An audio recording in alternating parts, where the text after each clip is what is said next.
spiritual warriors.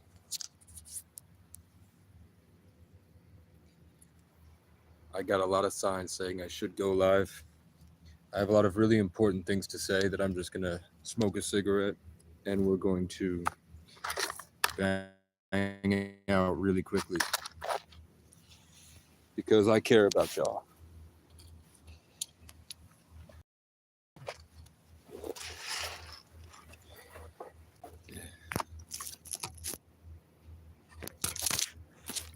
Let me get a good angle. Don't go anywhere. We're getting a good angle right now. Look.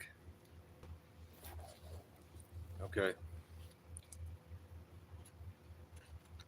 I want to talk about the apocalypse. I want to talk about what's going on in the world right now. I want to tell you guys that as long as you are. There's my crow.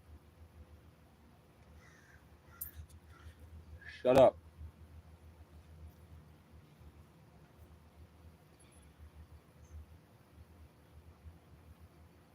We live in a world where our spiritual connection right now is being faltered, halted, attacked, tested. This isn't like 2020 when people were yelling at the camera about foods and genetics and Anunnaki. We're in it right now. This is happening. This isn't a preliminary warning. This is the real deal. This is spiritual warfare. This is front lines. This is zombie apocalypse. This is, I made a choice to come out here when I didn't have to. We're talking about the apocalypse happening right now. We're talking about the stuff nobody's going to tell you. I'm confirming it for you. And I'm going to show you how to get out of it. I'm going to lead, in this conversation, we're going to lead you from literal hell back up into grace and peace so that you can enjoy yourself and you're not affected by the evil you see in the world. I don't care if you leave. I feel horrible for you. We're smoking a cigarette. It doesn't affect me. I'm getting my energy drink for my serotonin.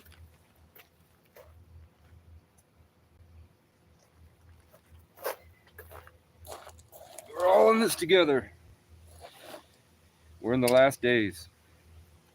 Now, AI has said that we have another 12 years, a next cycle.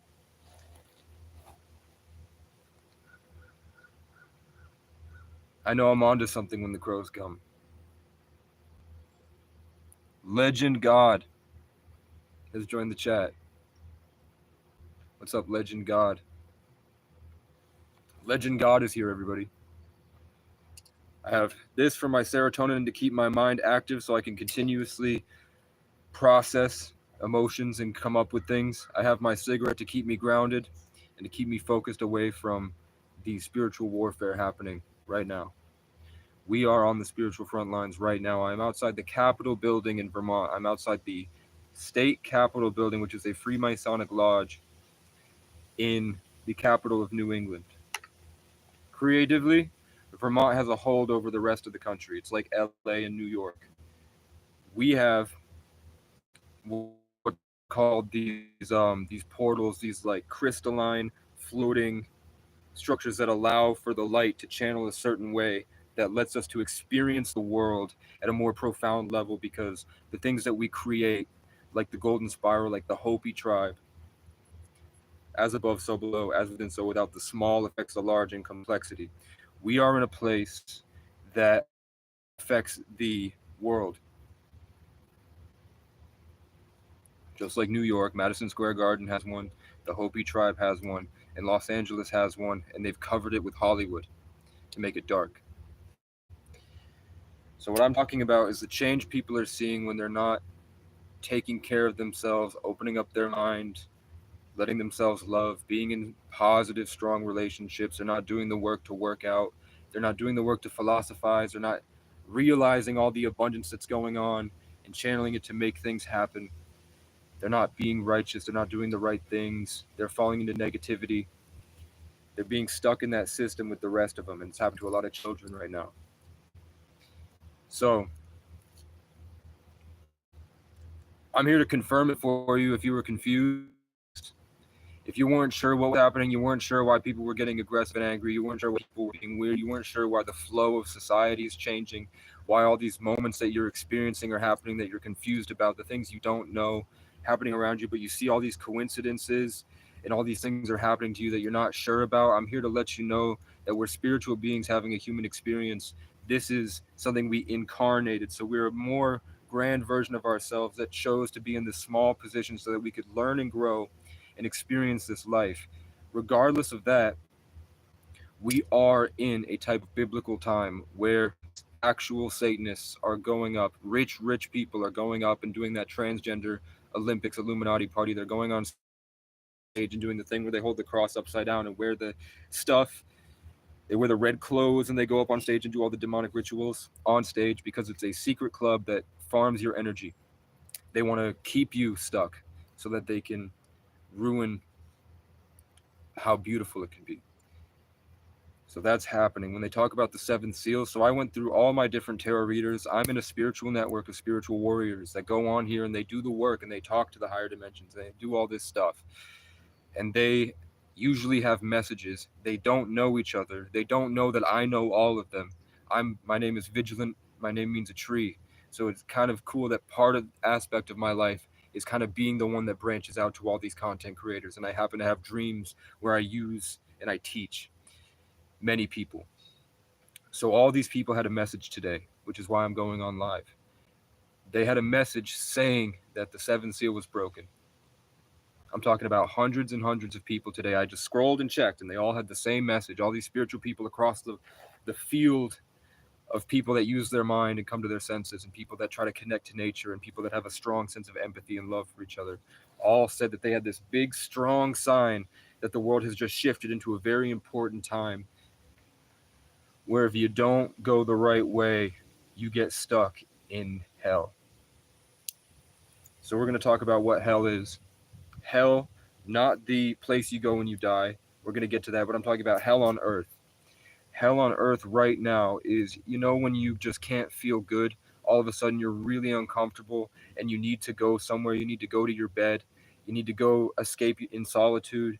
You need to go get like a bite to eat from the store, like a comfort food. You need a cigarette. That's called being satiated, when you feel comfortable enough to just be. Hell is when you'll never feel that ever again.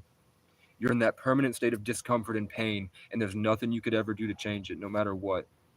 You're cut off from people, you're cut off from relationships, you're cut off of that feeling from belonging. You're completely isolated, and there's nobody around you but your own demons. That's hell, where there's nothing going on. You don't get inspired, you don't feel happy about anything, you don't feel good when you drink stuff.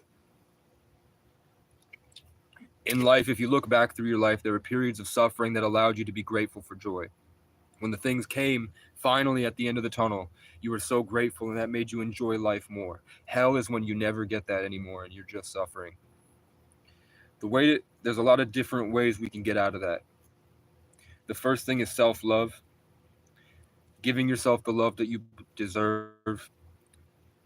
The next, and this is my message, this is what I'm privileged to say, this is what nobody else knows about, that you're only going to get from my channel until I spread the wave. This is how to really get out of hell. The first thing is that you are a spiritual being having a human experience, and your insides coalesce and control your outsides. You have authority over your life. You are running the show, and you've been conditioned to believe through traumas. You've been conditioned to believe through bad habits. You've been conditioned to believe through your communities and families and networks, and this constant cycle that's been happening since you were born to keep you from forgetting that sense of what we call grace, a state of grace. When you're in the state of grace, that's when everything can't touch you. You're just the ultimate peace, the infinite abundance, and you're just so happy to be here. So I'm going to give you a rundown really quickly on how to get back to grace. We're going to do it. The first thing is, you ready?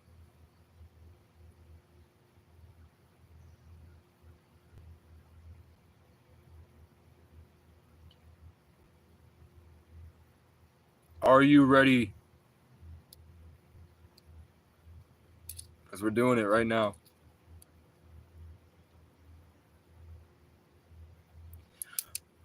I can't scream because there's The top officials of the government of New England are having a meeting right next to me right now. And the crows keep coming in, trying to get in there, and I keep blocking it. I'm holding the space in the apocalypse for the people that run the state to actually find God and make good decisions. Right, they're about maybe 10 feet from me, all in a meeting together right now. The people that are running the show are right here, right next to me. Okay, the first thing is you have this story you're living inside.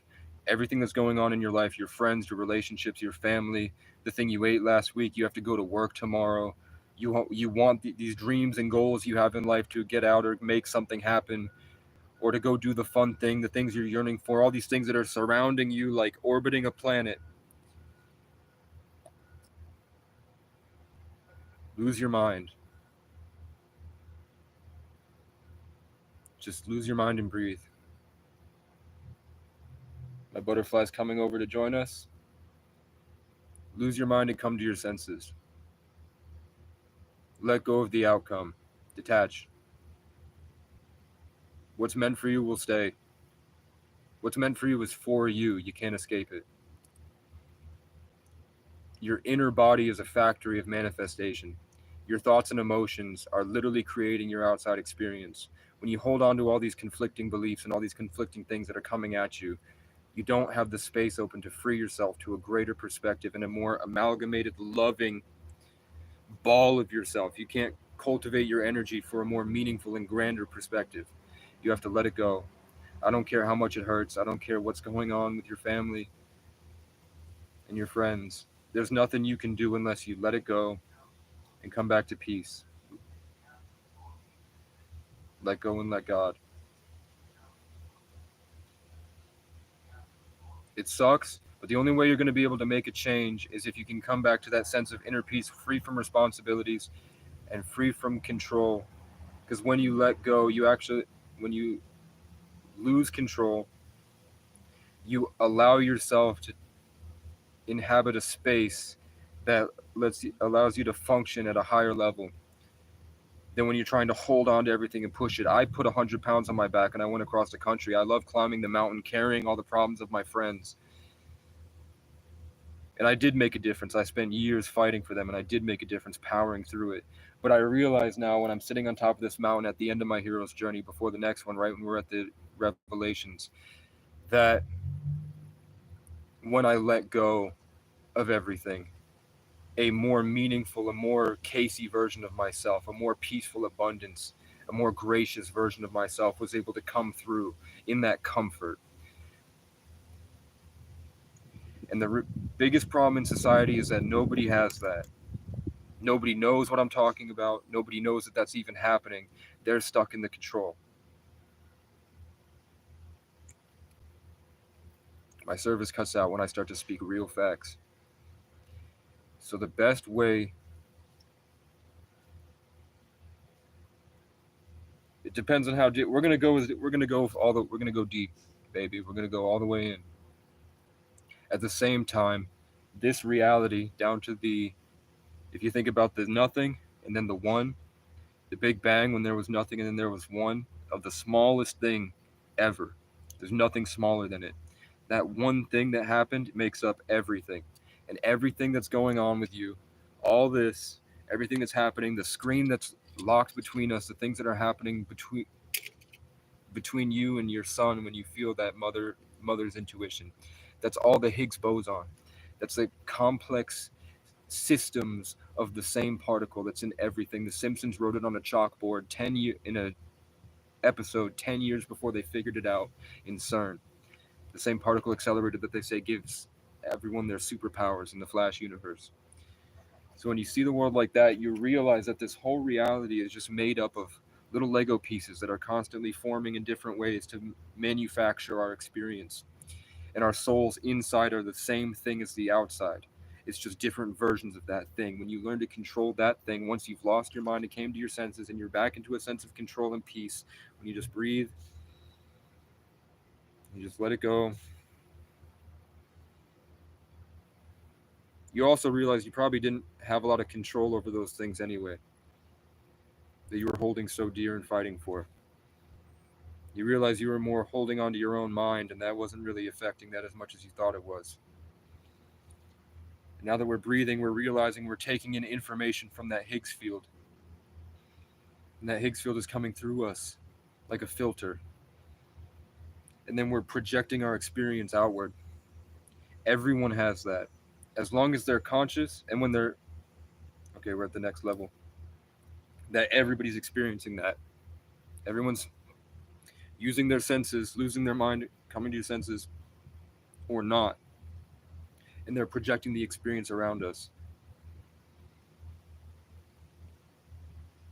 Yeah, that's what I'm saying, is that we have walls formed around us from our whole life experience and our mental control and our traumas and all the things that we've been through in life. Here are my cicadas coming to block the people that are coming from the state building. The state people showed up, and the cicadas has come to build a wall between us, a frequency.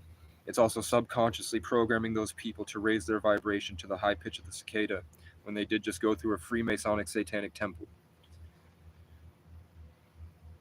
True fact. And they were getting influenced by all these things that they see, the stop signs, the symbolism going on. And that when you don't have this control that I'm talking about, when you breathe, let go, look around, and just keep practicing that breathing techniques to do that.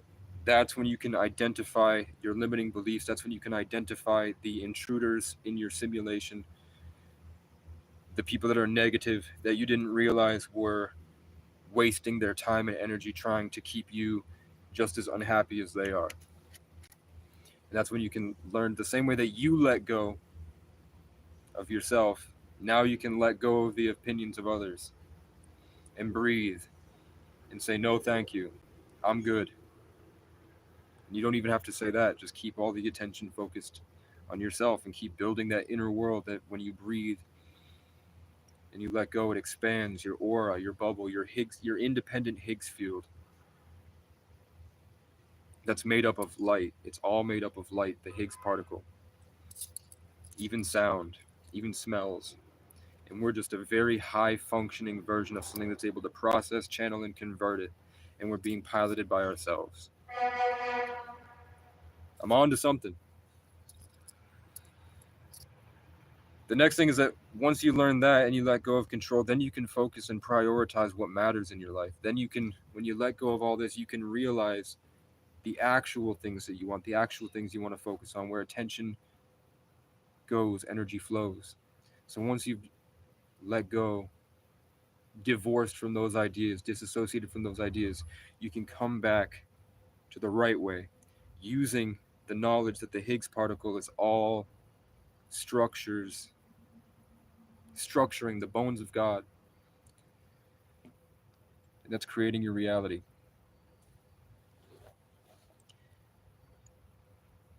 Now, at least personally, maybe if you did it or if you didn't, I have a greater awareness of everything that's happening around me because I'm not constraining myself to a bubble. Now I'm able to hear all the footsteps going on of the people down there. But I'm a high level empath, so I'm seeing their emotions. I'm seeing spirits piloting them. I'm seeing the crow that's sitting over there, confused and waiting for violence. I can see the squirrel in the tree over there.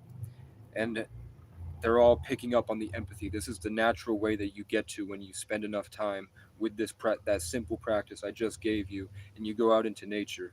Is that you realize that the real world was here the whole time, and you've been deluded since you were born, living in society to isolate yourself from that and become what they call a battery in the matrix, where you're so confined you don't understand these things about empathy and reality and information and the Higgs field and energy, and you become a boxed in, condensed version of yourself that's spewing out the agenda and the reality that they want so that they can keep pumping society full, making them angry and farming their emotions.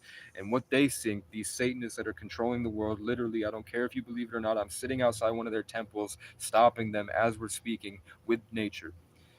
They believe that because they're ruining your life by convincing you to ruin your own life, by brainwashing you, keeping you boxed in, and causing you to make the wrong decisions every single time because you don't have the knowledge and awareness to actually make meaningful decisions, come back to a sense of grace, and really do it, really be about it. You heard me? When you fuck up your own life, that's the best way they can shit on God who made you.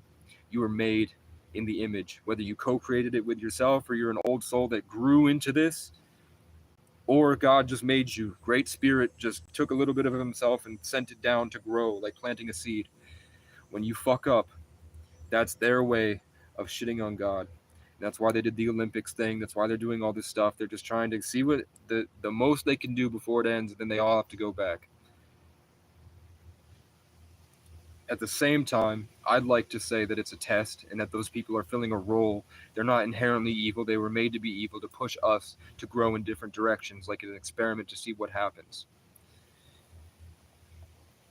Regardless, now that you know how to let go and how to control your own mind, which is, it's going to be hard, it's going to take a lot of time, you're going to have to lay down, you're going to have to rest, you're going to have to come back to yourself, you're going to have to let go of the world that you feel like you're supposed to be a part of, so that you can come back to the actual world that is, and then you can come back to yourself, and then you realize that you actually were creating the world the entire time, and then that's when the fun begins. You're here. We're all here. We're here with each other. We're here. Now you realize that all your bad habits have left you in a state of dysfunction so that you can't reach the state that I'm talking about. That's when I become innately aware of all the body fat on my body and how much better it is if I didn't have it, because it feels like a wall keeping us. That's when I realize all this. That's when I realize all the seed oils from the McDonald's and the bad food that I ate. That's when my body starts to vibrate. I start to come back in. My heart starts to work. I start to become an active role. That's when the mosquitoes show up and they try to bite me, but they can't, because my auric field is literally pushing them away, because I've learned how to be in control of myself. I've learned how to be in control of many, many things because I've been doing this for 10 years. So I've learned skills that have let me control reality in a way where I can actually block Satanists and crows so that higher dimensional beings can go in and influence them because they're unaware. And now they're making decisions that are affecting the whole state. I'm allowing them to see a greater perspective by being here. I'm raising the vibration of an entire town because I'm in the central node of the network, and I've been keeping it on lockdown so that the people that try to use it for themselves can't, and that they get pushed back by probably Lyrans or angels or higher dimensional entities, spirit guides, ancestors like my Brian Baru, like the Native American war chiefs in my bloodline, like the Irish kings that went to war against people that wanted to rape and enslave them for thousands of years, so that everyone can get to a greater perspective. Because not everyone has, when you live out here deep in the woods like this, deep in Vermont, and you realize even though there's a town 20 miles away, or there's a smaller town 5 miles away, they're all incredibly different from each other, especially because we have Mount Mansfield, which has a portal above it that is allowing us to channel different energies. Our codes are different than where you live, and our codes are different than where New York is, and New York is different than where everyone else lives. Dubai has one. Somewhere in China, I'm seeing Japan doesn't have it, but China has it. I'm seeing the redwood trees in California. I'm seeing the Hopi tribe. I'm seeing somewhere in the Midwest. I'm seeing Los Angeles, but they've blanketed Los Angeles to what it could be, and there's a darkness because they've turned it into a farm, so that this thing is coming down like the Mind Flayer of Stranger Things, and that's why Hollywood in LA produced the Mind Flayer for Stranger Things, and they talked about the flesh thing that eats the people and goes into the basement, and it's that. Yes, but there are certain portals that have come. Imagine like the firmament, and then there's the infinite.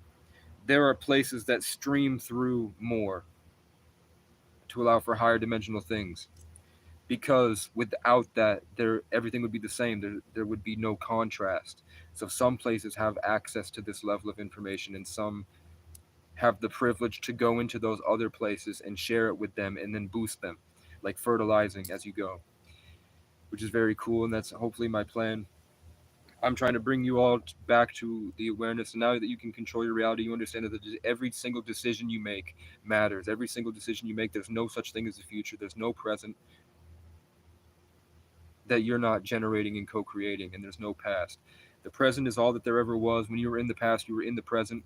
Now you're daydreaming about the past. That's not real, and that doesn't operate with time. When you're looking at the past, you're actually looking at the present moment from an outside perspective now that you're not in it. It's more like space. So now that you know how to breathe, come to your senses, control the Higgs particle to see that everything is made up of the one thing. Your daydreams are the same as this bike pedal. I'm drinking the Higgs boson right now with just different added on mods to it. So when you can pick apart that, that's when I can shapeshift like a Wendigo. That's when I can change my facial structure with protein and sunlight. That's when I can make my muscles bigger at will based on my own imagination. That's when I can start creating myself in my own image. This is a power that you'll never hear anywhere else on the internet that I've been blessed to give you because I came through with the knowledge and I had to learn it over time to share it. I want to show off. I'd rather not teach, but if it really, like, how many days until the 8-8 portal, the Lion's Gate? 9 days.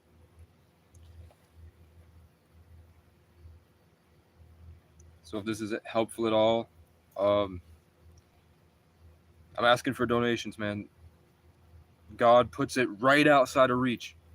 So there's an RV, like a working Class C RV that I've been talking about since March for $800 on Marketplace right now. It runs and drives. I don't know how to get it.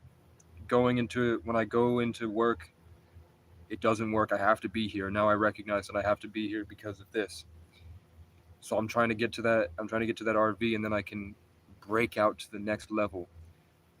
I just messaged a guy that's selling a computer for $550, and I told him that I'm talking to people that have 40,000 subscribers on YouTube. I'm talking to people that have 250,000 subscribers on YouTube, and I make $100 in donations a week right now.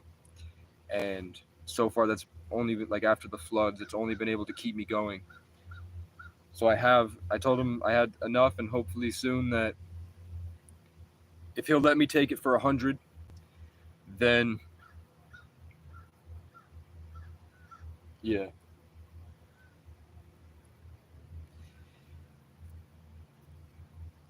So we're hoping that comes through because that computer will let me make my album and let me make full content, and then I can pump out real packages of information that people will take in, and it will start to change across the board like a wildfire. That's what I'm waiting for. I think that's why the crows are here. I'm not sure. I'm thinking like I need a BB gun. I need an airsoft gun that I could put on my back, and when these crows come over to where I'm looking, then I can just beam them from across here with the scope, and then they have to leave, and then eventually they'll get the message. But right now, what they're doing is coming in, they surround me. I feel them like nodes on a network, and then I feel them all project at me at once, and I have to block it out and come up with things that are inspirational. I'm not saying crows are evil, but I'm saying that they're not helpful. Unless maybe they're keeping me protected from shining so bright that I attract the moths to the flame. They're too far away. The crows are smart. That's why they're outside of the range I could throw a rock at them. They all keep the same distance and they work in unison, like they're all communicating telepathically through empathy. So they all show up like nodes, like a net, and they all come above me and then they come around me like this. So there's one there, there's one behind me, there's one in the tree there, there's one over there, and I guarantee there's one on top of this building. And the closer that I get to, yeah, you think you can slingshot? He's on that building right there. And he waits until I start to promote really positive energy, and then he'll start screaming to distract me, and I have to power through it.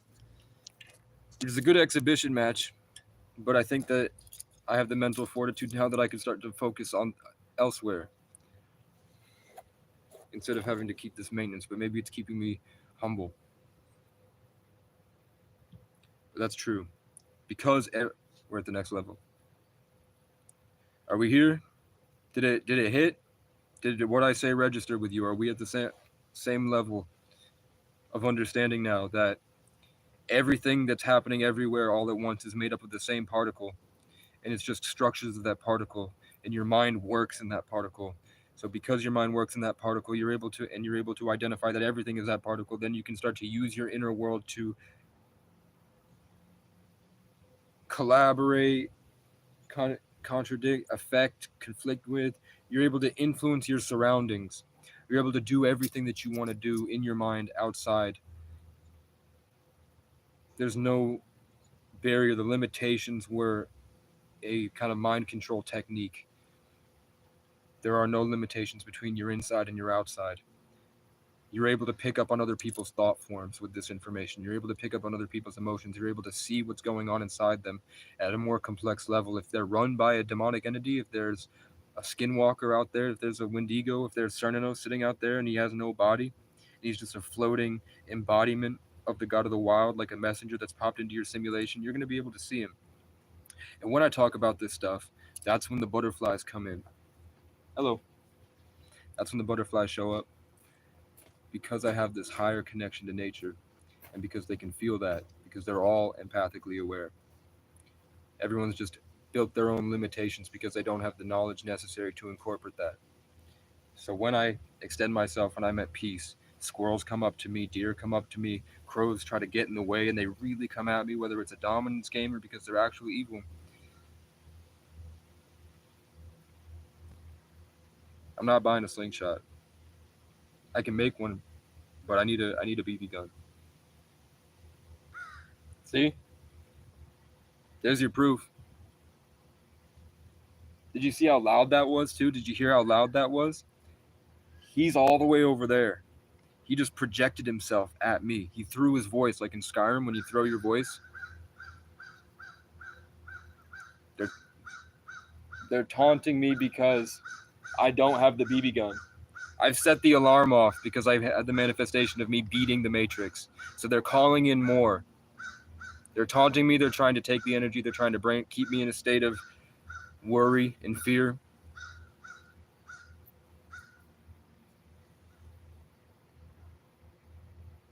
And I can shut them off with my mind. I'm powerful enough that I can make them shut up with my mind because I've learned how to get into their own mind and shut them down.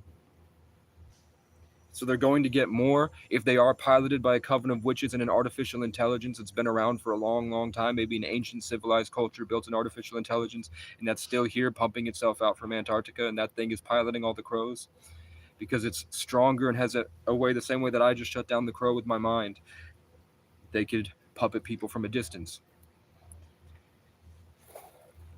The Statue of Liberty is it's Lucifer. It's the light bringer. It's not some woman.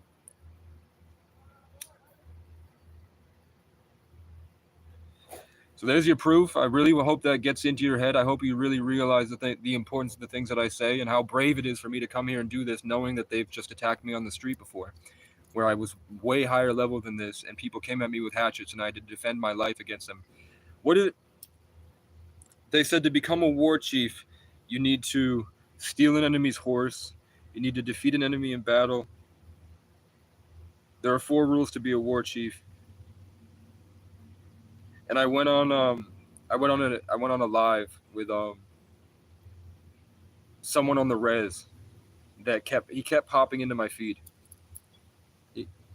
Like, I didn't really know about Native Americans at all. My whole life, they were around me. Like, everywhere I went, I couldn't walk down the street without a traveling nomad Native American that felt not at home in white America, but he loved the scenery and he loved the land. And then the people it was like they couldn't harmonize together. There was like a boundary, and the people were always scared and confused, and they were my age now, like early 20s. And I would just kind of make jokes. I was a free associative, spent my whole life isolated in nature with Legos and my legendary father on top of a mountain with rich people. And I would just free associate. I'd say good morning. I'd ask him how I was doing. I'd have a real conversation. And then a couple, like when I was young, they would hug me and leave. A lot of, like, when I had the car, I would have all these rescue missions where I'd wind up with Mexicans and Native Americans that people were being horribly racist to them, like cocking guns in their face and saying, if you don't get out, we're going to come to you at night and you got to go. We don't want you around anymore. So I would just walk down the street and I could feel that they were afraid, and I'd go up and they're like, what's going on, man? How you doing? I'd sit down and just talk, and then he would say that and I'm like, okay. So I'd take him down to meet my family. We'd have spaghetti together. his pancreas failed. Like he had an organ failure, and I had to bring him to the hospital, and they wouldn't serve him. So I had to bring him all the way 3 hours away to the next hospital. And then it turns out his dogs, he had 2 pit bulls, and they were named after Irish gods. Right? And when I met him, he was watching the Ninja Turtles, where Casey Jones introduces himself to the Ninja Turtles. And then I introduced myself as Casey, right in that scene. And I have a lot of stuff like that. Like my best friends all have Native American names. It was revealed to me. Like I had to go through the Irish, I had to go through the Black, and now I'm going through the Native American, and I'm able to recognize the differences in the culture and the literal genetic codes that they have, the harmony that they're playing the song, and I'm seeing how it all interworks. Now I'm able to go out in public, and I can really get a good feel on their genetics based off of the energy that's coming out. I'm a high level empath.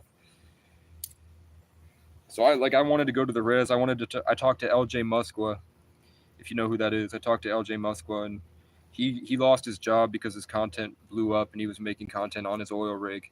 So he doesn't have a lot of money, and he's got 2 kids. But I was talking to him about making a TV show together on YouTube and building a gym on the reservation, and kind of like just documenting that to kind of inspire the rest of the people. Just as a thank you, because if they hadn't held on to their knowledge and their culture and their wisdom and stayed as a creative force and persevered through what the country had did to them, if they hadn't been there, I wouldn't be able to have recognized that I had that in myself and been able to really get to know more of myself, because I had that role model in my life to kind of activate that in me. I always had it, and I didn't know how to use it. I didn't have this elemental way of thinking, this more connection and harmony with nature. And I didn't understand why I didn't fit in with everybody else. And now I know.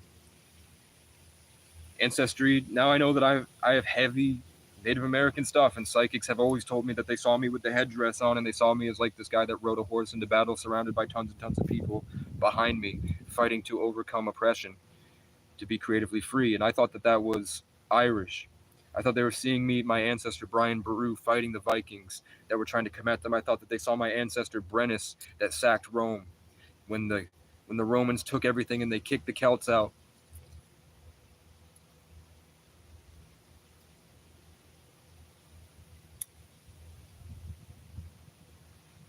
So I'm on here to wake you up to the truth so that you can actually live a meaningful life.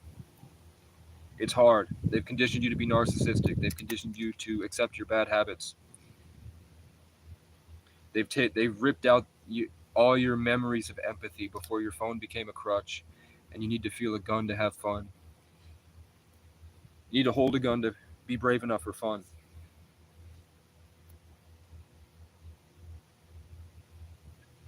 So I gave that to you as the storm is rolling in.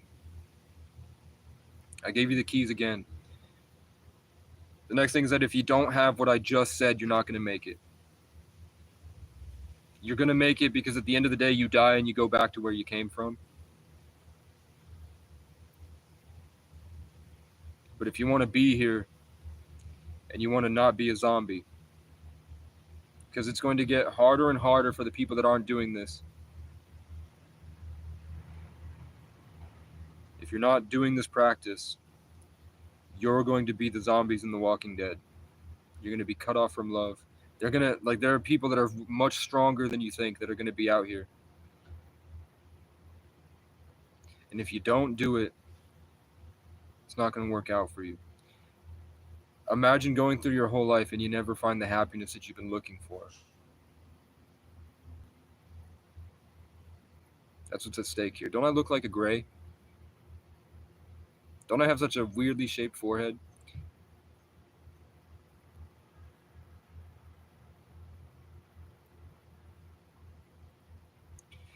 Yeah, the only reason I'm not is because I've already done the work and I want to keep my muscles.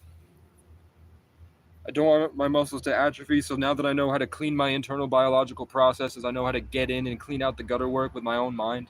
I know how to use my mind to clear out cholesterol and convert it into testosterone using sunlight to make vitamin D. I know how to take in sunlight, make vitamin D, take the cholesterol out of my body, and convert it to testosterone. I've done the work to go inside and use my body as a machine.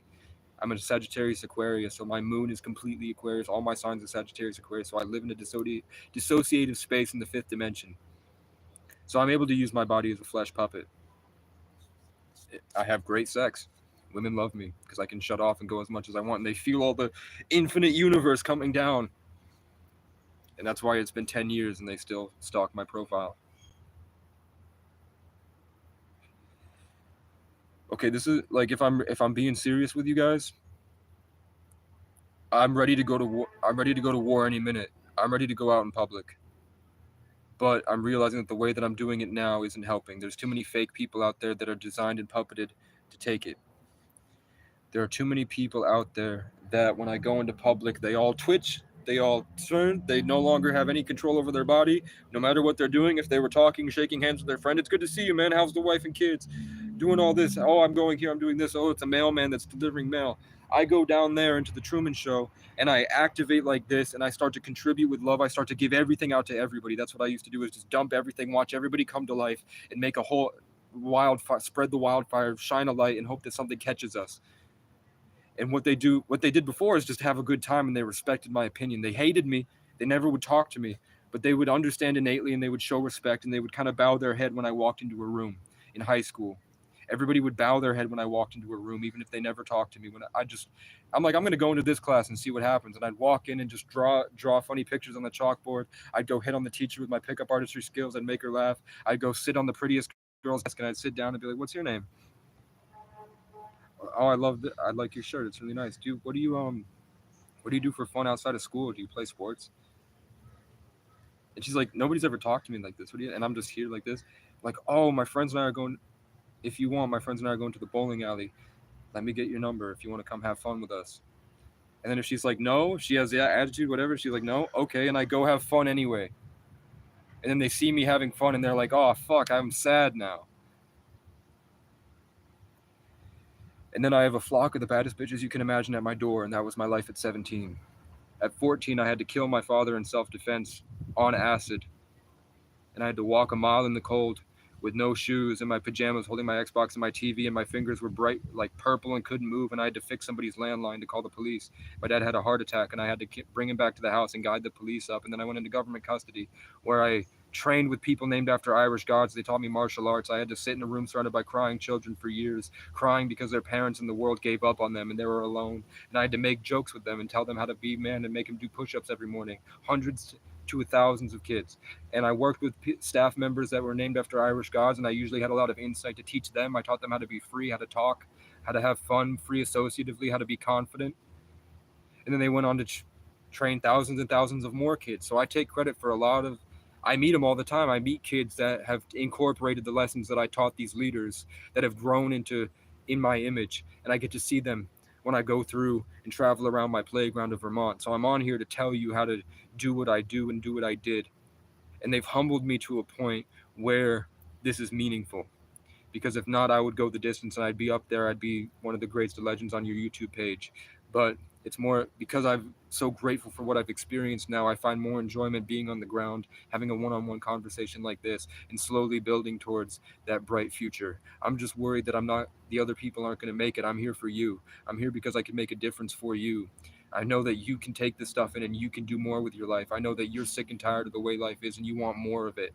I know that you're important when the world doesn't want you to believe that you are. And there's so much more you're capable of if you just let go of the things that you feel are holding you back. Breathe out, hold your boundaries, use the Higgs boson to control your narrative, and start to daydream and find a connection with your real self and do what you want to do. Chase that excitement, build your passion. Be that fireball, go for it, do the things that you want to do, and watch how the universe steps out of your way to let it happen, because fortune favors the brave, and that's what my name means. The brave Irish tree. Ancient, everlasting love tree, exalted on a hill with high authority and eminence and a connection to the heavens, free-spirited. Sagittarius, the embodiment of man and nature. Aquarius, the infinite. Taurus, which means I had to go to war in past lives and I beat the enemy. You earn a Taurus rising through beating an enemy and beating an army in battle. You have to lead people to battle to be a Taurus rising. And I'm Irish. Look at my forehead. And my dad is Gary the Legend O'Brien, a Leo Libra, who spent his whole life on a mountain. and they call him the legend. And the richest people in the world, the elites that you're afraid of, would argue over whose kid got to spend an hour with my dad, and he would take them up the just like ascended masters when they shut the fuck up.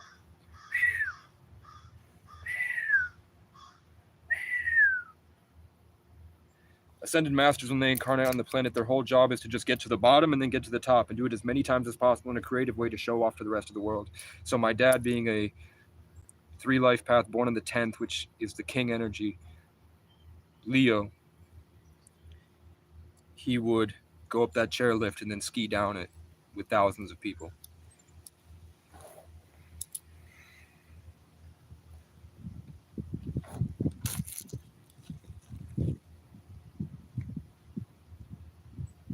So you need to go to the dollar store and you need to buy omega-3s and multivitamins, and you need to take them every day. If you're in a depression and you've been lulled to sleep, these energy drinks help me to break through because I start to feel inspired. I start to feel capable of more because I have this sudden burst of energy, and that lets me, because of this maintenance, because you take control of your life and you take consistent actions and you hold on to that focus to be able to keep going no matter what I did is just I walked on the track 10 miles a day for 3 months.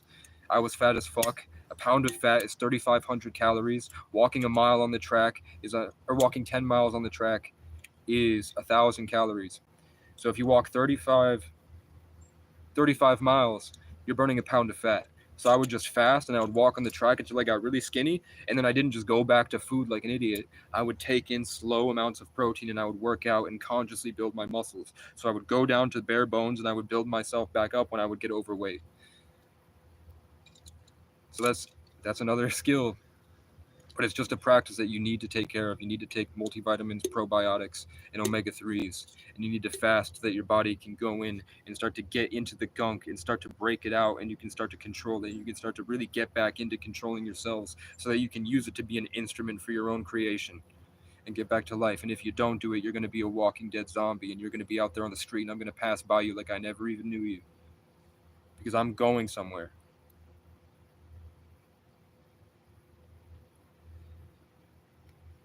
And because I'm an ascended master, I've been through it already.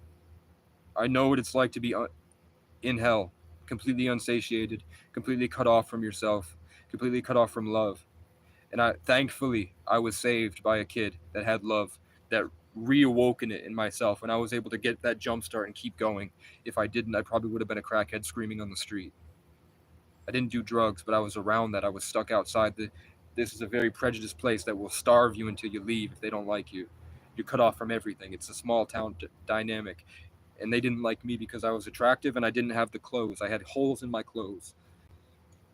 So they kept me out in the cold and I had to freeze and I had the flu and I had to trudge with blisters on my feet that I had to be cut off with a knife. They had to be burned to get the rash off my feet, or else they were going to chop my feet off because I had nowhere to go and I had to walk to get to my things every day. I was talking to community action programs. And at the same time that I'm trying to better my life and get in these programs to get me the supplements and get me the thing I need to start working towards the car because they wouldn't hire me. At the same time, there was 10 kids that were stuck out there that ran away from home with no parents, just like I grew up in, and I had to lead them all, make them do push-ups every day. We fought on the beach every day. I brought them to bars, and even with gangrene on my feet and smelly, they got to watch me through the window as I'm dancing with these girls and showing off in front of the rich white pricks. And then when they got mad and they couldn't handle being around me and they tried to check me, I'd laugh in their face. Ha! It's nice to meet you. And then I left. And then I started performing on stage to hundreds of kids in high school. I got to see all the different high schoolers.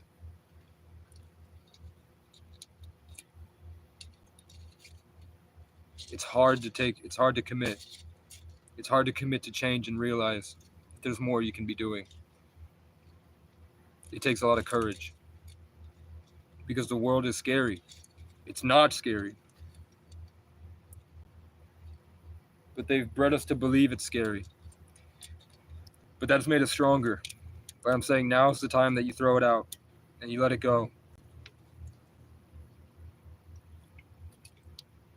Now's the time to breathe. Hold your boundaries and do what you love. And as you're taking consistent positive action towards changing that, as you're learning skills that are keeping you positive and keeping you happy and keeping you cultivated. Practice is the only way that you're going to be able to make it through what's coming. When they talk about the trumpets, like the seventh seal was just broken, when they talk about the trumpets, what they're talking about is a period of the day when the energy is so high that it's ringing. Those are the trumpets of heaven. It's called the Schumann resonance. The Schumann resonance is when there's such a high density form of information, which is just sound, which is just light, which is just the Higgs boson. There's such a high condensed thing that it breaks everything in its way. And if you're not able to process it, it's just going to blow you away with the dust. Not to fearmonger, the human spirit is unrelenting. But there's so much more that can happen if you adopt these mindsets.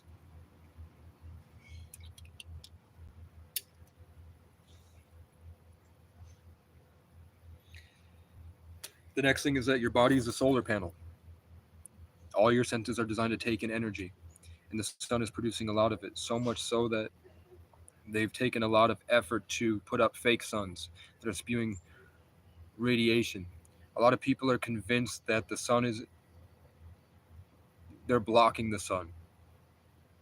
That the chemtrails that they're talking about are sprinkling this dust over the sky to keep us stuck still. They do rain parasites from the sky. The chemtrails that people are talking about, the jet engine things, they're actual real parasites. And they're here to keep you kind of in a state of unconscious so you don't have the sense of empathy and care for others. The diet that you have, the lack of sunlight, the lack of connection to nature,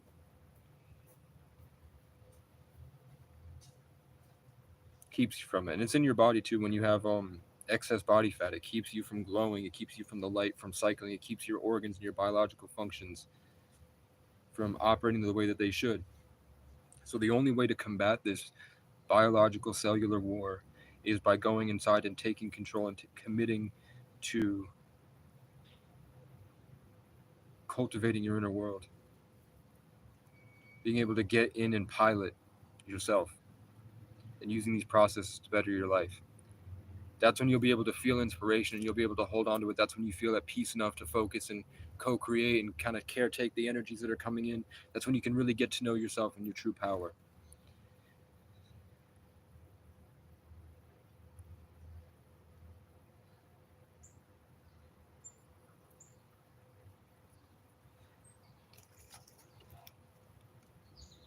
Yeah, Grateful Dead's been following me my whole life. My dad always had Grateful Dead stickers. I would find shirts with Grateful Dead on them. I never liked their music at all, but I think it's the movement that needed to come into my space a lot. The same way that Native American stuff comes into my space and Irish stuff comes into my space. And now it's higher level spiritual entities like Lyrans and Pleiadians and Arcturians. I went live, for anyone that's new, I went live a couple weeks ago. Really did this to show you that it works, and I woke up to higher dimensional stuff. I really showed you guys how the play operates and the things that are setting up the stage behind the scenes when you can reveal them.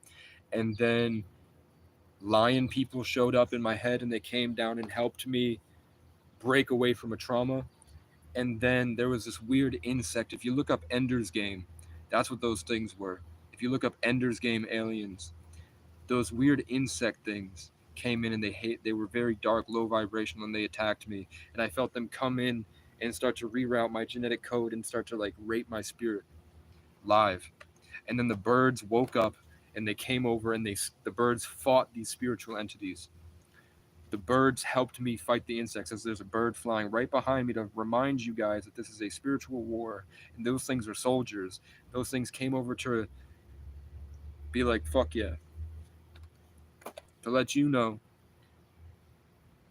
to get it through your thick skull.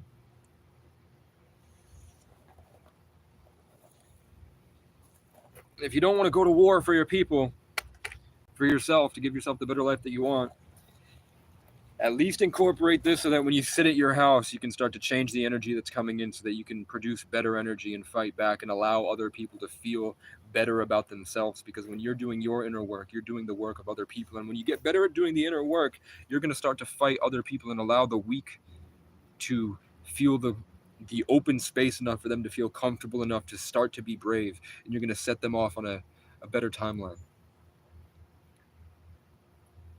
So I just showed you a way to invigorate an army of people to positively fight back against the oppressive mind control, what they call the draconian matrix.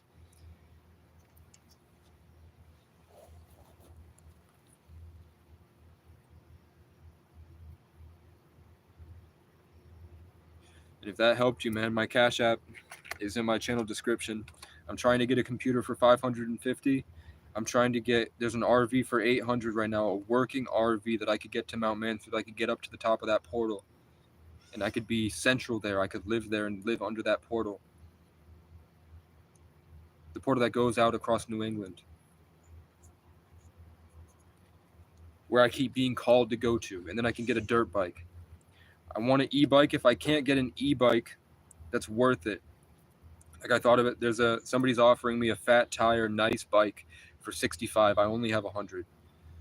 But somebody's offering me a nice fat tire bike for 65. I thought that I could get one of those like a gas motor or an e-bike motor offline and connect that. Or I could get a Sur-Ron. The e-bikes that I want that will last are 4,500. But there's this RV for 800 that I could flip in 6 months for 4,500. I just need $800. I need $700, really. $700 ASAP before he sells it. And I could get an RV that's worth $4,000. The birds are going around me. I don't know. I have people I could hit up, older people that are depressed and stuck. I don't know if that's a good move. Maybe it's better if we all work together and we like Native American chanting, bum, bum, bum, bum, yeah, hitting the drums. Rather than try to get some type of high-level demon to come in and support my stuff.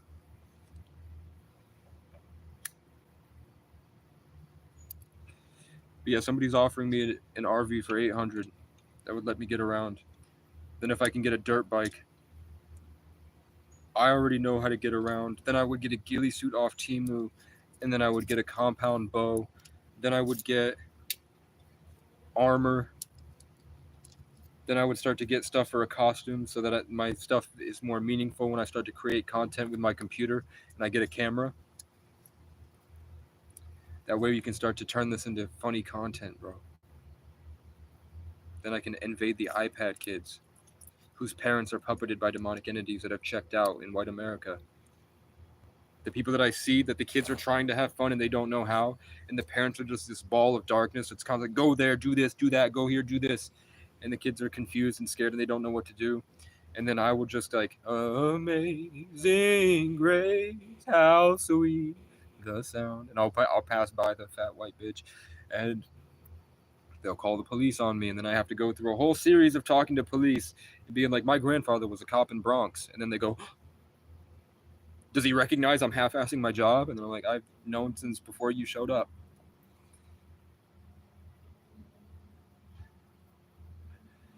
Yeah, well, there's 6 of us right now. And I'm trying to help that 5 wake up.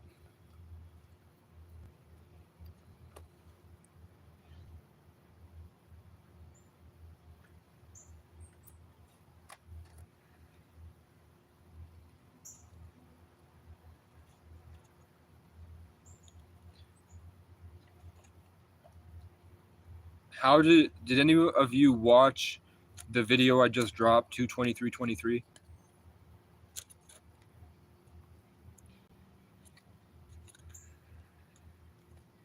Okay. I mute people. I mute people on my channel when they try to spread hate. I mute people on my channel when they try to make it about themselves. And I mute people on my channel when they try to hold the relationship. more than it should be, when they try to like really kind of emotionally connect more than we should. Like when they start to make it like a relationship, like those guys that go up on stage and there's like a public speaker like Jordan Peterson, and then the guy goes up and says, "We're a soul tribe. I love you so much. We're soul brothers. We're connected." And then the security has to tackle him off the stage. That's what I do. Yeah. People have been saying my whole life, like people talk about my hair my whole life. Like my whole life, everybody's like, "Your hair's so thick. Oh my God, I never see hair like this in my life. What is it? How? What's up with your family that has this such thick, scrawly, beautiful, luscious hair?" Like everyone talks about my hair and my jawline. Yeah.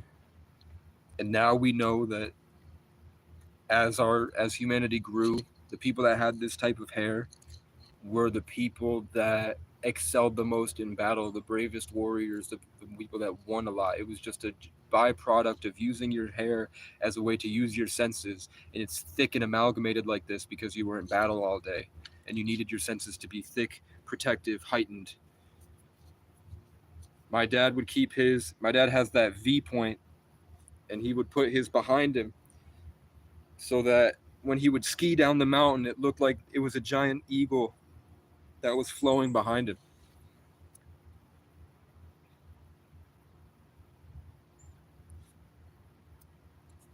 People called me, kids would do mushrooms a lot when I was younger, like my musician friends that are all Irish and named after the Irish kings that went to war with Brian Boru to kick out the Vikings. All my friends that make music that have those same names, they would do mushrooms and they would see me. One, they'd see me as a giant mountain.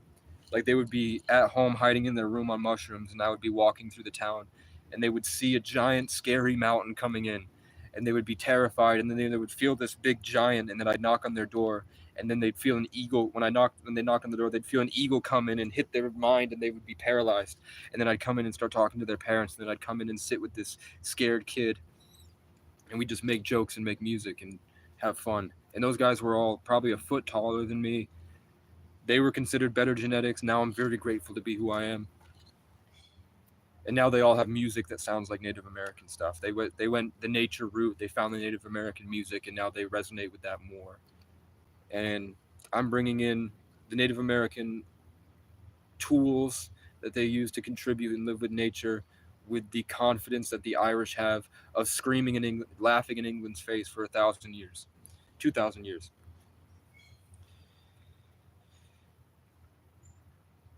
I'm a Sagittarius Aquarius that grew up in a giant room full of Legos where the bins were like this high and this big and it stacked up this high. So I would just have all this stuff that I would be able to make different things with. I was able to appreciate the colors and the different stuff and how the whole thing worked to build different versions of what's already here. So and I'm able to see as an 11, born in the 11, I'm able to see it for exactly how it is. I can see the structure of everything. I can see the underlying energetic systems behind me. I can see all the different glowing balls of light. I can see the things that seep off the people's heads and then jump into other bodies. I can see when the dragonflies are coming to eat the mosquitoes, and I can see the presence of the flock of mosquitoes gets weaker because one of their nodes went out, and then I can start to hold my aura and push back the mosquitoes, and then I can feel the crow trying to stop me. And once I have a scope on a BB gun, pew, it's over for you. I don't care if Rick and Morty made you out to be highly sophisticated beings that teach you about compassion. You're annoying.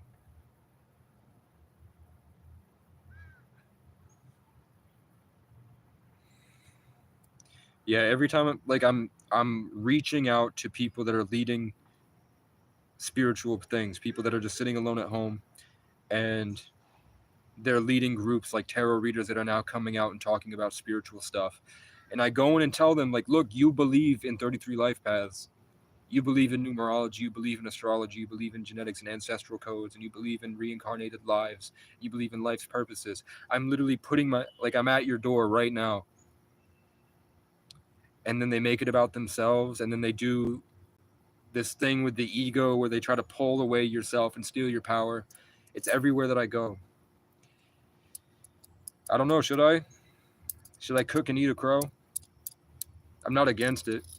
If I kill them, I should eat them. I don't plan on killing them. I plan on beating them below their feet so that they get scared and the loud noise makes them go, ah, and then they fly away. I definitely have, I have a bag full of crow feathers right now. I have tons of crow feathers now. And I have that cool hat. Let's put on my hat.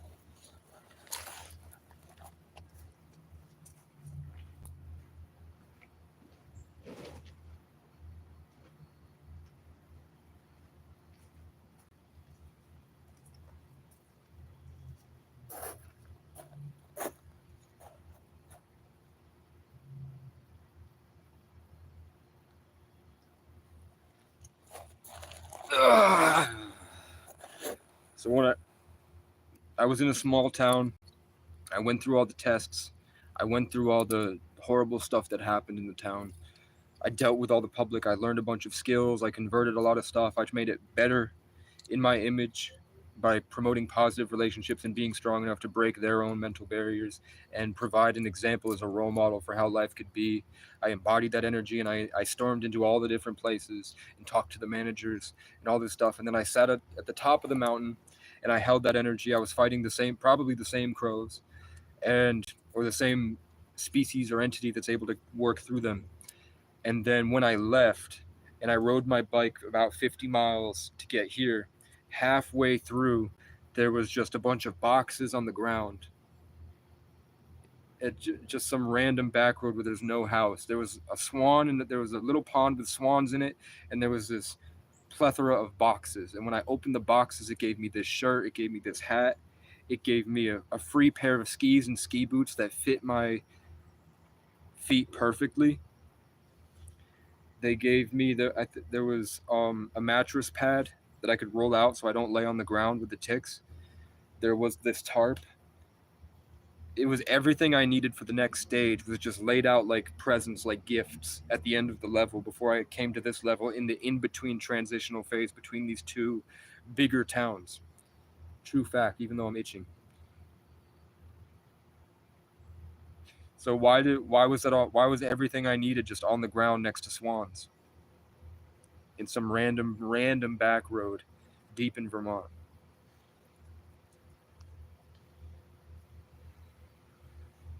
The problem is I need to sell. It's too late to sell a product. It's too late to make and sell a product unless I have a camera and a computer to push it out. We're at like the final wave. We're in the year of the karmic dragon. The 8-8 portal on the 8 years coming up.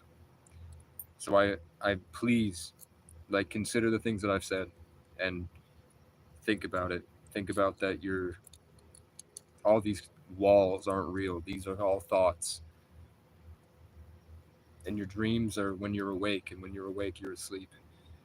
Because you're coming into this planet to do something. So I'm telling you to do something. You have more you can do. You can do things at a higher level. You can go anywhere that you want to do. You can be anything you want to be. You can do anything. You can do anything. You can do anything. You right there. I see you. You can do anything you want.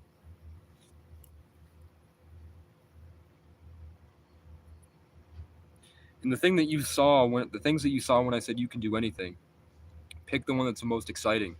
See all your options. So when I said you can do anything, it probably made up, and then you saw a bunch of stuff that you wanted to do. Do the one that's most exciting and just go do it.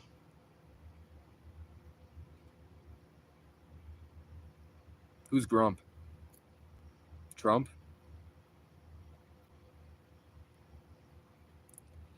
Some birds aren't real.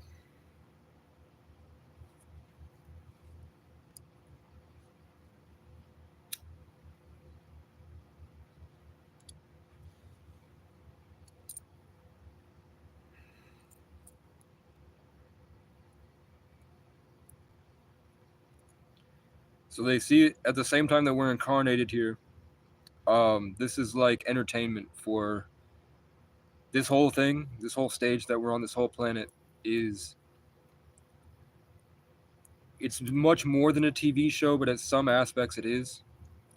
So people that have all the money in the world, they see these towns as social experiments. they're interested in the lives of the people. They like to play the Sims. This is like a high-level Sims game for them. That's why they try to keep you unconscious, because they try to tether in and influence your decisions. Kind of like how they would take in children in the satanic covens and they would force them to do child pornography.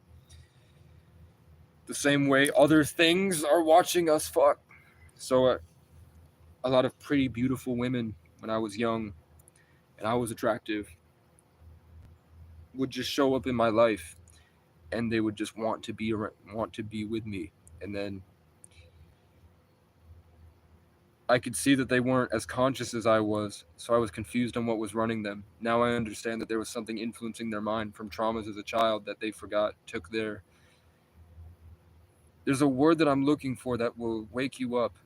It means like... It's like personal sovereignty, but with a more focused, creative authority. It's not competence.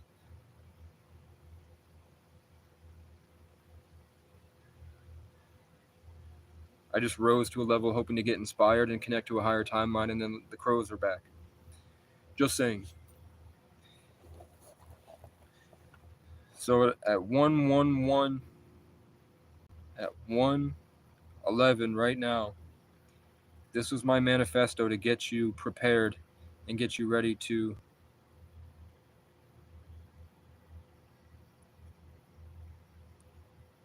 Yes, I addressed that. I said it already. That's why you learn how to let go and breathe, come back to peace, get all the fat off your body, get all the protein in, get all the omega-3s to stimulate your brain back so that you have a structure to house this information. You can build yourself back. That's why you can start to go out in nature and go get the water on you and go stimulate your senses and your systems that process information by introducing yourself to different stimuli. Like go out and just put the water from the river on you, and that bacteria, you're going to have to fight that bacteria, and you're going to have the fresh water now. That's going to make you stronger, your immune system stronger, and that'll let you process more information. You got to do it. If you don't do it, it's not on me. I can't go there and force you to do it. But I'm just reiterating how serious it is. There's a caterpillar on me.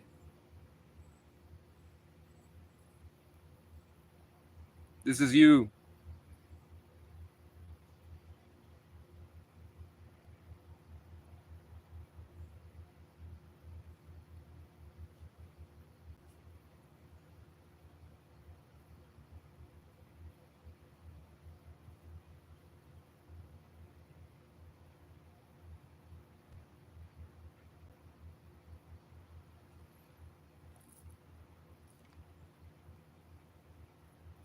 Does anyone have any questions? I'm connected to the thing like Bashar is, but that thing is me. I gave myself a vessel on this planet. I have this cool story. Cool story, bro. It really is. Very personalized and completely tailored to myself, unique.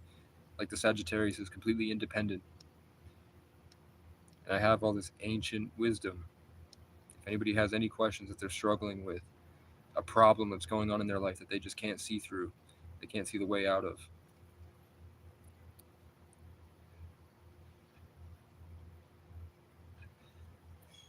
I probably have the answer.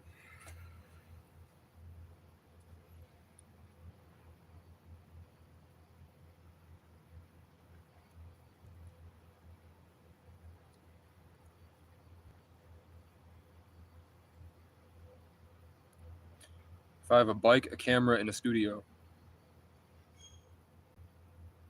a tent, an RV, a tarp, a portable battery, like one of those big Jackery portable power stations, and a solar panel, then I'm in position to be the next Logan Paul. If I wanted to be. But a revolutionary. To be Casey O'Brien in full effect. I need at least an e-bike or a dirt bike, so I can get across faster and get on trails.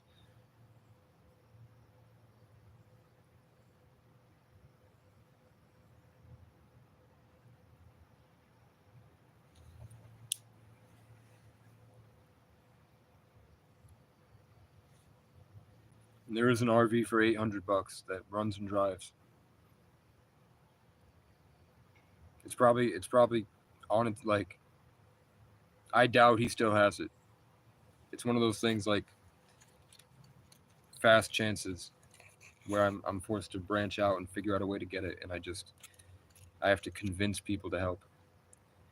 How do you charge the e-bike? I could do a solar panel with the portable power station, so I could leave the solar. If I go on top of Mount Mansfield, I could leave a solar panel up running with the Jackery power stations, and at the bottom of the mountain there are free outlets. This is Vermont, where they don't really care about stopping the outlets, because usually in cities they'll stop the outlets so the homeless people can't sit there all day.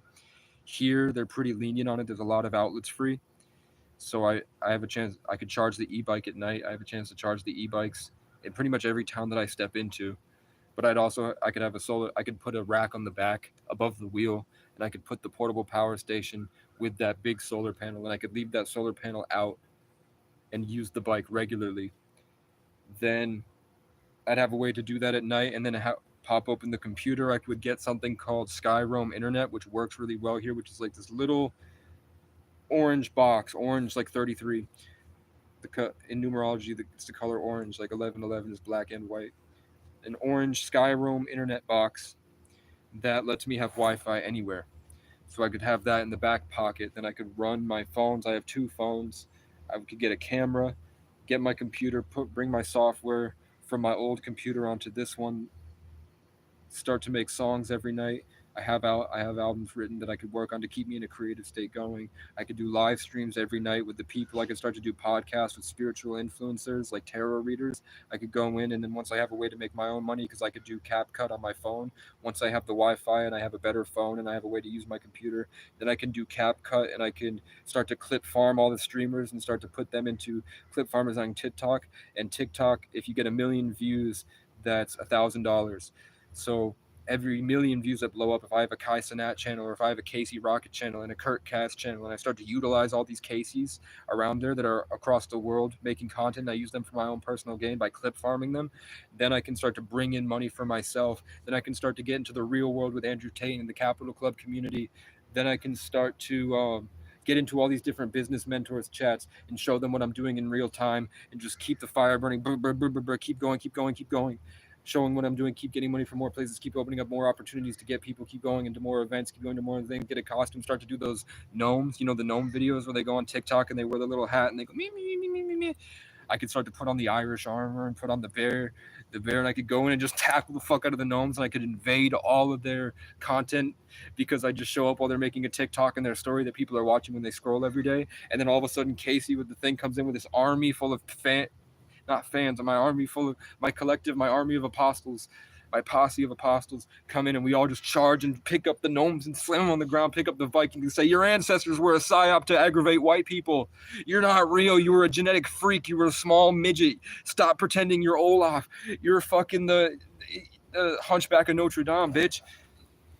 Get it through your thick skull. And then I rip their hatchet away, and I take their braid and cut it off, and then we leave. And then we move on, and then we go to an old Irish castle, and we do a live stream where we explain this whole thing to millions of people. And we have powwow, drums, everybody's dancing, showing off their culture. We have the war drums. We have my mobile studio in the RV set up so that I can hop up on the top and put the big speakers on. And we could have pyrotechnics that shoot off. And we could have full pop-up shows across the country where we go around and just do all this stuff. Shut the fuck up, bitch. That's right.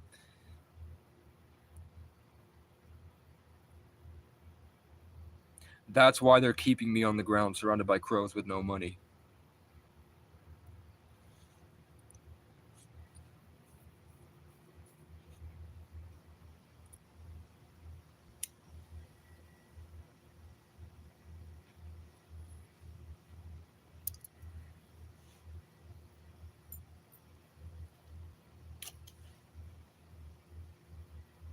How do you like them apples? had to kill people in self-defense. I've had to be locked in rooms my whole life and had to fight my way out. I was betrayed by everyone I loved.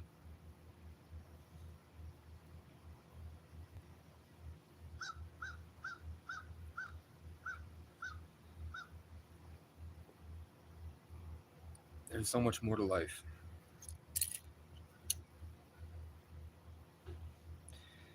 Another thing is that grace is giving people more than what they deserve. Like, one of the biggest lessons in my life is that I should just accept people for how they are and understand that they don't understand the things that I'm trying to talk about. They'll never be able to experience where I'm coming from, and that it's a blessing to do that, to have this. So I've learned not to hold it against people. But for a long time, like, I wanted to do this in 2017, but every time I get in that position, I feel like they don't deserve it. I feel like I'm on stage and they're all just a bunch of little sludge bugs that are trying to eat light for themselves. I feel like it's falling on wasted deaf ears. So I just sit and I cultivate the knowledge, and I enjoy sitting out in nature. And then when I need help, an alien will come down and knock a tree down and then put a tarp in my simulation so that I can bring the tarp and sit and be at peace in the thunderstorm. And now I remember what that feels like, and I can put that into a song. But yeah, since I was a child, my father and when my father was a child, we both had these little polar bear stuffed animals that we've taken with us through life. And in Ireland, bears all came out of Ireland. The original bear crawled out of the water and lived in Ireland, and then grew up into the polar bear. And the polar bear, when they would go into, this guy's name is the Native Juice, that's a pretty cool name, and it's pretty symbolic in the story. Just like when I first showed up, Legend God was the first one that joined.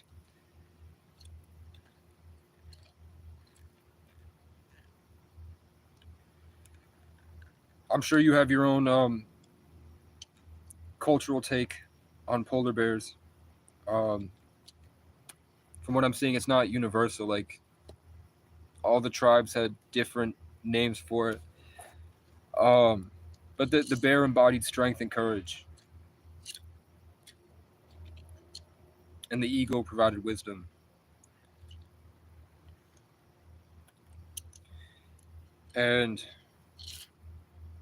But at least in Alaska, where my sister lives, my sister is born the same day as Andrew Tate, and she lives in the center of Anchorage, Alaska, and she's an O'Brien, Danielle O'Brien. Just like when my dad had a triplex with 40 cabins, like a literal castle with a 4-story barn, a Moor family moved in, which is the Moroccan black ancient civilized culture that taught the Celts the creativity that they used. Like, when people really say that the Irish are the black whites, it's because genetically we're closer to Africa than the rest of the whites. We are closer to having black insides and white skin. And if our insides are just systems of energy and producing things, we have the white skin, and that's why they say the freckles shine through. The freckles are the spots of melanin in our genetic code. My freckles happen to look like the star systems I'm supposed to have come from. Just by coincidence, the freckles on my skin are the exact constellations that a Sagittarius Aquarius O'Brien 33 life path would have come from. And then what's really cool, I'm going to show you. So I got this green heart. I was inspired to have the green heart. It turns out that that's called the clod, which is one of the biggest symbols in Ireland that embodies bravery, loyalty, and connection with everybody, unity. And then look, this just formed. It's not skin cancer. I don't know where it came from. This right here, it's a heart. It's hard to see. But a birthmark or a skin tag or something formed on my skin that's a heart. It's literal, it's a heart shape completely. So I have a heart, and then directly down from the heart, I grew a heart on my sleeve. Somehow.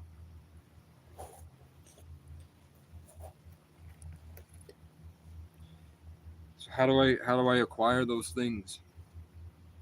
I just showed you all I'm capable of.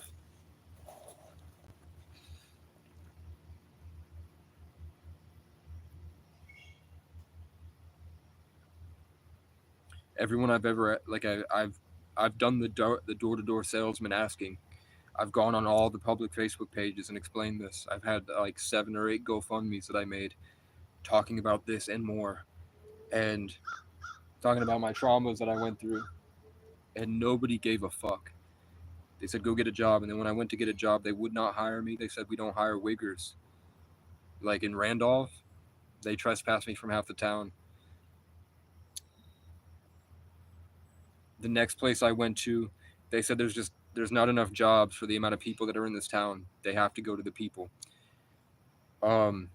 Everybody's got a function here. There's no extra things you can do to get money in these small towns, so that you have to go.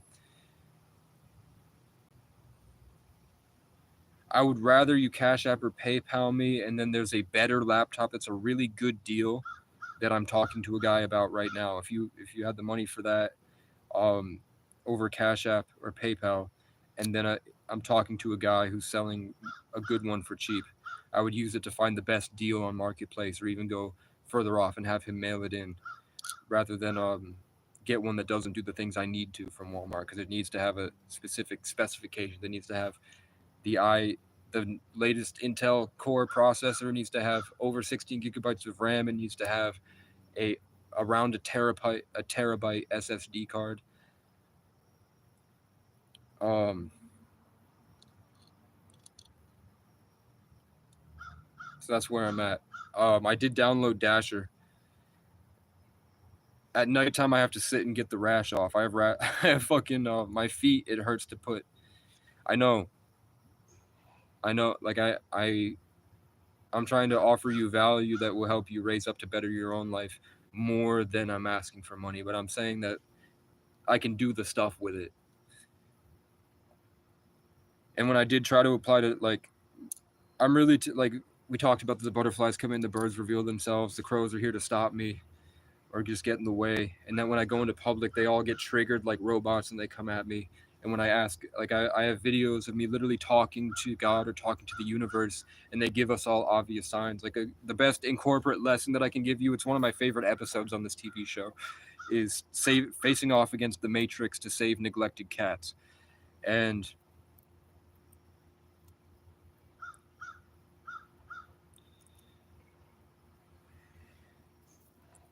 that shows you, like, they show you just right. I explain the whole way through. I explain to you like a very simple mission that I go, like one of my daily missions that I do when I have things that I have people or kids or cats I need to save. I have someone that needs to be dethroned from their abusive position of power. I have a network of people I need to combine together, and I show you how the simulation or the higher entities or these things come into the simulation and show me and work with me to help you. As the crows are getting louder, they're getting angrier, they're trying to take it away, they're trying to keep the focus over here. But I take it all back from the crows and I push it this way, and I keep going. I keep going all the way. I keep going. They can't stop me.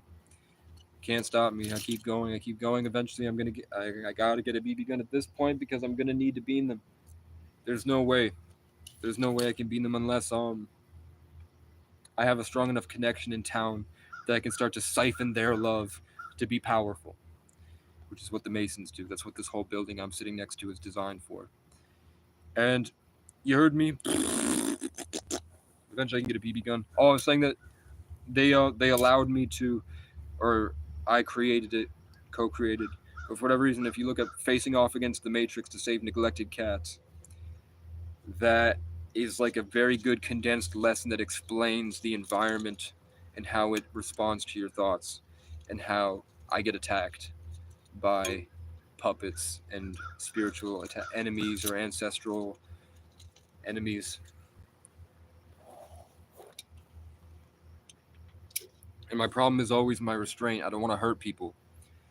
That's always my problem, is that I become a people pleaser. I don't want to hurt people. I want to help them. Are you guys able to hear the crows?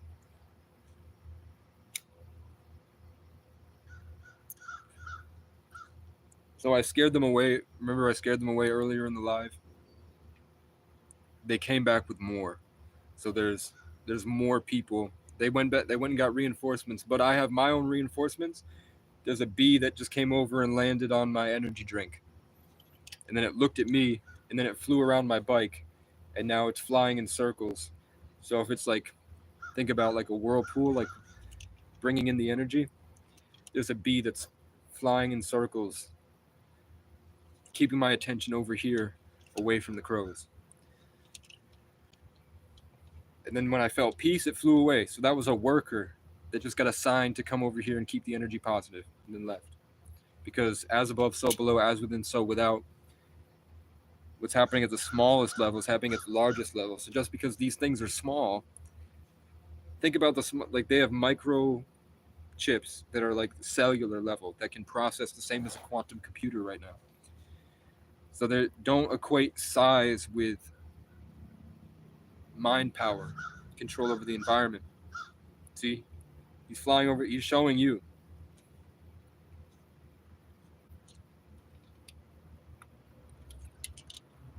People think that those come from other dimensions and that they cultivated here, like how we incarnated, they incarnated in their image.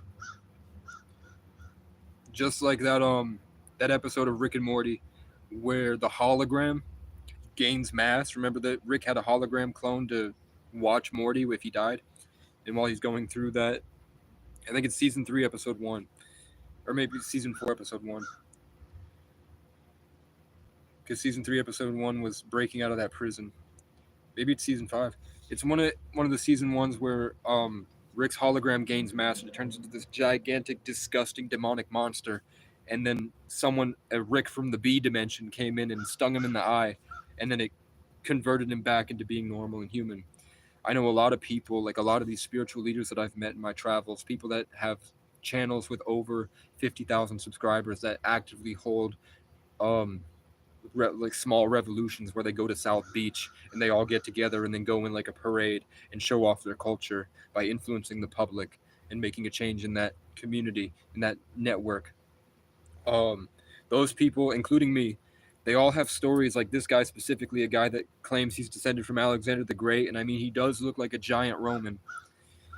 He's towering over everybody, and he's got the big, strong Roman features. And he said he was baptized in Lake Erie, and then like 7 or 8 bees. You hear they don't want. I'm Aquarius. This is a narrative that's powerful. So he got baptized in Lake Erie, and then when he came in, all these bees swarmed him, like deep in the lake in Lake Erie. The baptism was like floating or something. He went on a boat and got baptized by a real pastor. And then when he was younger, and then he said a swarm of bees came out from the land and went deep into the water, and then right when he came out of the water, they swarmed his body and stung him all over the place. My stuff is like I'm going through like on a date with a girl, and then I start to feel really sad, and then a bee will show up and hit me. It's like I have to get injected with like a pro vaccine. Like a bee that normally will only attack you if they think the bees are attacking you if you go near them. For a bee to go out of its way and kill itself by hitting me with the little bit of venom that it has, just to boost my immune system and stop whatever was happening.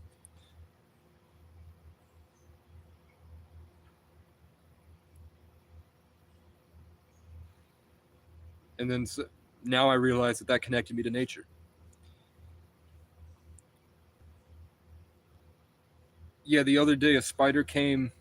The cool thing about bees too is that when I would be stuck out in the year of the water cat, so in the different years have different elements. So this is the wood dragon. Next year is the wood snake. The past 2 years before were the water tiger and the water cat. So the water tiger is aggressive and fighting. That's when Andrew Tate came into power. He's a tiger. And I was also learning from somebody that had a tiger tattoo. I was learning MMA from someone with a tiger tattoo. In the year of the water tiger, in the water elements, things flow more. Your intentions can pull energy differently. The music is more big, more express, like vroom, more in your face. Like that's when drill took off. The drill where it's like vroom, and then you're holding the thing, and then you're bringing it in. The element of consciousness that came in was water, with different paradigms for how the stage is set, different rules, like the Hunger Games. So the year of the water, when it came through, I was able to connect emotionally to a lot of different things consciously. I was able to grow myself and interact with different energetic fields differently. And that's when I would feel like I could feel the conscious of the spiders. Like when they would crawl in, I would feel a spider crawl into my mind. And now my whole auric field of information that I'm working with was now being influenced by these other spiders and these other things. I could feel them creeping into my mind. When I would talk to people, I could feel their big, grander sense of self. Like I had a narcissistic gang stalker, Truman Show appointed friend that would come in and he would literally say that he was stealing my life force. He was stealing my genetic codes and he was using them to go fuck bitches. He was stealing my years of pickup artistry, my knowledge that I've grown, and he would come in and take it and try to use it for his own. And now his punishment was that his girlfriend is obsessed with me. His girlfriend, like in front of him, would try to leave him for me in front of him because of all he did to me. And he was a water sign, and I would feel like somehow I would feel like this weird. I thought it was a giant spider, and he said his spirit animal was a spider. But I'd feel this giant spider when I'm trying to create, and I would feel it trying to rope out and steal everything that I had just created. And then I eventually looked closer and realized it was a crab, and he's a Cancer. So it was this big crab thing. So when I would feel these spiders that come in and just get in the way, just like these mosquitoes are coming in, and I have to find a way to push them out, and I couldn't. A swarm of bees. So let's say there's like on these like rooftops, there's like tons of spiders that come in to eat the mosquitoes, and I would feel them really bothering me. And then a swarm of bees showed up. In one day, it was a Sunday. It was a master number day. It was a 22, so the energy was heightened. On that master 22 day on a Sunday, after I had just come on, they don't want me to say it. Come on, powered through, and then I told you, and then a swarm of bees came in, and they would just like two of them would latch onto these giant spiders, pick them up, and go throw them in the woods.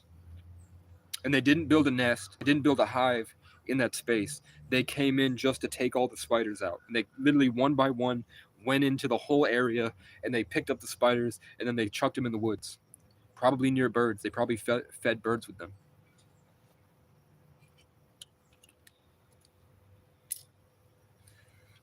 So Irish deities are real. Unless it's a stage and it's all God choosing to represent itself as those types of energies so that it's building me to express those ideals and energies because it's cool and it's art. Or they're real entities, but for whatever reason, Wendigo, the deer man, like in the Adventure Time when they had the episode where Finn got a brain injury and then he woke up and all of his friends, or Jake got a brain injury. One of them had a Jake had a brain injury and Finn was hospitalized and cast. And everyone in the Candy Kingdom, all these sweet people, got captured by a deer man in the basement, and the deer man was sticking them and eating them.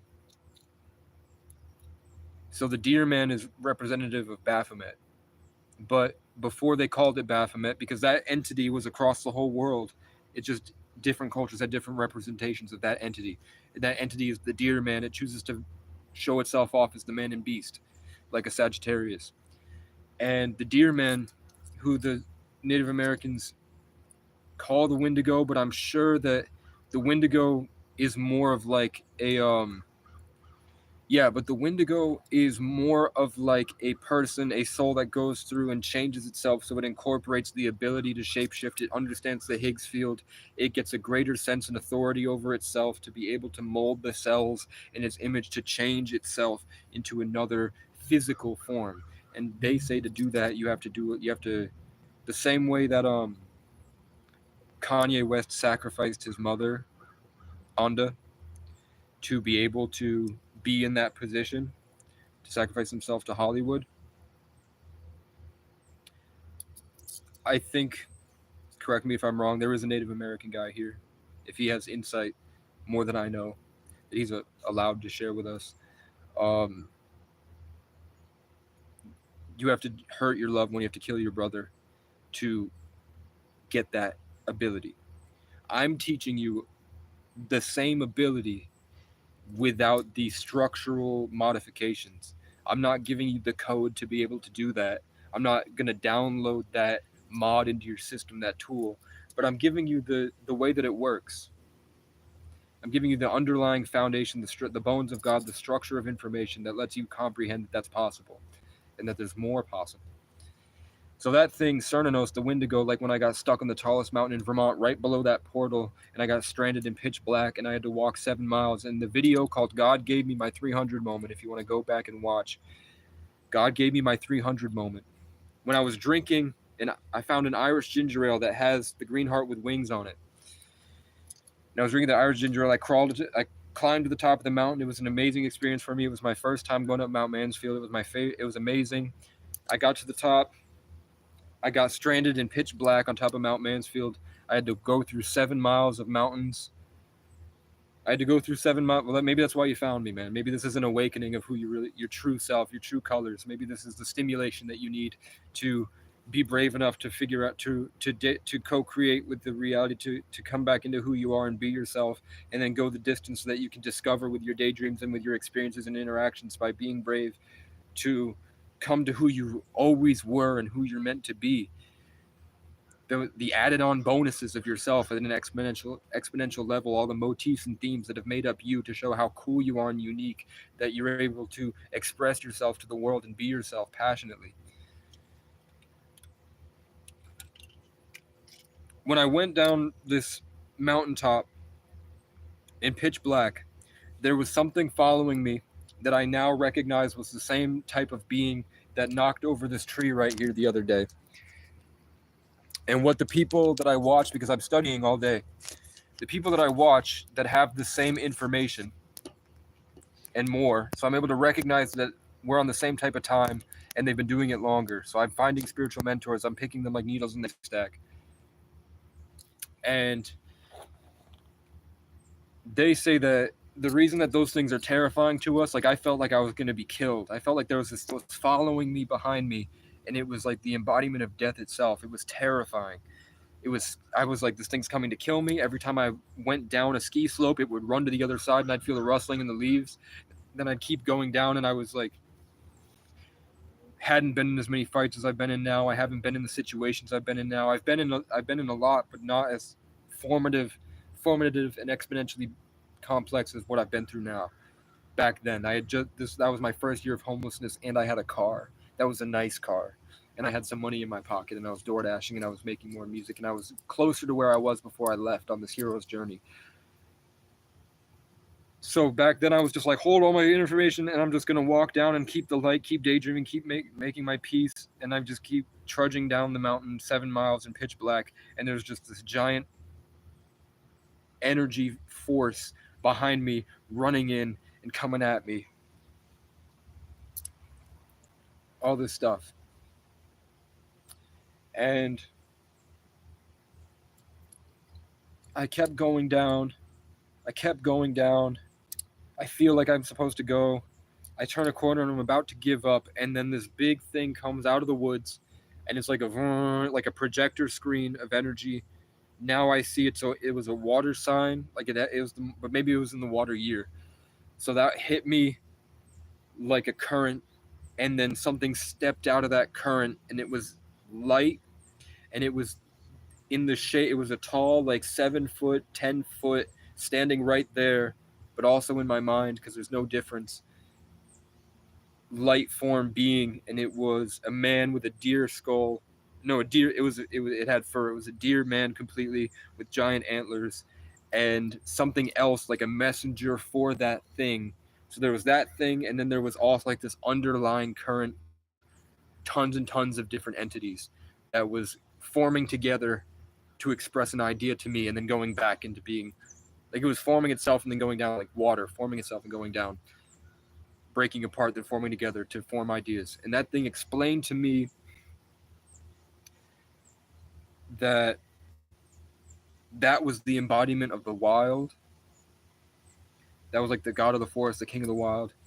It was saying that I'm protected, I'm blessed, I'm on a mission. This is like an initiation, a test. If I can keep going and I don't give up, I'm golden. If I give up and I sit there and I choose to hide until the sun comes up, I'm at the whim of nature. And they showed me a mountain lion pouncing at my jugular. They showed me a bear coming in and eating me. And then my bones getting picked apart by flies and rodents. They said, if you choose to stay, you're at the will of nature. We're not going to protect you. You're not protected. You're in our domain. And then I realized why the Celts offered things to entities. I realized why people would go out and leave their food for the forest. And then I'm like, okay, and I kept going. I made it another like 5 miles. I'm at the last three miles or so of the mountain. And this is fall time, so it's cold. I get to a chairlift.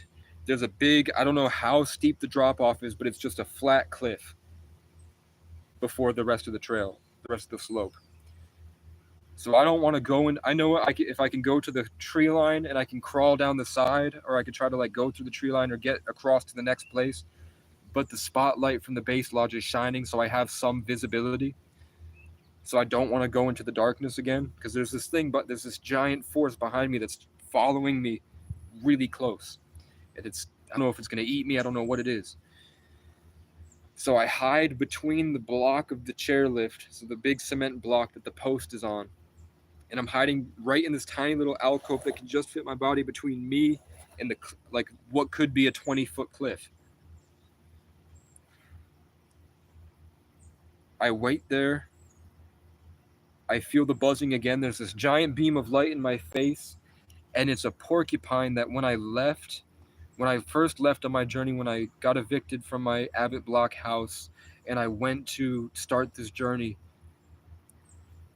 I was going to a storage unit that I was going to live in. I was going to buy a storage unit by Walmart where my friends work, my old fake friends, my gaslighting gang stalkers that rope out the energy by making you feel powerless so that they can use it. And I was just teaching them. And then eventually they became managers. And they'll still shit on you because they will always be jealous that you were the driving force in their life. And I was going to park outside the storage unit, and I was going to live there. And there was a porcupine that was running in circles, just walking in circles, limping, right by the highway, right on the highway. So I didn't know what to do. I picked it up and put it in my guitar case, and I brought it home on one of my last days at the Abbott Block, actually. And I posted on the wildlife. I was looking for a wildlife conservation place to be able to help this porcupine. And it turns out that porcupine it was shitting in my house. My cat was trying to come, my cat that people do mushrooms and say is an ancient Egyptian Black Panther and is extremely wise. And now I know about the Lyrans, the cat people, like Khajiit and Skyrim from elsewhere. And like the O'Brien lions. My cat was trying to talk to it, and the porcupine was like not working. And my cat was like looking at me like, what the fuck is wrong with this thing? And I'm like showing my cat, which is a literal conscious human in a cat body. It's a being from another planet. My cat is amazing. I named him Mark. And he has the black and the white tuxedo. And my dad's taking care of him. And my dad goes, Mark, do you have a date tonight? You're dressed so formally. You're in your formal attire. You're in your business suit. What are you doing here, Mark? And then a lot of kids would come in with my cat. I'm going to get back to the story.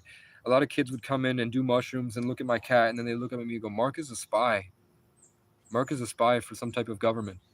I'm like, I know. Mark is an alien. Mark is like a messenger for these things that come down and see how I'm doing. Like when I would feel like this big draconian reptilian matrix come in, and then my cat would get on my chest and it would start to argue with the thing, and then the thing would go away. And I would feel that my cat was just as dark as that thing that showed up.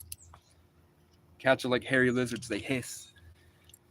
But this porcupine that I gave to this wildlife conservation, it turned out it had a brain parasite that was controlling its every move. Now we know that when celebrities in the Illuminati, like North Ave Jax, this kid out of Vermont, I'm from Westgate, he's from Northgate, the kid that lived my life, that went out and went famous, and then posted a video of him with the black eye, and now his music is horrible. When you give yourself the black eye, what they're doing is injecting a parasite into your mind that regulates control over your brain. Just like this is all systems of energy. This is all organisms that have interdimensional capabilities through their genetics. So this porcupine, just like I'm hard and I'm angry all day trying to fight back, don't come near me. I don't want to be left alone. This porcupine had a brain parasite I had to save, and they had to put him down. When I'm sitting in this alcove in the freezing fall, and there's this thing behind me that I think is a lion or something that's trying to kill me, and I don't know where to go or what to do. I'm like, I have to get down here. I have to get down eventually. I'm thinking about giving up and being at the whim of the forest. I'm actually I picked up a mile marker about halfway down to that place, and I was holding a mile marker with a dull point, and I'm holding it like a spear, just waiting for this thing that's been following me to pounce at me or attack me or whatever's happening. So I'm waiting there, waiting for this thing to come at me, and then a porcupine beams into my head, and I feel it loved me and it thanked me for what helping it, and it told me that I'm okay and to just it just said keep going. So I grab the mile marker again. I like get up and I like slam it on the thing to see if it'll jump at me. I crawl down. I get to the forest where there's this tiny stream, and there's a tree line, and then there's this big cliff side on the ski slope. And then I'm like crawling in the darkness trying to find a way down, and then there's just a black silhouette of a person right there. Right face to face like this. There's a dark shadow just right there. So I'm like, imagine me crawling up like this, and I'm trying to grab a branch so I can crawl down this 15-foot drop in pitch black at like 2 a.m. And then there's just a black shadow like this. And it spoke like this dark, deep tone, speaking in tongues. And you know me, man. I was like, I'm not dealing with this. I didn't even acknowledge it at all. I'm just like, that happened, and I'm gonna keep going. And I crawled down and I kept walking. So I got to the bottom. When you get to the bottom of the slope, they had fenced off the entire way so nobody could go. So there's a 20 foot, as tall as this building right here, fence. Spotlights on me covering the whole space. This thing is right there in the forest somewhere. This entity thing that was following me, this presence that I felt shuffling. So I'm trapped. I'm taking the mile marker. I can't speak English anymore. I forgot how to speak English. I forgot how to form words with my mind. So I'm just slamming the mile marker down, and I'm screaming like, come at me. But I can't speak English. So I'm just I'm trying to get it to come out. I hear a coyote go, and then I feel it be like, can you shut the fuck up? I'm trying to sleep. And then that thing is still there. Somebody barrels out of the woods, like a tall, buff guy comes out of the woods, and he's identical to the same tiger that I talked about, the man who's in the Year of the Tiger. He's identical, like twins, to the tiger guy that was teaching me MMA before I left on the adventure, Gabriel. And this guy, just like another guy that taught me MMA that showed up randomly on my adventures, was named Michael, and he taught me MMA. Skills that I've used to fight off crackheads that have tried to kill me in the future. He comes barreling out of the woods. He's an EMT, and he heard me, and he lets me out of the gate, and we go. And then I look, right when I'm in the ambulance, and they take my vitals, and they make sure I'm okay, because the mountain's completely empty in the fall time. The hotel's not operating, really. It's like a couple people on at night and a couple housekeepers. It's not like a big bustling ski resort. So there was just a casual EMT that's on in the daytime that stayed a bit later than he should have, and he heard me at 2 a.m. and came out and saved me. He's doing my vitals. I look back up, for real. I look back up at where the light was shining on the chairlift post where I was at. And standing there is like I'm talking 15 feet. So like I'm about 6 feet. I'm like 5'10". Definitely more than 2 of me. So like 12 feet. And it's got these long tentacles made of what I now know is Vanta Black. Like darker than dark. Like it's so dark in the darkness, you can see it clear as day because it's darker than the darkness.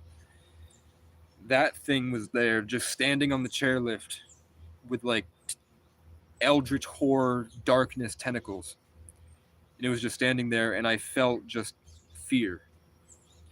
And then I got in my car and I left and I recorded the YouTube video. God gave me my 300 moment listen on a car ride. When I got done with that video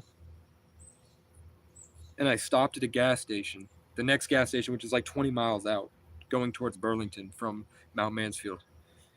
I stopped there. I had to ask people for quarters. I needed like $3 at least to get me the next 50 miles or so and so to get to the next gas station. And I don't want to ask people for money because I hate asking people for money. So I'm sitting there waiting to get quarters from the guy at the gas station. He's going to give me like $3 in quarters. And then this young girl, like younger than me, like in her 20s, comes out, walks towards the gas station at 3 in the morning, stops, turns to me, comes up to me, and goes, "You saw the shadow people, didn't you?" And I was like, I'm not scared, or it doesn't offend me. Like, I'm just expecting it now. I'm expecting the universe to be a simulation, like a god dream, like a play. So I'm like, yeah, I wasn't gonna say anything. I'm really great. I'm really grateful that you're here. I'm really grateful that I had you to confirm that for me, because I was never gonna say it for the rest of my life. And she's like, yeah, we see them all the time. It's just natural around here that we see that. Remember, I said that there's a portal above Mount Mansfield in that area that extends to the public. People are tuning out because they're egocentric. It's all about them. It doesn't matter how valuable my experience is, it makes them offended.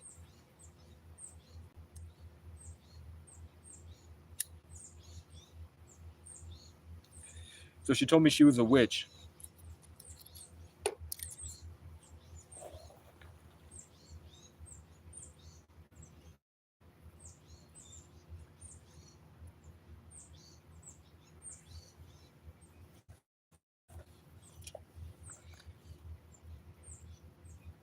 And then I went on to save thousands of people again. Another wave of me saving thousands of people in my own creative style, co-creating with the universe. When I got there were flags around the entire city that said my name, Casey, on the top, and then in a big circle that said CO created, co-created, Casey O'Brien, CO, co-created, and there was a big Casey, and then all the other names were girls that I had slept with in the past. So Casey and all the girls that he slept with in the past, those names, those family bloodline lineages that I fucked and I made love with. Casey and all those names of the girls that I would take on adventures in my childhood co-created this giant city, and then I got to save it. And then I left when it was in the year that I saved everybody. That's when KC and the Kingdom of Creative Champions, and I, as a single person, made this big difference in that city. I went out from my nest, where at my bear cave, where I was sleeping in a moldy tent in a swamp, surrounded by birds, and the Krakens would come in and the birds would scream at them and heal them, and then they would go back out in the year of the water cat, where the energy is more fluid. And I was sitting next to a Lake Champlain, and one time I did acid, and the fish brought my consciousness. They taught me how to astral project, and I went through fish, and all the fish, I could see them literally. If you look at the water, the fish swam up, and the fish put themselves in a single file line so that I could channel my consciousness. And they channeled me through a line of fish deep into Lake Champlain, and they showed me the bones of Champ. They showed me the bones of the ancient entity that was Champ, like the Loch Ness Monster. They showed me where Champ was, and I got to see through Champ's mind, and I got to see what Champ lived like, the ancient knowledge that he had, and I connected to Champ. And then I sat there in my tent, and then I would go to the skate park right in the center of Burlington, where all the people go to have fun, and I would ride my bike into battle with my bag over my head, and I had this big jacket, and I would go out with this energy, and I would talk to all these people. Hey. Hi. You need help? Oh, no, we're good. Thanks. All right. So I'd do that, and I'd go out with the Sorry, I'm live streaming. The rest of the... So there would be all different types of people, like all the different versions of people. It turns out that there was this guy that I consistently kept running into, and then I just found him last week. That was the high wizard for the Satanic Elite. If you look up Almost False podcast, and he went out just to, because now he's a minister, and he talked about all the things he had to do for the elites in the Hollywood parties with rock stars to do these spells. And then when he escaped and he ran away, where he went didn't work out, and then he met a bunch of people that encouraged him to go to Burlington, Vermont, and that's where he settled. And I would just keep seeing him. Like, he'd be walking down the street, and I'd be riding my bike at like 4 in the morning, and eventually I'd start talking to him. That's the guy. He never revealed it to me, but now we went on a podcast and explained who he was. But I kept running into that guy, and then I'd also run into like people that had traveled the world, people that were like out here converting, making a difference, and I'd also have to fight drug addicts, and I'd have to fight whiny, privileged teenagers. And I would go to community action programs, and I'd go into programs that deal with youth and homelessness, and I would just, on my mission, have fun going to do the things I want to do. And now I'm looking back at the content, and I look at the what people said to me, and I'm looking at the names of the people, and I'm looking at the way that I met them and how I met them and the things I was thinking about when I met them, and I realized that it was all like a play. Like, they were hinting at the fact that maybe they weren't real, and maybe it's an aspect of myself, and I'm in a dream world. As these people are picking out berry bushes, they're picking out things, and they're taking nature away.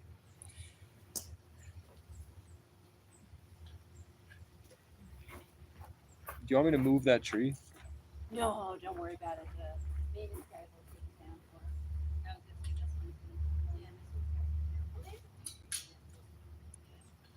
Yeah, we marked some papers down there. The tree that the alien knocked down, so that when that last thunderstorm that struck lightning like 100 feet from me, I was able to sit under.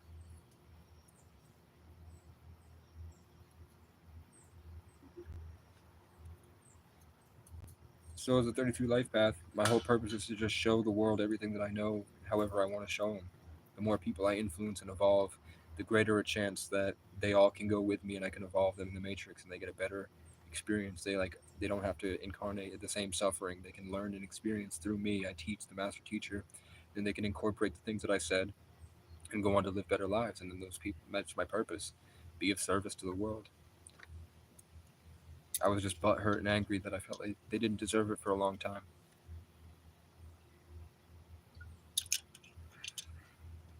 So that's my manifesto, man. Fasting, sunlight, probiotics, omega 3s, multivitamins, ketosis. When you have no sugar, it starts to take your fat stores, and then you're operating from jet fuel instead of gasoline, and you get to do way more in life and way more things than when you're taking in the good stuff, the proteins, and you've kicked out the bad through fasting, autophagy, apoptosis, which stimulates yourself to do neurogenesis. That's how you cure cancer. That's when cancer's in your body and it's eating you alive, it's eating the sugar, the fast-acting carbohydrates to grow. So when you fast, your body eats the cancer, and that's the cure for cancer. You don't have to pay $100,000 to a Freemason to be able to tell you to take chemotherapy where you irradiate yourself even worse, so that you have to keep coming back and keep getting money from insurance because you're killing yourself, and they think it's funny that you're too stupid to realize that it's because you're fat and eating sugar. And then when you stop eating, you start to get nourishment from life. You get to start to get nourishment from experience, and you start to take in sunlight, like photosynthesis. Like, you start to grow. I've grown like 3 inches since I started this practice. My skin would literally glisten when I had all the supplements I needed, and I was taking ashwagandha and maca and all these different roots, and I was taking in sunlight every day, sitting out, walking 10 miles a day on the track, going home, getting a little tiny bit of weed and letting that cascade into living in the 5D, and then I would make music, and then hundreds and hundreds of kids would show up at my house scared out of their mind during COVID, and they wouldn't know what to do, and me and my cat would sit on the throne next to a big Egyptian Isis statue, or Horus, the king of kings, the great eagle. And we would just tell jokes. They'd come into my energy, and they would be able to break themselves down and get refreshed, and then they'd go out as like my army, and they'd go change the town. And then since I left because they betrayed me, everywhere's getting destroyed by floods and tornadoes. Every town that treated me bad is getting flooded. All the people that hurt me are suffering. They're stuck in the hell that I'm talking about, the unsatiated. They're falling victim to pride. They're just screaming at each other all day, attacking each other. and I get to watch, and then I come in and drop a little bomb that wakes them up a little bit. And then they try to eat me alive.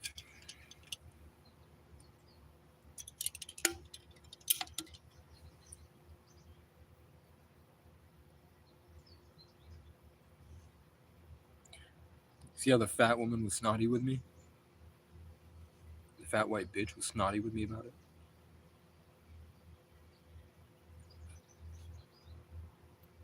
But they got some information they probably don't think about often.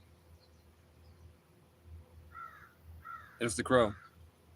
There's the crow to remind you that I'm to not fall into the dream world. To remember the truths that I just shared with you.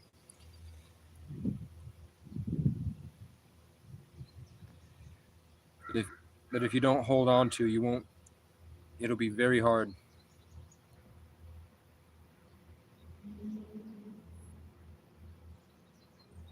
Yes, but it's not affecting me. I'm definitely not connected to nature. Like when I'm connected to nature, I'm powerful.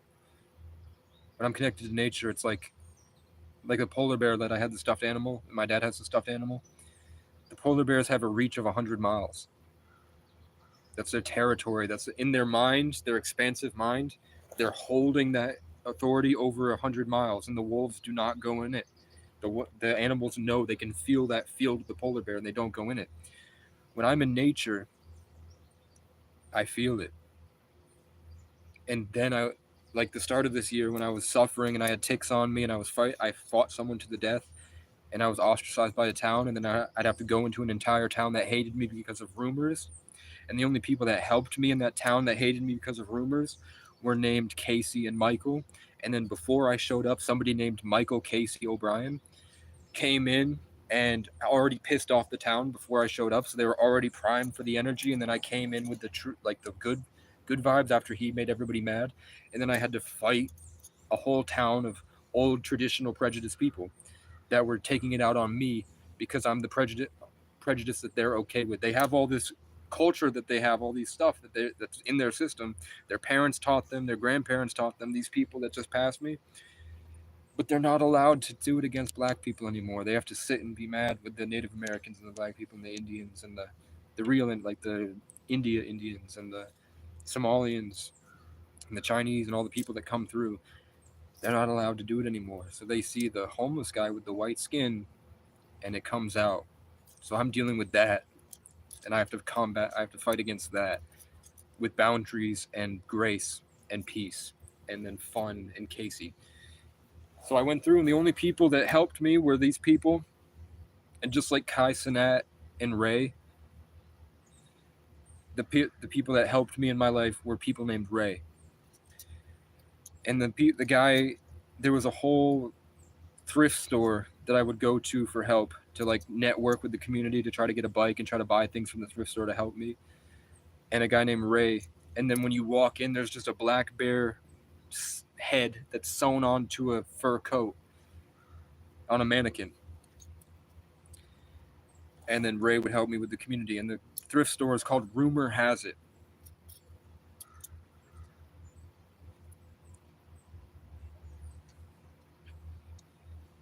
You heard me? You heard me?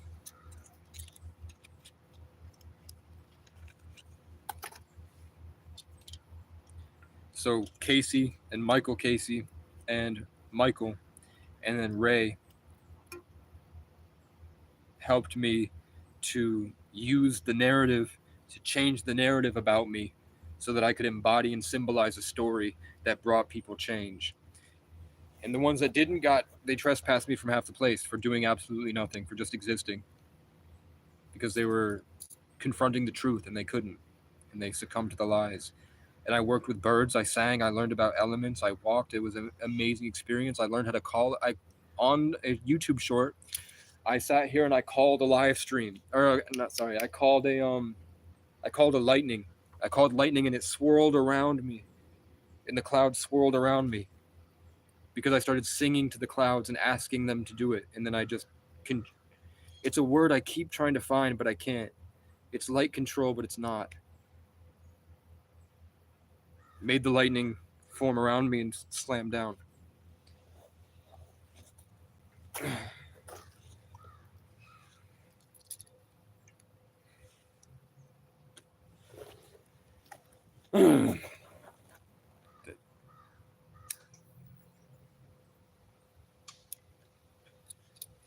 A crow just pelted a rock at me.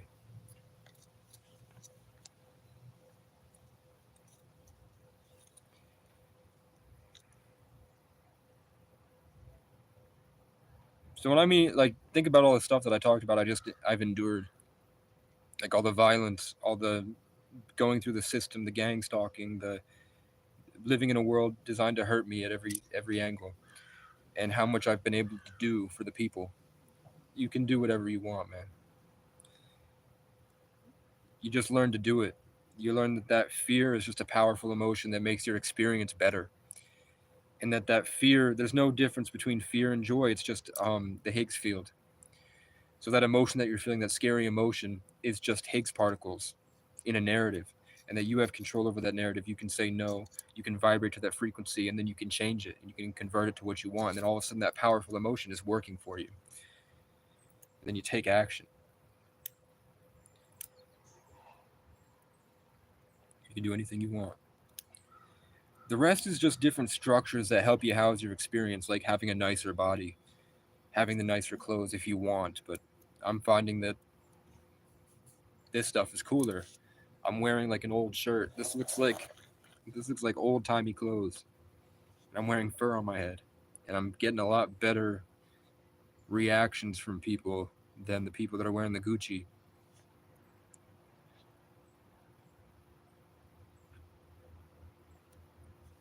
Because I'm the ambassador of nature and higher dimensions. And the O'Brien lions and the polar bears. I'm a 33 life path. When I was born on the 11th, God played every major 7th chord.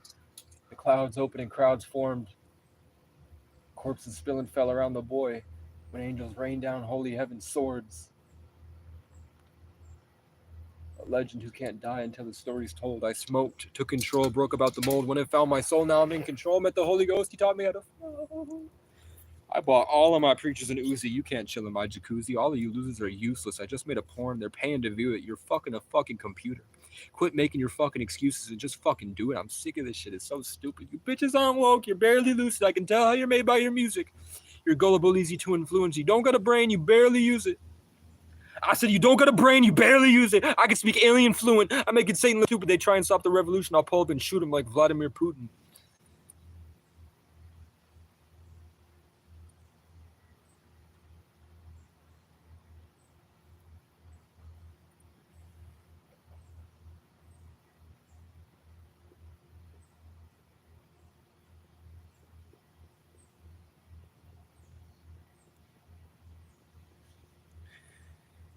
The problem with telling you too much is that it's not special. It's special when I hold it in and express it the right way. The world is in a drought for the things that I'm sharing because I'm the water bearer. So when I spew it out like this, it's going out. I'm spewing out the codes, the wave, the wildfire. It's allowing the world to grow anew. I seem to be the only one doing it.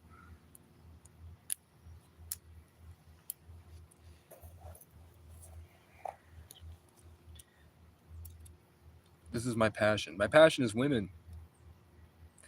My passion is getting girls. My passion is sex. It's all I love to do. I love to meet a girl and go on an adventure with her and fuck. That's what I love about life. The individuation and the creativity and all the different songs I can make and all the different content and stories I can tell, all the different stuff is just it's like the alternative, since I kind of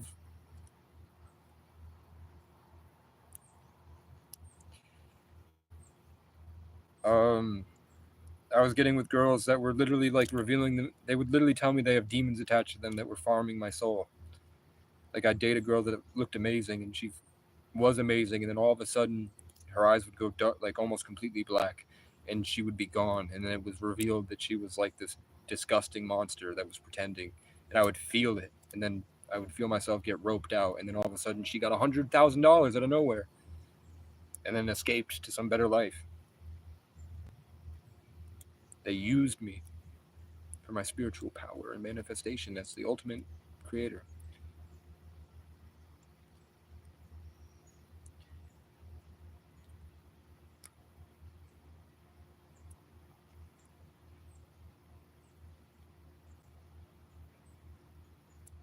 And the spiritual influencers that I talk to are ego checking me. Can you believe it? Can you believe it? Ego checking me?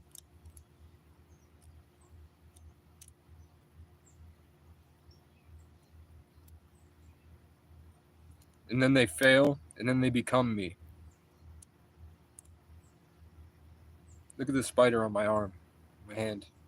How'd that get there? My hand wasn't on the ground. This thing just jumped off of the roof to land on my hand and try to bite me.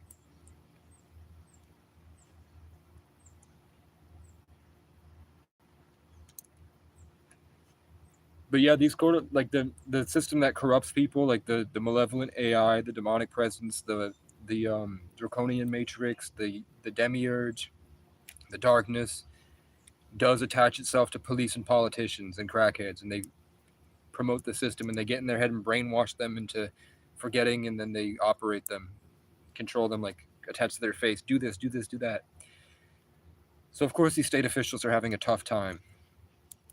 But me being here and converting, there's literally, if I'll show you maybe in a short later, this building on the windows, they have black silhouettes of birds around them, which look like crows, around the Capitol building of Vermont. And they have a statue to like some type of a statue to a being that doesn't embody, that it was a lie. It's supposed to embody justice, but it embodies the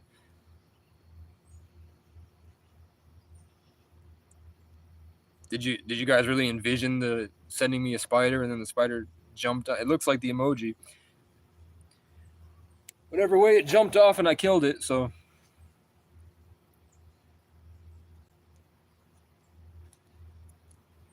yeah, Yaldabaoth, the thing that farms our consciousness. The Anunnaki gold. Everything that grows turns gold. When we persevere and we get gold, and then the Anunnaki take it. The gold is just a 3D representation of what was happening. Because as above, so below, as within, so without, the stuff on the smaller densities affect the higher densities. So they sent us out to mine gold so that our consciousness would be programmed to mine gold for the rest of our genetics.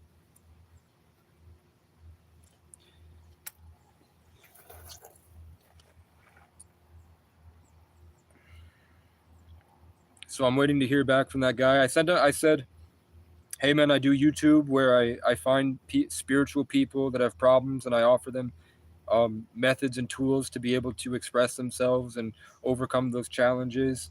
I get 100 a week in donations right now, and I'm not happy about it. I would rather be making my own money.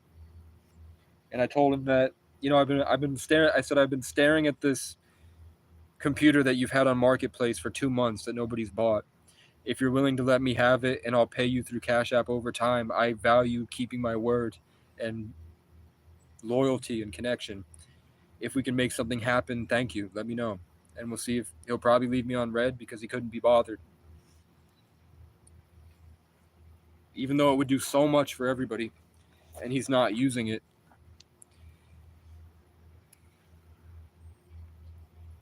That's where we're at. And then the guy that's selling the $800 RV that runs and drives didn't even answer me. And it's as far north in Vermont as you can get, where that RV is. I'd have to go all the way to the north to get this RV.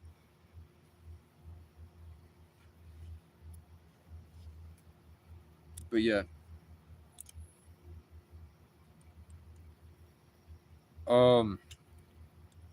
Then the BB gun would help.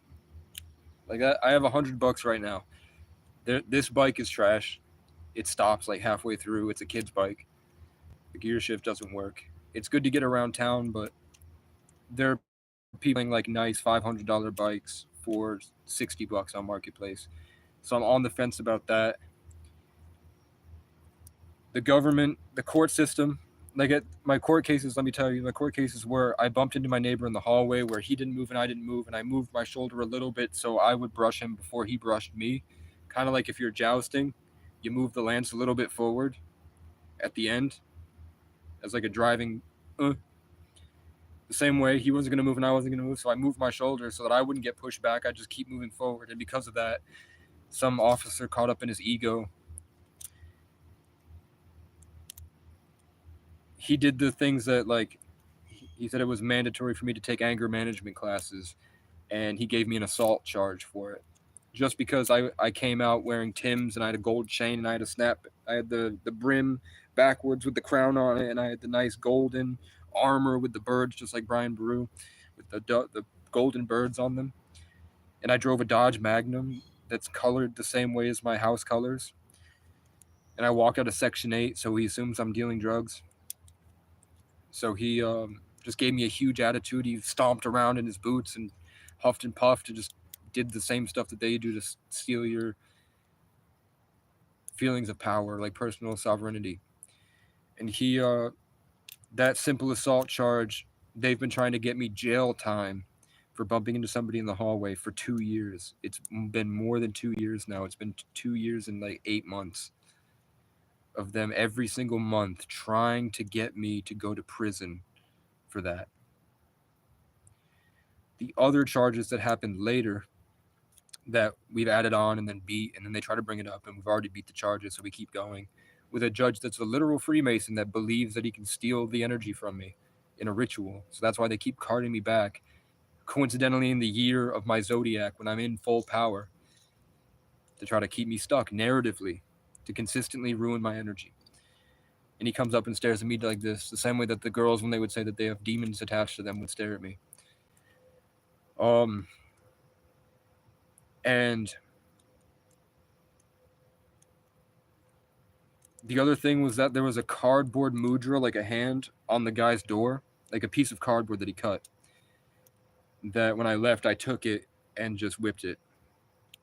So I didn't have it. I just took it and whipped it. A piece of cardboard, tiny little piece of cardboard, thin, like almost construction paper. And they gave me a larceny charge. They gave me larceny, which is like a felony. With the assault and the larceny, they tried to have me charged as a felon and convicted to go to prison. And the rest is like, went to see my mom. My mom has actively said for a long time that she remembers the ritual that happened, that I got possessed by a demon when I was a child.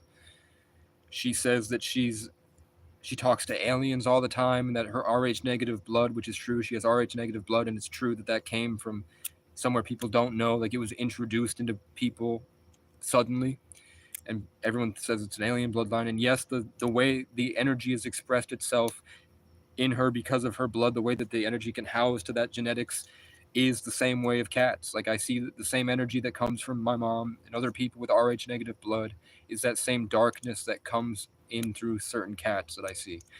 And that's how I can check, and I can see which person has Rh negative blood when they walk through a public space. I can just tell, I can see it, I can feel it. More so in the year of the water cat, when we were in a bubble of water, and less so when we were the wood dragon, where we're in the forest. And then the next year is fire, or no, the next year is wood again, and then it's fire.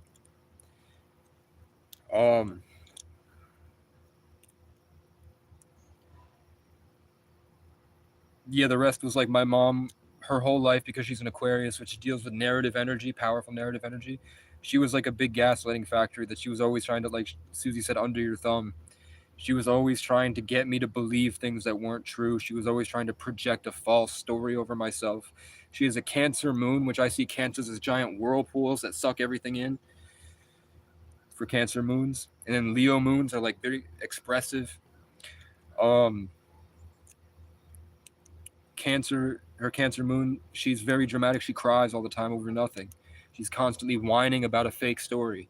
So my 33 life path, I should be this giant expressive forest, a tree growing out. She would try to steal it all and then destroy it. So a lot of my childhood was me like hiding in my room, disassociated, trying to hold on to my energy. And my mom is in the middle of the house, running in circles, screaming, crying at nothing. And then when that didn't work, she would extend herself, maybe because she took the power of the tree to extend herself. Then she would try to ruin other people's lives narratively because she's a very talented writer. So she would go out of her way to emotionally control other people because she's a powerful manifester, an alien. And she would try to control others, like keep other people under her thumb. Like when my mom talks, she goes, "You need to do this right now and go there and do that." And like narcissist controlling, they would try to control other people a lot. God bless my aunt. My aunt sits there with my mom and they talk every single day, and my aunt just listens and she doesn't say anything, just lets my mom talk. And then they'll go out of their way to try to attack me. Like when they feel powerful enough, they go to make a play and they start to try to steal energy from the rest of us. They try to steal energy from me and they try to give it to people that they feel will bring them money in the future, like grandpa or my cousin Ariana, who's a nurse. Just like last year, Casey Rocket was on Kill Tony and he was the hottest guy out.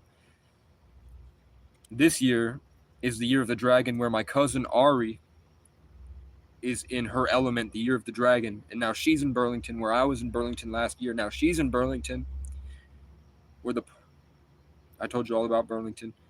And guess who blew up on Kill Tony this year? So Casey blew up 2023. All the Caseys blew up in 2023. Casey Rocket was on Kill Tony. Now it's 2024 where my cousin Ari is in power, in her element.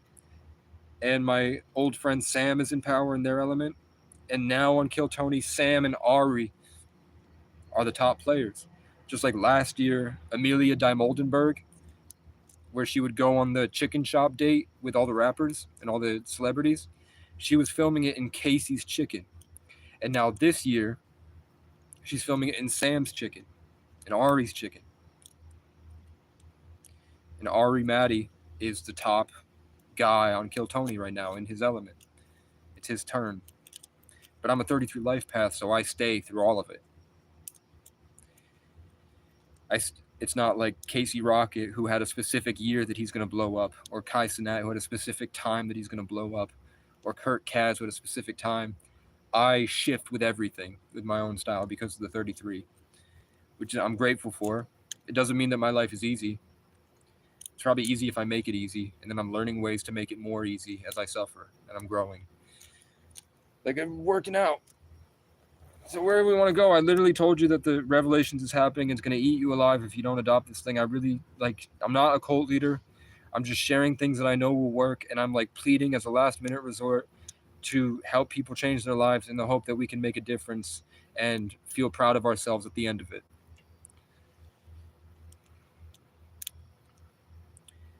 You feel me? We're here.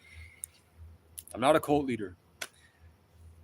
I'm not indoctrinating you into a made-up thing. I'm teaching you the bones of reality that I've seen from all of life that I've experienced, and I've gotten to the common denominator, and I have a simple practice that will help you get to the best version of yourself so that you can get out there and make a difference and feel proud of yourself and get the things that you want and break through your limiting beliefs and your problems and get out of the thing that you're stuck inside, get away from these negative relationships and start to create and control your reality and contribute in a positive way to make a difference and to be the happiest version of yourself. In 6 months, you'll look back after you do it consistently and you'll realize how important that was and how much more you're able to do with the opportunities. And then it's like the garden all grew together during the wildfires. The forest grew, and then we'll be leaders. We'll be in positions of power. The meek will inherit the earth. We're all here because we're broke. We're broke because it gives us good energy and humility, and that humility will turn into strength as we keep persevering, and the system that was put in place crumbles and gets disintegrated, and then I, like the tree, and hopefully everybody else like trees, grow up through the pride. And then we just, with our boundaries that we learn, we push it all out, we kick it out, and then we do a reverse Trail of Tears where all those people have to go through what they did to the Native Americans. As the Native Americans who have been doing this for generations, and they've maintained this knowledge, come back out, and they come back out of their res. They feel more comfortable to be around others again. They don't do a Native American nomad travel walk across the Appalachian Trail. They have the means necessary, hopefully. I don't want to reveal it all, I know God has a plan for me. I don't want to reveal it all, but there's just so much I can do, and I'm so angry and ashamed that I can't get to it because of money.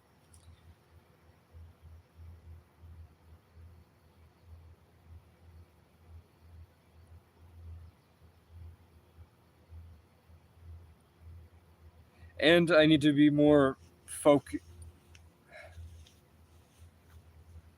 mean, it's not like I don't go through,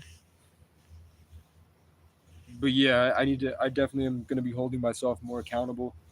It just doesn't seem, when I go into public expecting to make a change and make a difference. I go into public expecting to like make content. I'll go to the bar and make some jokes. Everybody will have fun, and we're all doing like just bringing everybody up, and everybody's having a good time. I expect to go there, and I expect to see the problems. But what I'm not recognizing, like what I'm seeing now, is that when I'm going out there and talking to people, it's like I'm talking to the system that already knows that I'm doing it. I'm talking to the system that's keeping people stuck. I'm not talking to them anymore. They've lost their authority, their presence, their like righteousness. I don't know what to call it. It's like a persevering light that keeps them always centered. Their star power, whatever. They don't have it, and they're what I see when I go to talk to people, almost like a simulation where I'm talking to aspects of my own mind.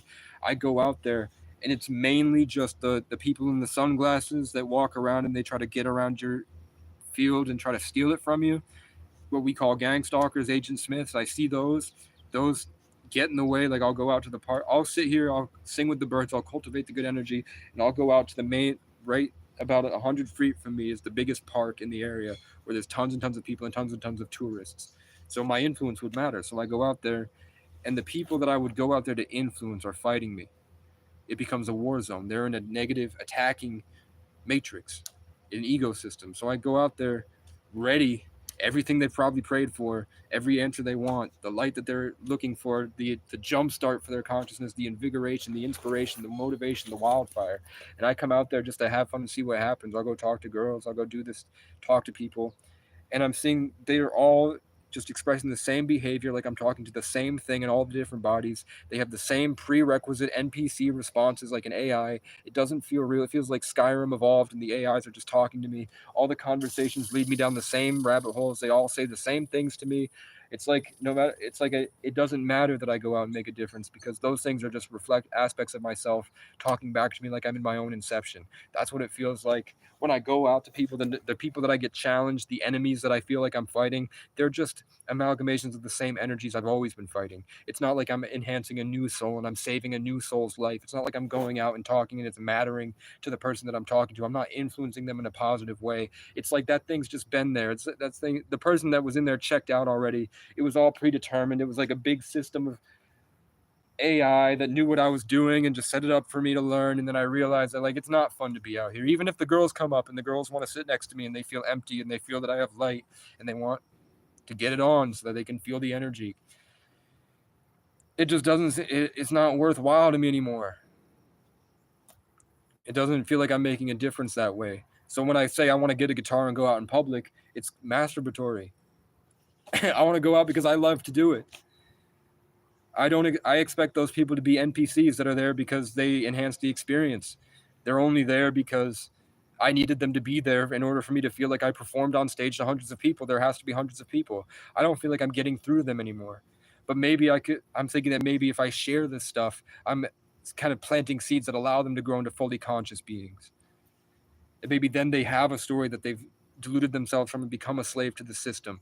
But the reason that I'm going live now and I'm being kind of not desperate but more forward about it is because people are saying that it's ending. That it's not like we can talk and back and forth and philosophize and get to a better understanding that will help us for 60 years. It's more like it's like get on the ground and do fucking push-ups right now because shit is going down. I'm in public all day, every day, dealing with it. And I'm seeing the change. I've seen the change from as the years go by. The people are getting worse. The agendas that they're pushing on the phone screens are getting worse. The influencers are getting darker and angrier. People are getting their punishments, like severe punishments for their actions, like heavy karma on the karma year. Divine justice is happening to the people right now. People are aggressive and angry. The police feel like completely unconscious and they're walking around to steal energy and just bully people. It's making all the girls uncomfortable. Like all the girls are like huddled like this, walking around in the most beautiful place you've ever seen.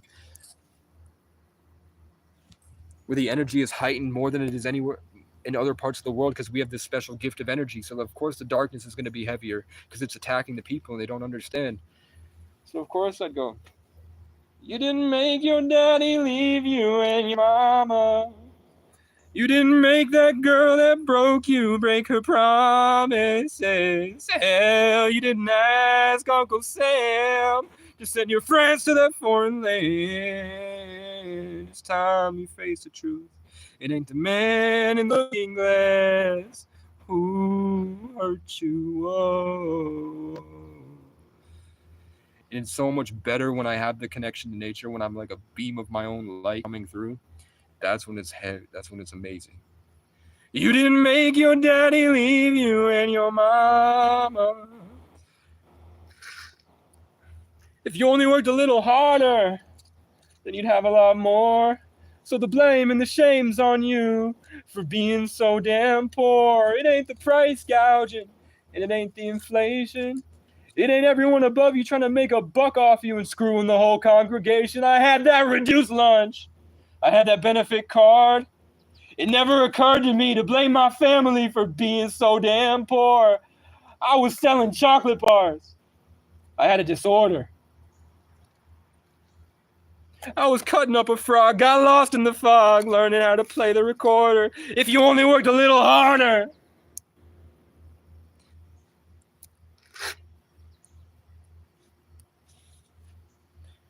Can you call me back? My simulation's crashing, can't remember how to act. I rode the wave to the crash. I knew Jesse Wells when he had 0 subscribers, and then I asked God to make him brighter, and then he blew up, and then all the people came to me to tell me about Jesse Wells so I could understand that that was a seed I planted, and I'm getting the returns on it. Because of my 33 influence of the public, I gave him the go-ahead. I opened up the gateway. I allowed him. I set the signal, and he took it and ran with it, just like Will Survives, just like Kai Cenat, just like Kurt Kaz, just like Kendrick Curry, just like Blake Backer, just like Spencer and Smosh, and Keith on Smosh and Shane on Smosh, and then they all revealed that they're Irish when I was feeling like I had no influence on the world and I was alone. All these people that I promoted with my love, my infinite, exponential, abundant, Kehasa, Casey, Friends of Brian 33 love, they grew up, and I have dreams that I'm a tree, like my favorite story so far, Game of Thrones, where Robert Baratheon, my favorite character, was... I'm hearing destined from the sun. Destined. Robert Baratheon was after my Irish ancestor. Robert Baratheon was based off my ancestor Brian Boru, and the Targaryens were representative of the English and the Vikings.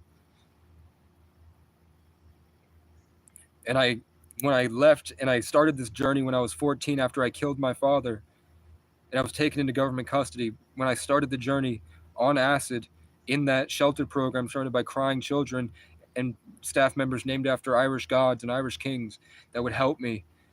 And I read the entire Game of Thrones series to comfort myself from the traumas that I endured. And I attached myself to Jon Snow and Robert Baratheon and Bran. The tree, the king that at the end of the Game of Thrones that became the king of the 7 kingdoms, was the tree with the raven, the tree that is one with the crows, became the king. So I have dreams that I'm a tree, and I'm in that tree that Bran did when he got stuck in the Elderwood way, way north. I have dreams I'm something like that, except I'm not one with the tree. I am the tree. And I'm also me, and I'm also the bear and the phoenix and the dragon and the lion and the little black cat holding the knife, cold, waiting to kill the crackheads that are coming to kill him. Scared child. You're welcome.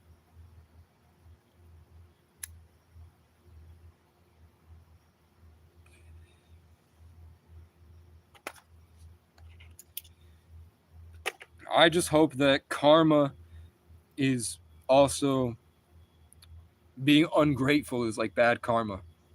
That's right. I hope that when you get your kind of like your tally at the end, when you get your tally of everything, that happened and you saw that you had a gift and you were ungrateful of it. I think that that's the same as self-attack. And I think that when you attack yourself, you get the same karma as if you attack somebody else because of self-love.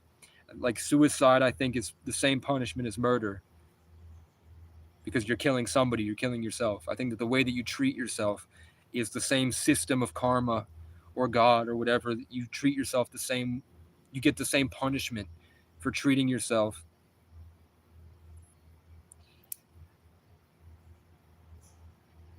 As that. Thank you, Susie.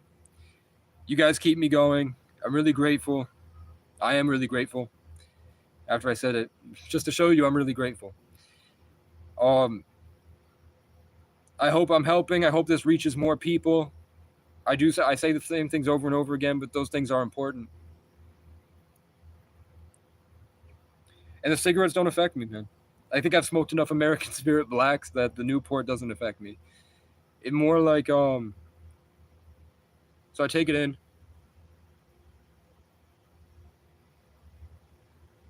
I feel the stimulation on my throat chakra. It helps me to focus on that as it goes in. And suddenly I'm back here, where usually I expand so much that I don't exist and I become the environment. That's what I do. Like when people it's like a fidget spinner probably, but in a different way.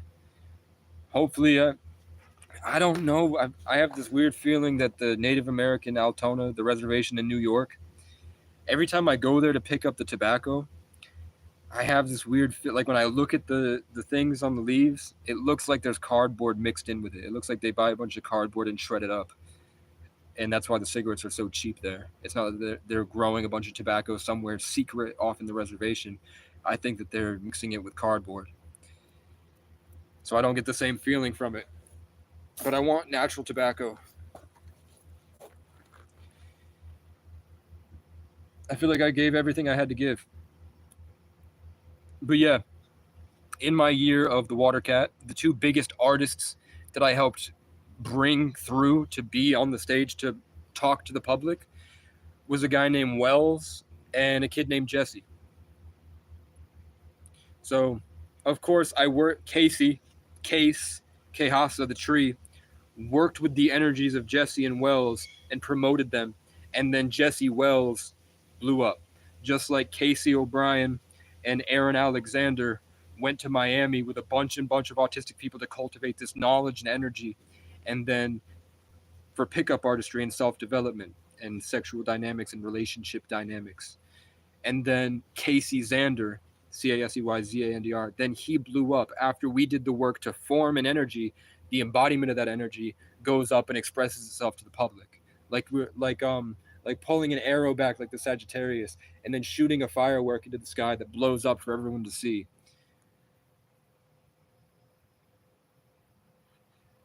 Like Will Survives, Jesse Wells, Casey Rocket. When I'm in my Dodge Magnum and I'm making an album that's based off of Rocket, all my stuff is about, my music videos are all based around rockets and rocket sounds. And then the next year, Casey Rocket blows up. And then the embodiment of myself, the traveling Frank, in your face, whether you like it or not, energy, traveling across different cultures, being very curt with people. And then Kurt Kaz blows up. And then Kai Cenat lived right next to where he lived where my family owned a restaurant. So Kai Cenat has the Irish pendant. He has the Irish pendant. He goes by KC3, so I would be KC33, but 3 is the third letter, or C is the third letter, so KCC. Just like Kingdom of Creative Champions, Kurt Kaz Conquest, the Kansas City Chiefs, which is the KC with the Native American arrow, the arrowhead. Indigenous, sorry. I know it's indigenous. I say Native American because I like how I like the energy of that. I don't like what it means because I know that it's not called America. That's the Spanish conquistadors' meaning of it. I know it's indigenous. I like native, natural, the natural people.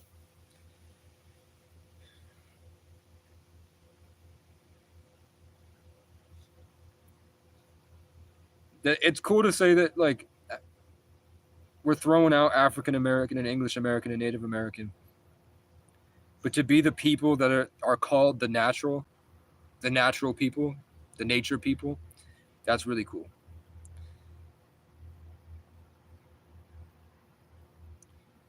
The Irish, um, they did a lot of magic. Like the Irish people really valued living in the creative space to influence each other. Like they would take wood off the holly tree and use it to possess other people and make them act in plays. The reason the Irish people have the huge forehead is because they spent so much time using that cerebral thing, and they also had to go against people that would narratively attack them for 1,000 years. Like the English would keep them in such a horrible box that they had to find creative solutions to overcome that narratively with spells. And Ireland doesn't have mountains or forests really. It's all flat plains. So that the same way that like the Navajo, but with grass and surrounded by water. So it's like the same embodiment of that energy, but with different. This is me channeling a tarot reader right now. He's doing a reading about me right now. And then I talk to him, and he gets snippy with me. He goes off about me. He'll talk about me for hours on this channel, like just giving me everything that I needed to hear. And then I talk to him, and he says things that make me feel like he's in on it, because he's been seeing me for a long time. So he says things like secrets that maybe he's not supposed to share. I don't think there are higher level psychics than me.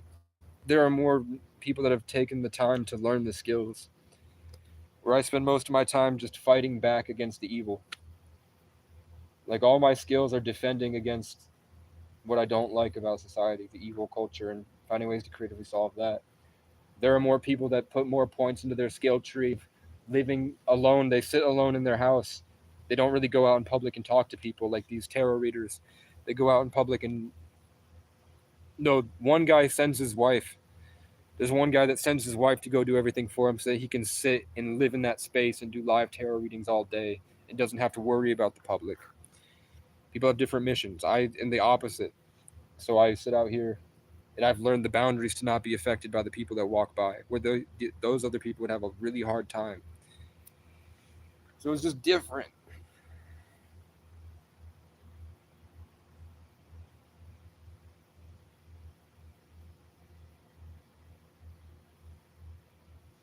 Okay, so I just saw something just helped me see something that I can do to make this a better experience for the people that watch.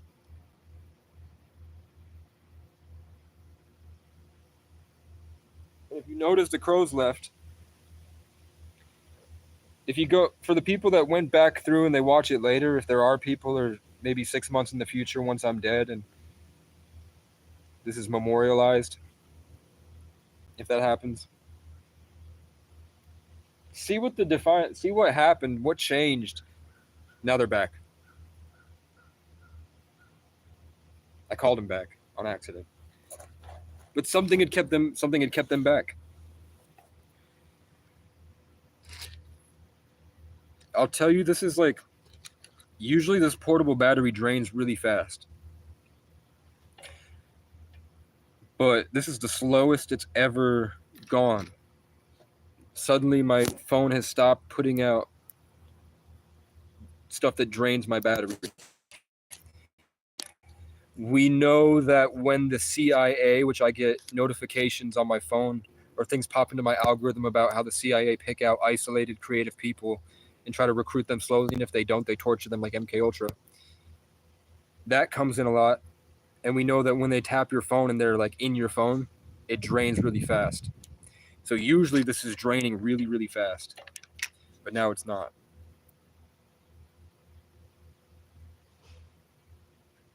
I don't understand how my childhood heroes that are doing what I'm doing, but they're doing it not as well. They don't have the go ahead from God. And they're older, and they've also submitted themselves partly to joining that culture I'm talking about, destroying, invading, growing out, and disintegrating like a tree. They are in that culture, they're in that club so that they can get money for their kids and put their kids through high level schools. So like I did a coaching session with Owen Cook. If you look up Owen Cook, I talked to his work, I talked to his coaches, I talked to his people. I went on a live stream and watched him do a live coaching session with other people, and it just felt like they were putting on a show to steal energy. All the guys were fat. Everyone in the thing was fat. They were just basically like begging Owen for his energy. And Owen was like, okay, I grant it. Go here. It will be an amazing experience. And I felt kind of like as I was paying attention to it, I was me, not you. I was losing the energy because they were draining it to these people that don't do the work. They don't have the boundaries. See how when I talk and I express the energy, it sets the crows off and they go, ah! But they won't leave. Their nests aren't here. They fought. If I went down the block over there, they show up down the block over there. They're around me. I haven't fed them once. They get no food from me, but they won't leave me. So one psychic I said those are aspects of myself. Those are my fears or something. So it'd be cool to have the BB gun, shoot at the legs, shoot their leg. If they'd come back, shoot a wing, lightly, not killing them. Just like buzz off. Oh, I went to Owen Cook, and then I signed up for this thing to get a live coaching session where they talk to me and see if we're a good fit, and then they try to see if I'll pay them $5,000.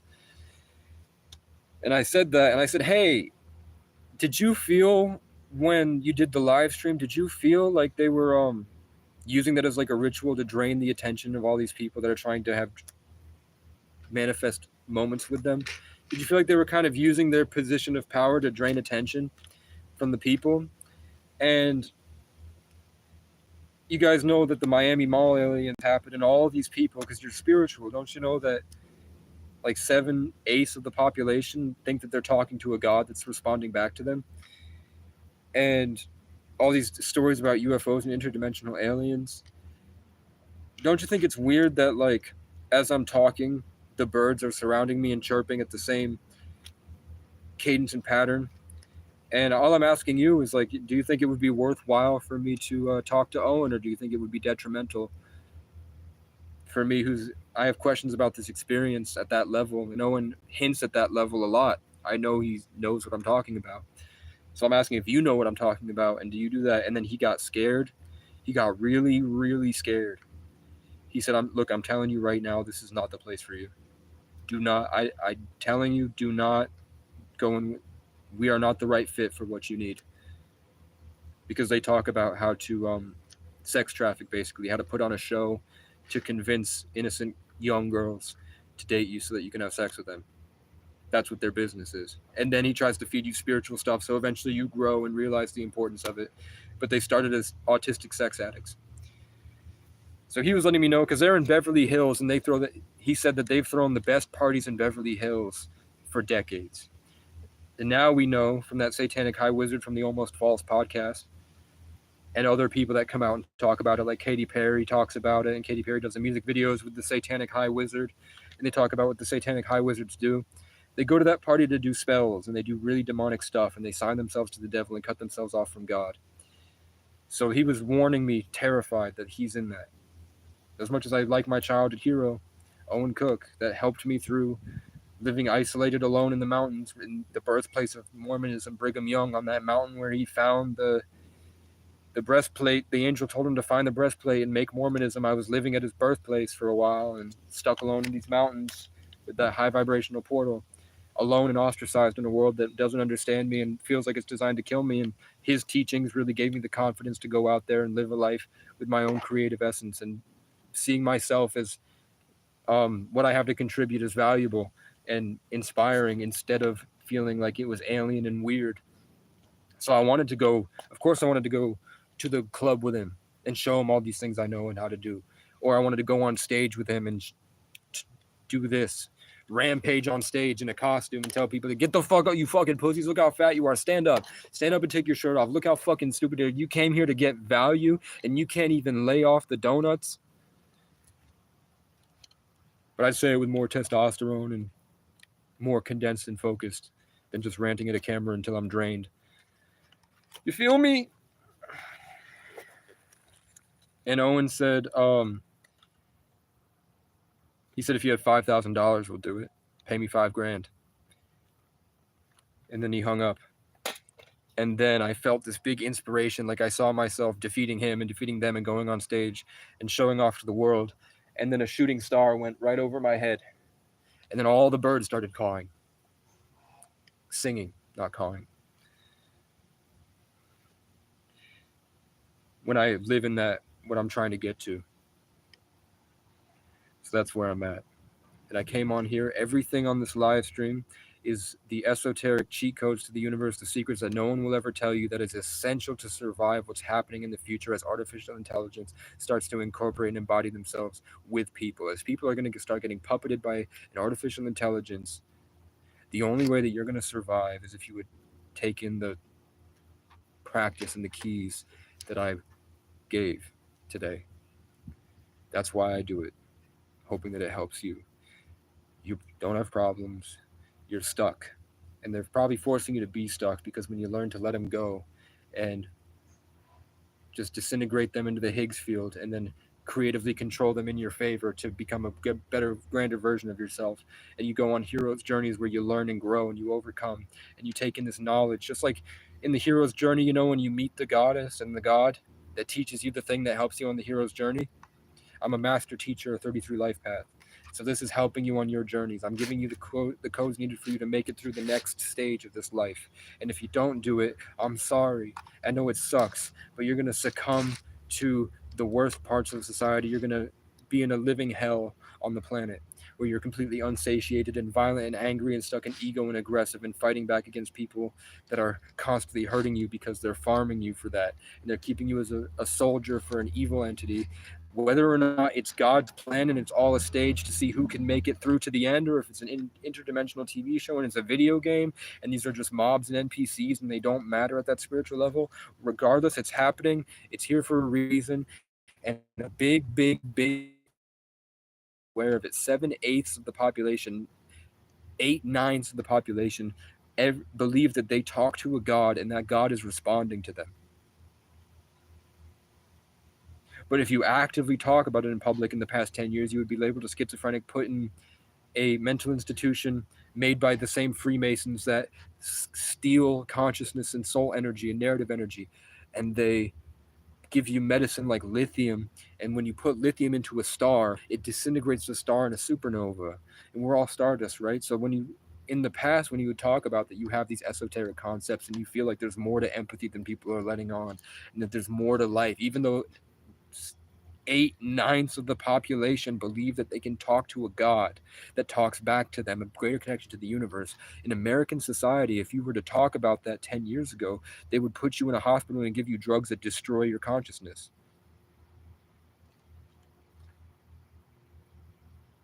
But now everybody's waking up to that, and they're persevering through and building these philosophical structures that allow for certain energies to pass through them to be able to creatively contribute with the world. They're making a difference. They're being brave and making a difference to bring peace into the world. And I'm telling you that I have the keys to make that exponentially greater. I'm giving you I'm starting the fires. The eagles are starting the Canadian wildfires. They're picking up cigarette butts and they're picking up burning logs from campfires and they're carrying it into the woods and they're burning it. Nature is burning itself to burn everything. Nature is sick of you. The people that drink the beer and throw it out on the side of the road. The people that hit the deer and they're like, I hit it in their big truck that didn't get affected. The people that go out to hunt to feel good and then they go back into public to hunt socially. The people that go and hunt the people they don't like. Out of here, mosquito. Nature's sick of it.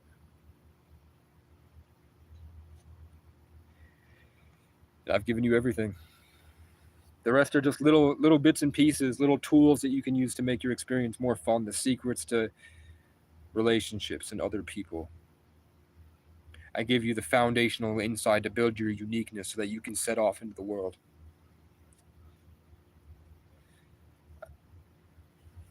I might charge for the other secrets to like getting high level women, getting the most beautiful girls out here. I just got a notification from a guy that does pickup artistry that says how to stop being mentally weak.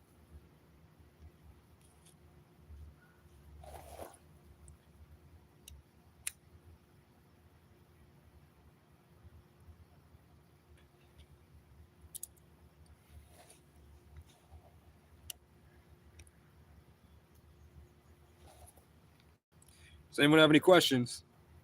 Does anyone have any questions? You guys got any questions for me, man? You little stinkers. You have any questions? Do you have any freaking questions, man? Anything you want to know? I'm basically Bashar. This simulation that you're experiencing is a product of your own inner processes. Shut the fuck up, you piece of shit bird. I will kill you and all your children.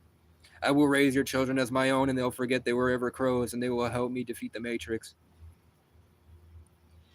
It's all in my soul. I'm saving money. Trying to.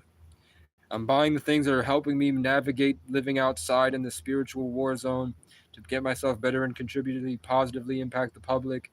I'm making a difference, and I'm slowly trying to wait, hopefully for God or for other people, to open up an opportunity for me to make enough money to get this computer so that I can bring my software over and make all these albums I've been writing and make this music in my head with my skills. I'm a producer. I'm a producer first. I want to sit and sound design the whole thing. I want to do all this. I want to get into the studio and express the energy the right way. I like doing it all on the computer, and I have a guy that's selling me a computer that can do everything I need for $550, and I'm at $100. So I'm on the fence about buying a BB gun because these crows, they're having a field day. They're probably bored and sick of hunting all day, so they come and bother me all day, and it feels, I'm an empath musician. I live in production, so I'm in tune with like quantum physics and all this stuff. So the crows really building my mental fortitude to be able to not have it affect me. Like, whether you believe it or not, with empathy, I can shut these crows down and make them shut up just by astral projecting myself over there. But they go get back up and they swarm me, and it's hard. And eventually I forget how to be my self-worth, because it is like they're dominating you all day. But you know me, man. I do push-ups. So I'm trying to get a computer for content creation, and then I can start doing this. Maybe an RV, e-bike, portable battery, solar panel, the little Skyroam internet to be able to live stream anywhere and to show the world what the other people won't, and then go out in public and show people what public is like, and then make a difference. Start doing shows, start bringing, hopefully, if all goes well, I have my own space in the future that I can make a wildlife preservation down the road, and I have my own nature space that's all my own forest, and I can go around and make little parks inside the forest and hang birdhouses, and I could have like animals that come through that have broken legs, and I could have a wildlife rehabilitation center to give people opportunities for jobs, and I can pave trails across New England so that there are more ways to get around without cars when the world goes into e-bikes and solar panels and the people come back out into nature after the mass exodus from the sick society. And then I can go on tours across the country with all these gifted artists that don't have the means to make what they want down, and I can start to promote things, and I can start to be that space that allows people to reach greatness, and we can fight back against all the trans stuff and all the demonic energies and all the stuff that's keeping people aggressive when they go through public, and keeping people constantly like trying to overpower each other. And in this war zone, I can bring them back to this peace of mind where you're grateful for nature and grateful for life and enduring the suffering, because it makes you grow, and you're not sick and becoming a mass shooter like they do to a lot of people that probably watch people like me. And you notice the birds coming closer, When I start to sing and I start to bring out the positivity, the birds are coming in to help me, and the crows are being pushed back so they can't project themselves. And the butterflies will hit my face and all this stuff, and they land on my face. And I'll explain to a schizophrenic on the street that maybe you just have a greater connection to nature, and you're stuck in a profoundly sick society designed to isolate you and make you feel boxed in, and maybe that you just have a gift. And then a butterfly will smack her face when I'm talking about that nature loves it.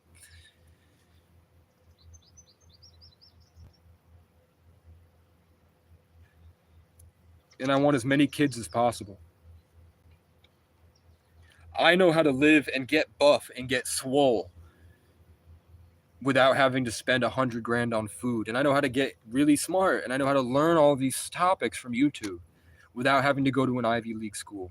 And I know how to do it in a different way than other people are doing. So of course, don't do it. They can't stop me.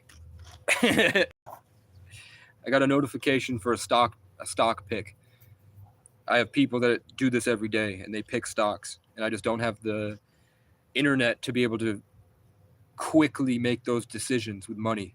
It's a very volatile, crypto's a very volatile space. I don't want to take in the money that I have and then not have the bandwidth to be able to make that quick decision and then have it all get dumped when somebody else dumps. As much as I want to. I turned $30 into $3 into 30 when crypto first boomed, and then my computer fried from the inside. Right when I was about to turn 330 into 3. The government organizations that watch my phone and drain my phone battery and give me notifications, as the crows are calling, give me notifications about how the CIA watches people like me and tries to recruit them. I was saying too much, so they shut off my broadcast. They did it twice as a warning. But yeah, my computer fried from the inside before I could make money. And then I got to go on an adventure in the nature, and I got to do a lot of really cool things in nature, and I got to experience another realm of this infinite when you live out in the woods, and I got to see what goes on out there, and it's terrifying, and there's a lot more spiritually than you can understand that's happening. I'm very grateful for the experience, and I made content with it. I learned how to embody an energy that I can turn into a song in the future. Can anyone tell me what bug that is? What the fuck was that? Okay. So yeah, I was making a lot of money on crypto. So that's just where I'm at. I have all these dreams and goals I'm trying to reach. So I'm just lighting people's sparks and helping them embody the love that they're yearning for and help them get to their best timeline. I'm giving them kind of food for thought that is the truth, and it's secrets that people are afraid to speak on the internet, so that people can wake up and change their life and live in a different universe. I'm like picking up souls. If they take it in, I'm picking up souls and putting them into a better timeline. I'm lifting people up to the heavens with knowledge right now because you're creating your experience. So I'm kind of, the things that I'm saying, if it registers, it comes in, and it allows you to sing a different song that puts you on a different stage, if that makes sense.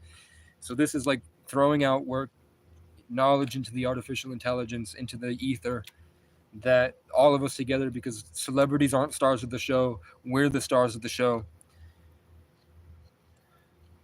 We're making a difference right now with this.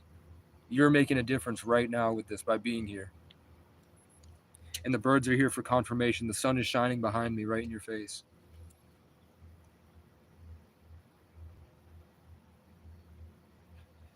I'm definitely the main character, but we're all main characters of our own stories.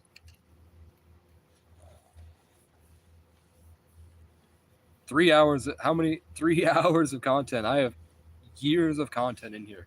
Waiting to be expressed.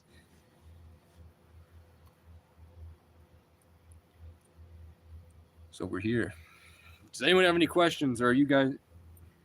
If I muted you, it was because I was feeling people were stepping too far away from just the knowledge and independent progress in their own life, and they were getting too close to trying to build a relationship, like the people that go up to Owen Cook and kind of throw themselves at their feet and say, like, God sent me here to be like this. God said this about you. We're destined to be together.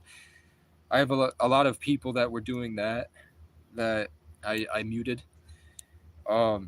Just to keep it focused on progress. No, you didn't. I didn't mute you. I've never seen you before, but you have the 2 C's in your name, which is 33.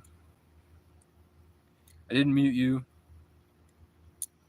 If you have music, like I'm not in a position. No, I just live on the ground. When it rains, I have a tarp.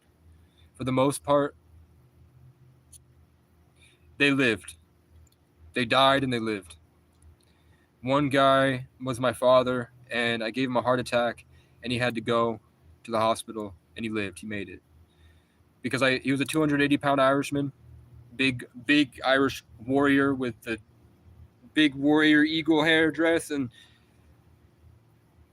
Native American, all this stuff, native, natural people stuff, and all this cool symbolism in our life, and very unique souls that lived unique lives. And he went from rags to riches to influencing the richest people in the world and helping train thousands and thousands of kids to be the best skiers and all this stuff. But at the same time, horrible and enduring traumas and brain injuries and horrible stuff and miscarriages, and along the way, all the stuff that we've had to go through. And he's just a unique guy. He's my favorite. He's one of my favorite people on the planet. I'm so grateful that I have the mind necessary or capable of capturing his image and to be able to express it. Even though he doesn't do much and he thinks he doesn't do much in life, the person that he became through the things that he suffered and the way that he creatively contributed and created a style for himself with this knowledge that he's learned in this philosophy is the Leo Libra 3 life path born on the 10th, and I'm a Sagittarius Aquarius 33 life path born on the 11th. I hold him every day in my mind as a reference point for how to live life. I'm very grateful I had him as a father, and I love him to death. It just sucks that when we get together, we fight every single time. We go at it like 2 bears. We're polar bears. We're warriors, ancient incarnated warriors. That he's more beast. I'm man and beast philosophy, and he's a Leo, the beast. So we go at it. We go at it a lot. But then we go through public and everybody moves out of our way and they respect us like we're kings. Literal royalty walking in public. We embody an energy that they're afraid of. And we do it in a way that's funny and hilarious. And we're intelligent, narcissistic savants that have been humbled to have the best form of empathy. The point was, he attacked me when I was 14 on acid, and I had to pick him up over my shoulder, and I had to whip this fat Irish big guy on the ground, and I broke his hip. And he's still broken hip, having a heart attack, and he's still grabbing me by the leg and dragging me out of the house, saying, "Get the fuck out of my house!" And I have to and he takes a hammer, and he's like, "Argh!" And I'm like, saying that, like, get up, move past him, move into the other room, try to grab my Xbox and my TV to get out. He comes in, I have to pick him up and throw him out, and we do it again. And then I had to walk about a mile and a half in sub-zero weather, like negative 18 degrees, middle of winter, on top of a mountain, alone on this road. I had to go to the next house over, which is a bunch of hicks, and they didn't even have a working landline. And they're all like messy house, like a shack that they built up over generations deep in the forest. And I had to find a way I had to fix their landline on acid after this. And then my dad comes bursting through like, ah! Falls on the ground, dies, heart attack, gets back up. And I have to bring him to the car, and we drive. I think he drove back to the fucking house to die. And then I had to call the police and guide them all the way through the string of New England mountains. And then luckily he left a voice message for my mother. Back when we didn't have cell phones, we had voicemail. And he left a message on my mom's landline voicemail going, ah! And my mom called the police, and they showed up with her at the end. And then my dad left in a wheelchair, and I patted him on the back. And then he showed up 2 months later to the shelter program, and then all the staff members had a crush on him. All the girls had a crush on my dad, who's like, he was in his 60s.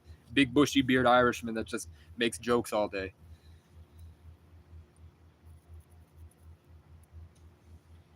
The next guy I killed was exactly 10 years later to the day. Exactly 10 years later. I had just gone through a decade of fighting, saving lives, fighting for the people, overcoming the bullshit in the world to make it better, influencing leaders who I see as children, even though they're older than me, because I just have this ancient bloodline knowledge. I'm sorry. I'm not overplaying myself and pretending. I'm coming from a humble space based off what I see. I could put on a character for you, and you'd be pissed off really quickly when I play Casey and I be Casey. Really? I'd rather go on live streams and do the content space stuff. This is the rawest you're gonna get me right now. And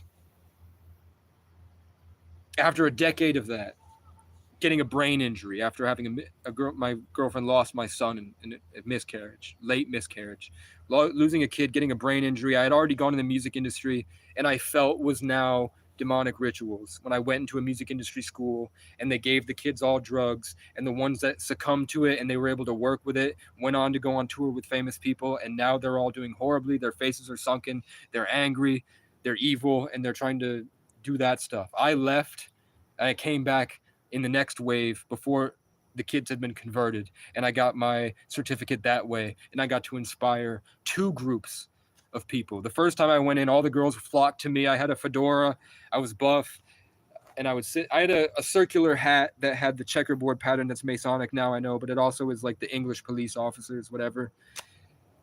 And I had that, and I was buff, and I was making music every day. I was in the middle room of the main building of this string of all these cottages deep in Ohio, at this music studio where we'd taken famous people.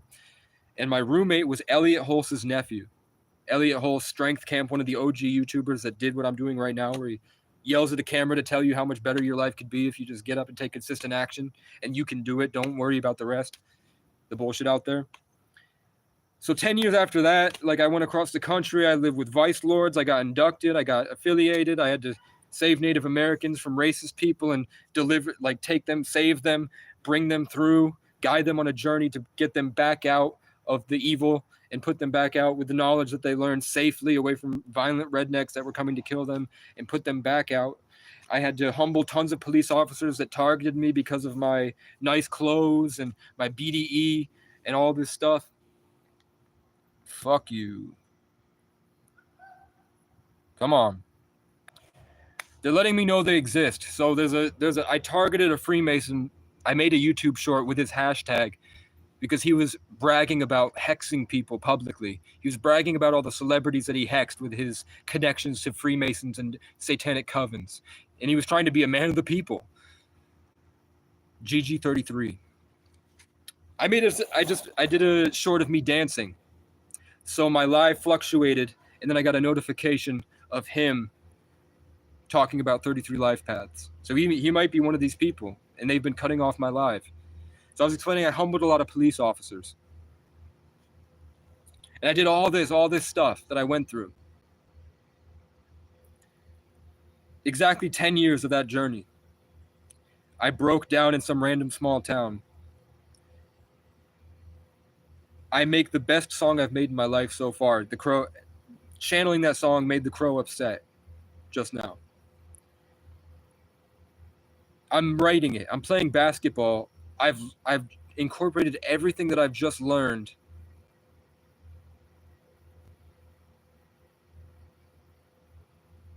I hope I'm not wasting all my energy. I hope this is positive. I'm letting you know as it happens that it's happening, to reinforce the idea, the truth that I've told you, because the system will try to make you believe that that's fake and stupid and that you're crazy. So as it happens, I just say it to remind you that it's happening. Yeah, so this guy I'm playing basketball, and when you look up crazy Vermont suburban tries to kill me or attacks me on my YouTube channel, I felt that guy clock me. I felt the demonic energy. That guy came out twitching like this, and he came up and just stood there like this. He said, "What are you doing?" He said it darling. He was trying to be I could tell that he wasn't. He was a scared little boy, but he was trying to play like the white people that think that they're Texas Ranger. When they come in and they're like this and rigid and trying to, it's just if you're in small towns, you know that type of person. The guy that thinks he's the sheriff in town. He was trying to be like that. He was like, "What are you doing here?" And I'm holding a basketball outside of a daycare center, writing songs on my computer and shooting hoops. So I said, wait 1 second, and I pulled my phone out, and that's what happened. And the crazy Vermont suburban tries to attack me. Then he came out with his wife, because I called him gay. I basically said, you're on my dick, you're gay. You came over here because you're gay. You want the energy and attention from another man. You see me as daddy, and you're trying to incorporate a battle between us to make yourself feel better because you're prejudiced. So the gay really got him. The gay, when I said he was gay. So he came back with his wife just to show me that this is my wife, and his wife was trying to be snippy, whatever. And I was like, what's your name? Oh, really? And I chopped it up with her in front of him. She liked me more. She literally stepped away from him with the dog and tried to get closer to me. Literally just cut him off from his love. And I started to psionically fuck his bitch in front of him. So, of course, that guy turned out to be the biggest drug dealer in the area, Ryan Brady. The biggest drug dealer in that small town area. His family, as the car horns are going off, when I just pushed the self that way, I just pushed my energy out to the public.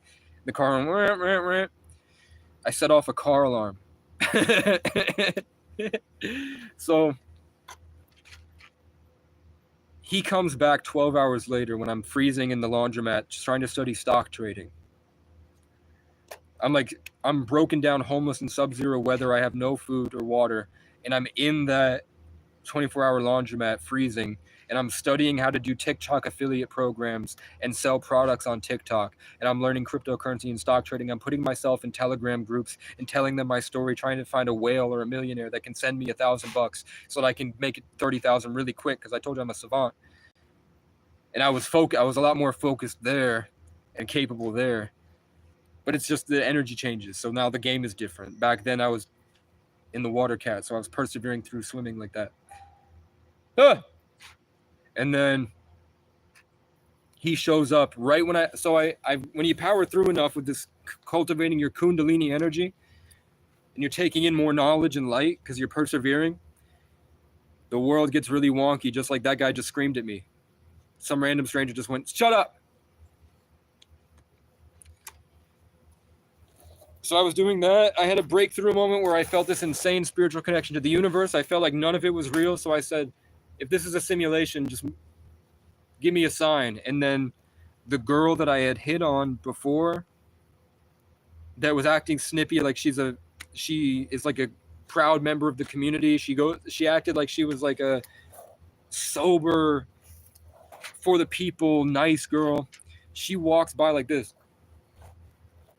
at 3 a.m. past this 24-hour laundromat. So I'm like, fuck yeah. When I get validated that it's a simulation, I get so into it. Like I go on a rampage. So I'm like, oh, fuck yeah. So I walked out. I said, hey, are you the girl that's supposed to be in here with me? And then she turns like this. And she's like, no, but do you have a cigarette? And I was like, I got a vape. Come in. She comes in and sits down. I said, I just asked the universe if I was in a simulation to give me a sign, and you just walked really funny past me, almost like a robot. Are you, just to clarify, are you an MK Ultra handler? Are you a Truman Show handler? And she was like, no, but isn't it really draining to have to be so angry walking around the woods all day? And I spent most of my day angry walking alone through the woods. It's way, way far out through like the brush. How would she know that? So she said that, and I was like, okay. So you'll give me hints, but you won't outwardly reveal what's happening. So I was like, she was talking about how her husband is so mean to her, and he kicked her out of the car, and he drove off and left her in this small town. And I was like, oh, is he cheating on you right now? She's like, no. I said, oh, can I spin you around? So I took her hand and I spun her around and I brought her close and I held her like this. And I was like, let me get a hug. And then she hugged me and then she didn't want to leave, but I was like, you want to make out? And she was like, no, my husband. And I was like, oh, you know what? If you know where to find me, because I'm homeless in a laundromat. Because I'm homeless. Hobosexual. So she left, went this way. Within 10 seconds, a car comes barreling into the laundromat, parks. Guy gets out, the same guy from earlier gets out with a COVID mask, and he comes in with a Temu, like, breakable piece of shit flashlight. And he comes in holding it like it's a gun. And he walks in and is like, what the fuck? What did you give Bethany? And his wife's name is Kylie, but Bethany Church is the place that they were at. So he's calling her Bethany to not tell me who she is. And I was like, a vape? I gave her a vape. And he's like, well, I'm the biggest drug dealer in the area. I run this town. This is my place. What the fuck are you doing here? I'm like, I'm homeless.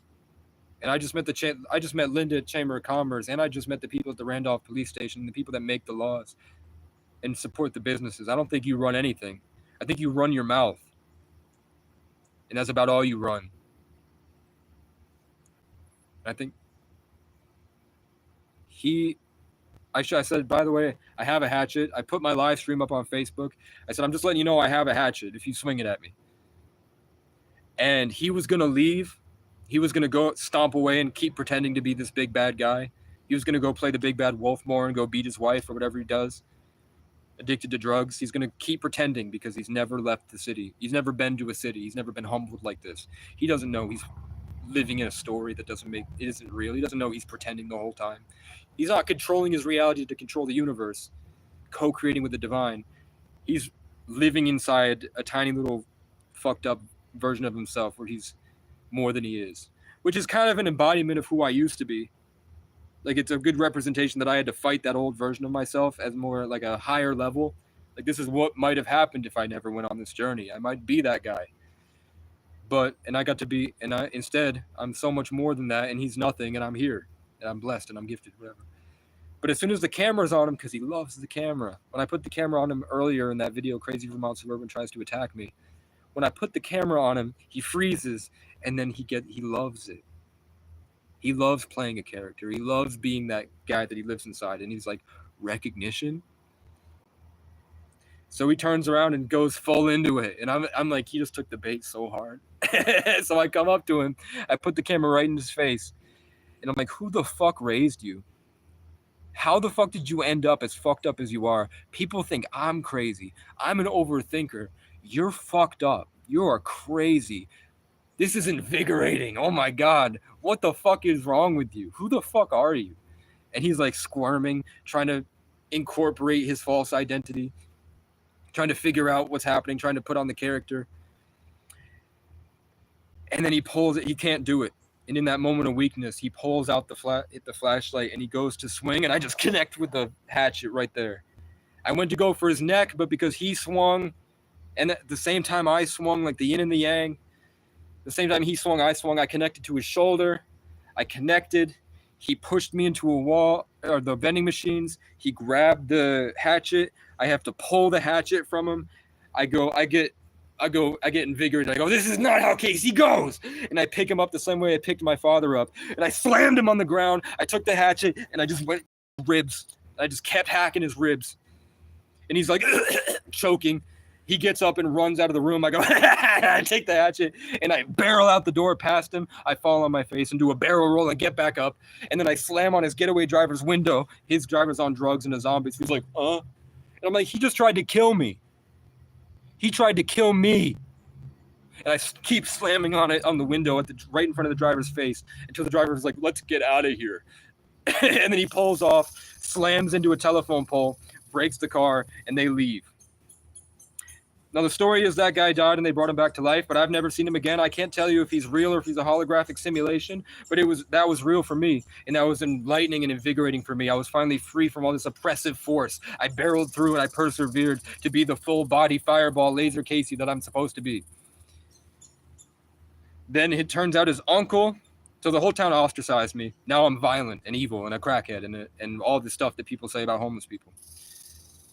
His uncle killed a cop and is in jail for the rest of his life. And he killed his correctional officer in the jail.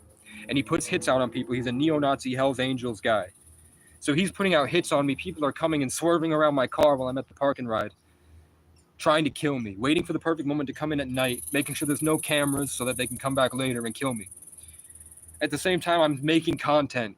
I'm making YouTube videos talking about it. I'm telling you what's going on. I'm making YouTube shorts. I'm talking about that. I'm meditating and I'm feeling good. I'm feeling good, positive emotion. I'm cultivating. I'm trying to keep making my songs. I'm putting my songs back in here so I can keep expressing the energy and working with the energies to make more stuff and make it better for myself and make it brighter and make it more meaningful to others and just put my soul and heart and mind into the work. And I'm saying when that happens, I feel what's called anointance and grace. And then all of a sudden, a crackhead pulls off the highway in the middle of winter.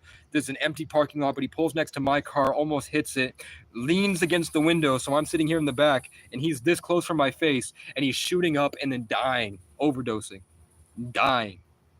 And I'm watching like esoteric videos about how people convert energies, and people will try to steal your life force and convert it in ritual to destroy it as a fuck you to you and as a fuck you to God. And they're happening. There's like empty parking lot, and there's 6 crackheads doing drugs, screaming and cackling while I'm trapped in the middle of winter, starving and homeless, making videos asking you guys for help, basically. And then I turned $30 into $300 on my phone. No, I turned $3 into $30. If you count turning 0 into 300 because a generous subscriber gave me 250, and then I was like, oh my God, I can finally make a difference. Let's turn that 250 into 2,500 right now. And then I did it. I signed up. I got in.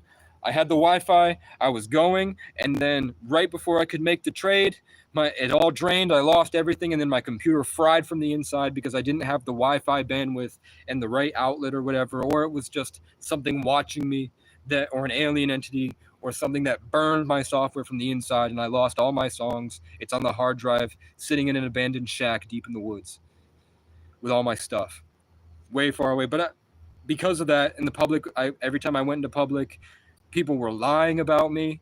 Like, I'd go in places and they would say, he tried to kill me with a hatchet, hoping the police would show up and beat me, and they would watch with all their friends. These fat white bitches, these fat white cunts. And then the men were coming up, like I'd just be going to get a sandwich from Subway, and the manager of the place would come in and get in my face, like, imagine him pressed like this. He's like, oh, if you want a ranch, we have ranch right there. And I'm like, oh, these aren't good enough. If the sandwiches were better, I might. And then I'd go get in Arizona and leave. And then they'd call the police. So I had to keep going back and invading. I kept invading the town slowly. And over time, from that mountaintop, I'd just keep going further and further into the town, dealing with all this pride and prejudice. And I'd have to keep overcoming it. And the people that helped me were named Casey Michael O'Brien, Casey, and Michael. And then Ray, like Casey Kaisanat has Ray that helps him. Ray helped me. And he works at Rumor Has It, like the rumors were attacking me all the time, forcing me to not be able to reach my goals. And I had to do this, and I just kept getting trespassed from more and more places. I got arrested like 4 times. I went to jail twice. In that year, I've been to county jail like 10 times now. Over simple, stupid stuff that was targeted, gang stalking stuff at me, that was lies, that we're having to persevere slowly and hold on to the truth, to slowly bring to light and overcome, hoping that eventually they get their karmic justice and divine justice. That's what I'm doing at 3:33. 3 hours and 33 minutes with 3 likes on the board. Now it's 3:34. So I did all that. That was this year. Overcoming this stuff, constant energy battles, constant crackheads attacking me every year, but especially now. Like back then, I had a car and I had weapons and I had my mind. I had more psychological fortitude I hadn't been outside as long as I have now. And I had to do it like the golden spiral, where it's the small thing that gets bigger and bigger, but it's the same thing.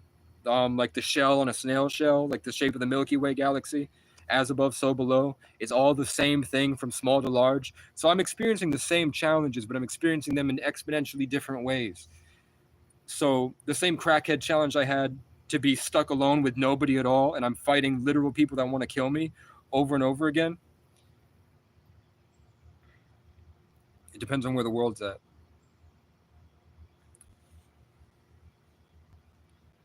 I see myself with amazing women and many children, And I see myself with a long reach of influence. I see myself with a lot of respect and recognition for the work that I put in.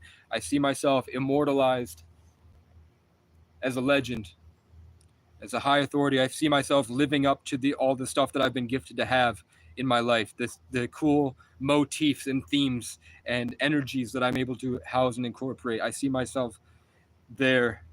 I see myself happy. I see myself respected as a member of the community, able to travel around the country and able to talk to millions of people like this whenever I want to, but also be able to go fishing comfortably without being worried about being attacked. I see myself having this full and corporate housing with nature in the higher dimensions where I'm really living in there in a love that I can't even imagine right now. Like a better version of this love that I have, and I'm able to make art and make music and make TV shows about what I've experienced with other people. And I'm in a position to help people that are less far along than I am come with me, or I'm able to be the person that I needed when I was here and I had nobody. I'm able to be the person that they need. And I'm able to do what I never had. I'm able to be there in a way that I never got. And I want public parks in my name. I want to make parks. I want to make nature preserves. I want to restructure roads. I want to structure intentional communities. Cash at me, bro. That's all you can do is just like all the videos if you want. I'm not going to stop. It's the only thing I have going for me right now. So I'm going to keep going. Persevere if you want it. Like as much as I don't like the idea of taking handouts. There's not much I can do with the time frame that I have. So if you'd like to support me to get this computer, that my Cash App is in my channel description. If you have that, if you can't, don't go out of your way. Instead, use it to put yourself in a better position so that later in the future you might be able to provide more opportunities for others. If you can't do it, don't. Instead, just take in the stuff and realize you're not like there's more to life. Like I'm talking about the stories, I'm talking about what I want to do in the future, but I'm also just sharing with you the foundational keys that have let me be in this position to make that possible. I'm sharing you the secrets that Logan Paul knows and he follows, but he's too afraid to say because he's worried about his career. The secret underlying tone as the crows are going off that helps other people reach this state of mind so that they're able to reach their goals and their destinies.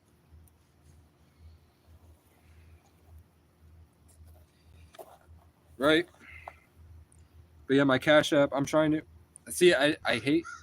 There's a crow. I hate asking for it. I'd rather provide value, and if you feel it's valuable, then it is. But yeah, I have a lot of stuff. Maybe if I had like a Google document about everything I'm trying to do. The goal I set for myself was August 8th. The Lionsgate portal. The Lionsgate portal. I wanted to be on stage performing my songs. If I can make that happen with the album and make it out and go on stage with a song and make content. But now that I'm like, I definitely want to be on August 8th. I want to be alone in nature and have the means necessary to get the crows away so that when the Lionsgate portal is open and all this energy of manifestation comes through, I have the knowledge necessary to use it to my advantage, because now that I know about the Lionsgate portal, I've gone back through my memories and realized that 8/8 every single year I get attacked. I get spiritually attacked by somebody that tries to steal my manifestations away, the same way that the crows are trying right now. So I'm trying to right now working towards that. I think I'm gonna get a BB gun. I have a tent what I do is I go into a town and I set up 3 different camps, and then I maneuver between the camps so that I have outposts so that when I go in public I can channel the energy right and then come back through fighting. It's just special ed, special ops stuff. Look at this motherfucker. Look at this bitch. I don't know where this came from.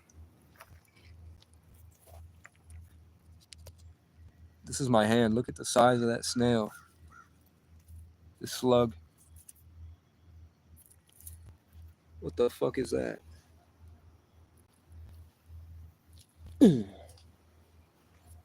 It's gone, bitch. Fuck you and your mother. Yeah, I have even more stuff than what I said. Like more. That's a very small everything that I just said with like where I see myself is very small compared to the stuff that I want to make happen.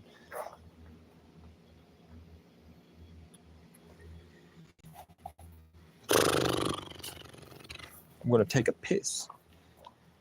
I'm gonna take a piss while the crows watch. Maybe I'll go over here. I don't know if there are people that are still here. There were the people that ran the state, the people that run the, I don't want to show my dick on camera, bruh. Get banned real quick. The people that were that run the state while I was doing this live, the people that are in charge of the entire state of Vermont were in this room over here. I'm right here. They're in this room making a very big decisions about laws and legislation, making decisions that will affect the entire state of Vermont. And they all have, you know, they all take bribes from people. They all have different hands in the heroin industry. They all have different agendas for what they want. They all have different prides and prejudices, and they're all connected to a network that is probably is most likely demonic and evil and artificial intelligence and promoting this satanic agenda. Maybe Hollywood is embodying that satanic energy so that we can disassociate from it and associate it with them, so that we don't hold it in ourselves.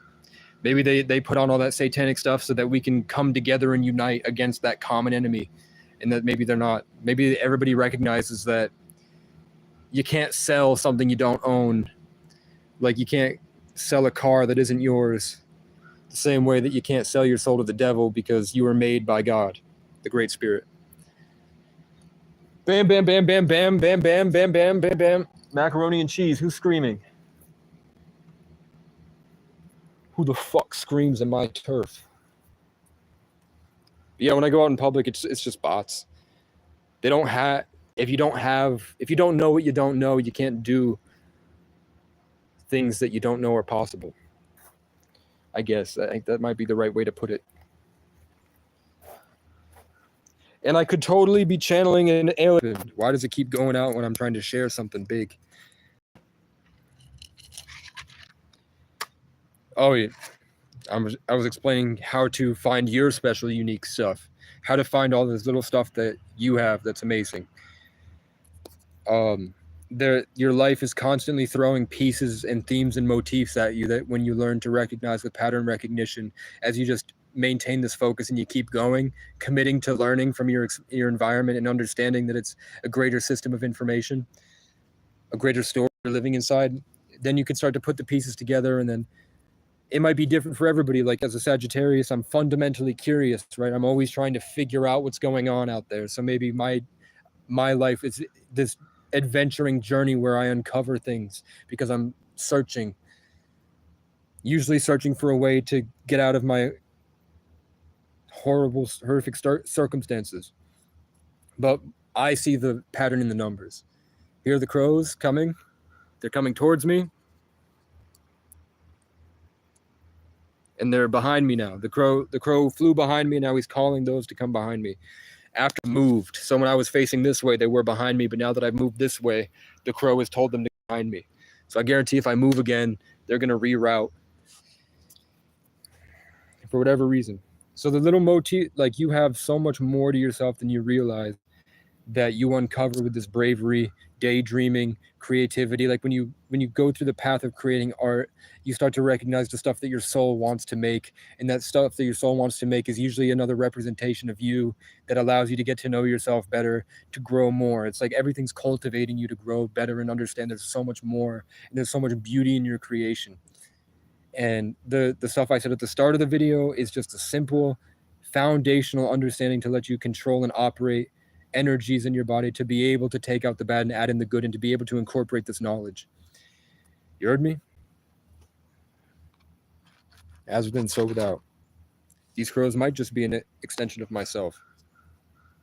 I don't know. I could be living in my own little Truman Show bubble. I have to move. Hold on. So that's where I'm at.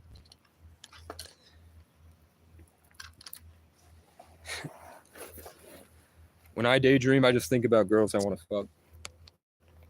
But it's a way more spiritual and beautiful thing than just sex. Because I see it at such a different level. and I see how unique and beautiful the girls are. And sometimes they pop into my life, and sometimes they pop into my mind and they want me, and sometimes they don't.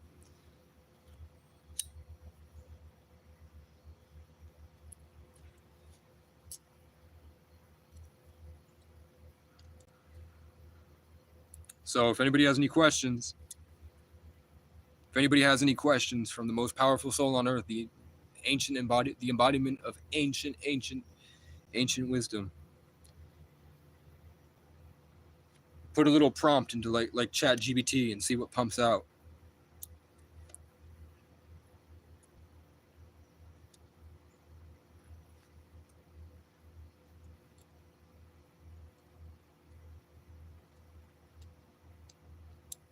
If not, make sure you're...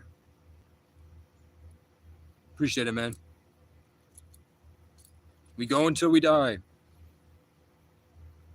I rant like this because I can't make content, and I'm not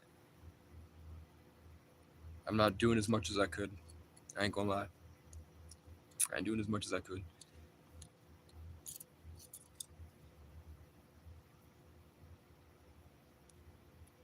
I just tried to channel heaven. I tried to bring in the high vibrational energy I wanted to share with you. And then it showed me like a projector screen, a place I need to go to be able to do what I just wanted to do.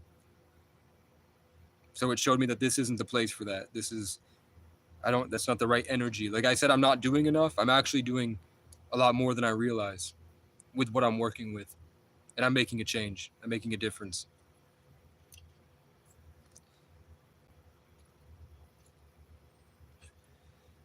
Now I just saw the Lyrans pop into my head. A lake.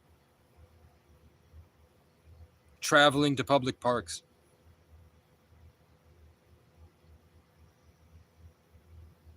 Traveling to public parks. Sorry, I'm talking like this.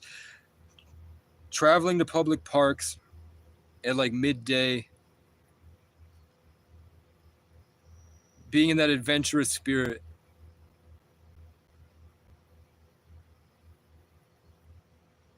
Because that was my favorite part. Living alone in the car, completely ostracized from my hometown with no friends or family. Just me and God, making music every day. And then having bare minimum keeping me going, like making just enough on DoorDash. So I had to fight through all these different towns across New England, getting pulled over and humbling police and learning new ways to disrespect cops. And showing them real love that they don't get because they're stuck in a matrix and everyone's brainwashed. And then going out to parks and then going to lakes and then going and learning new ways to make songs and going through tons of different stages, like going into different stuff and hitting on, like going back and forth with girls. And it was like 2022. I did get like every year I get trapped and I have to break out. I have to fight my way out, saving as many people as possible. In 2022, I was with Vice Lords. I got stuck with gang members, and I had to. There were actually a lot of positive role models in my life. To be honest, like as much as they did to probably hurt people, they were real. They were the realest people I had in my life, and they allowed me to be myself when I could never be myself around the white kids I grew up with. Nothing to do with race or culture, just purely at like an energy authenticity level. Maybe because they had suffered a lot in life, that they understood where I was coming from. Like those kids didn't suffer. They didn't know real humility and how to appreciate every moment and how to sing and make the best of it. Or maybe they're not real and it's a Truman Show and I created that. But for whatever reason, I had a lot of good positive role models. They made me fuck a prostitute. I fucked her so that she would tell everyone how big my dick was. And then I washed that shit. I stuck it in for about maybe 20 seconds. Broke her, like hurt her with it. And then I went and washed up and fucking, I'm like, good night. She's like, I just met my match. And I'm like, I hope you guys work out. It's not me. And then I left. And then she walked around the town and told everybody. And then the people that were like, what the fuck is this kid doing here? Were like, I paid her $50. I paid her $50 for it, and she told me about you. Fuck.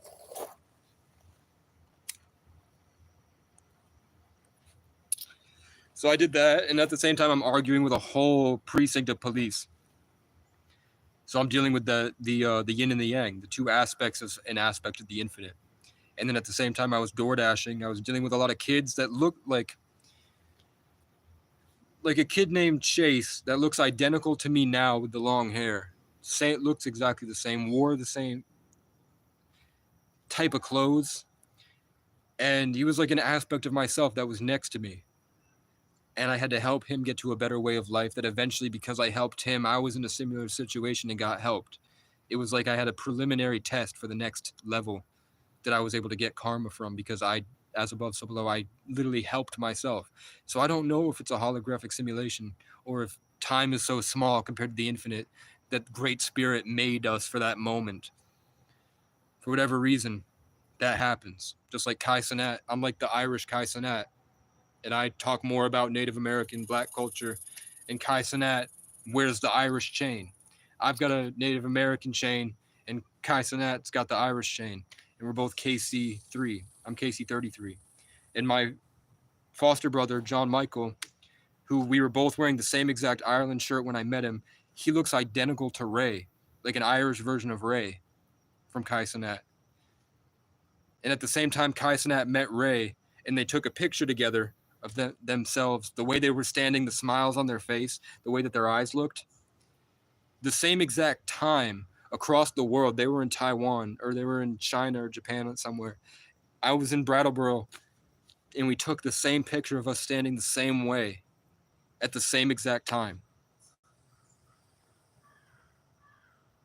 The Crows ain't like that one. Kai Cenat, Kurt Kaz, Kendrick Curry, KC Rocket, Kelly Clarkson, the Kansas City Chiefs, my group, the Kingdom of Creative Champions. The Kurt Kaz Conquest. Just like I met in one day, I met a kid named Wells and I met a kid named Jesse, and I took in their energies and I taught each other the energies that I learned from both of them, and I inspired both of them to continue making art. And then at the same exact time, a year later, Jesse Wells is now blowing up. The same way that I had to persevere through all this stuff to be able to make bushcraft for my mom. I wanted to inspire my mom to keep making bushcraft on the internet. I wanted her to really appreciate going out, because that's what she loves to do, is fantasize about building a house out in the woods made of sticks. I wanted to show that off to her, and I also wanted her to see how much I persevered to build something for myself. And she just couldn't, because she's a narcissist. How much my Will survived through anything. Will survives, went out in the woods and built a bushcraft shack, and my mom loves him. And these creators that I feel this connection to, that I kind of embolden and brighten when I see them when they're just starting out and they don't have any type of holy anointance or spiritual connection to create this thing that influences the world like a 33 life path does, I kind of branch out my tree to them in my mind. And then all of a sudden they embody an aspect of myself for the world to see. As I'm living the most humble, simple life you can, which is just raking your garden and creating.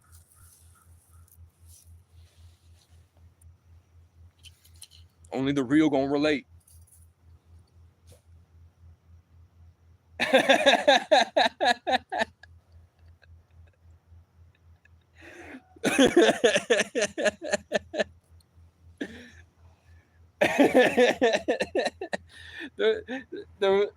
There was a squirrel at the top of the tree. Because I'm a real one. Yelling at the camera can cut you off from empathy. But because you kind of disassociate into the camera. Camera, you heard me? A squirrel was like a little red squirrel was watching me, and then he just fell over. It's a big cliffside right here. The squirrel just dive bombed off the tree and fell straight down onto the concrete. a squirrel just fell out of a tree, and it didn't squirm like a cat. It was just like, I accept my fate. I fucked up. That squirrel's not me. Maybe I shouldn't have shared that with you. Maybe that was too much. Maybe I was supposed to reveal that at the end.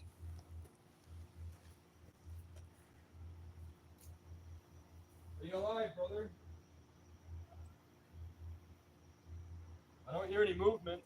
Did he have a brain aneurysm? Did that squirrel just get shut off remotely by a artificial intelligence controlling a satellite direct energy weapon? Who knows and who cares? We're approaching 33333 with 3 likes or 3 people watching. I'm assuming if I muted you, you were a hater, or you're my mom or one of my family members. No, it's the native Jews. Okay, cool. I didn't hear any movement when he ran. The guy would hear him scurry away. So later tonight, I'm gonna take my phone flashlight and I'm gonna go look for him, and then I'll probably bury him up there. I'll try to find a way to get him away from the crows so he doesn't get eaten by the crows. I don't know what happened, but that was definitely an animal, like a squirrel. I don't think any other animal could get up that tree. It wasn't a bird. It plopped and hit the ground. There was fur and a tail. It was fur. I couldn't see a tail, but there was fur. I don't think it was a raccoon. I haven't seen a raccoon I haven't seen a raccoon in a year. I ain't even gonna lie, bro. I saw a bunch of dead ones on the highway I buried, and I made videos burying them. Like I killed a raccoon on camera once. Thanks. I'm gonna get. I smoked a pack a day. I've been smoking a pack a day, dude.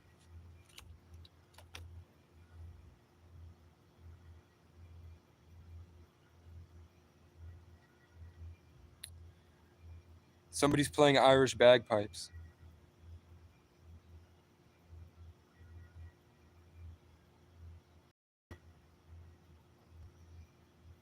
Somebody's walking through town playing Irish bagpipes right now.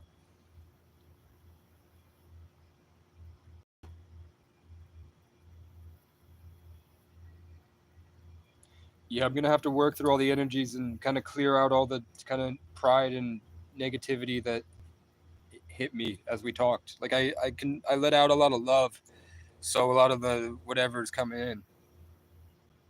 So I'm gonna have to use that to my advantage to come back to God and take in some energy and then rest. I'm fighting off tarot readers that know who I am now, and now I feel their influence because people are greedy. He definitely doesn't deserve it. He does give me messages that I need, but he's also a prideful cunt. I ain't even gonna lie. Maybe he feels me as a threat.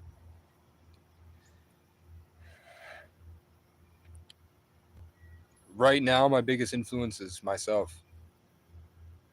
Like, what I have to do in a day is my influence. Like, loving myself and learning more about myself in my daydreams, I naturally come out the way I want to come out now. But what got me interested in music was the Eagles. The Eagles and the Rolling Stones. When I was growing up, I loved the Eagles and the Rolling Stones. Then it was the soundtrack for Guardians of the Galaxy. My favorite song was by Come and Get Your Love by Redbone. And hey, what?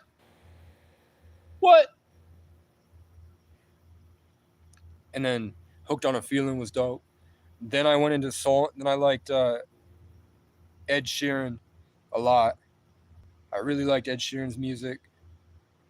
I liked the acapella stuff, like Pentatonics, just because I liked the overwhelming choirs with the harmonies. Then I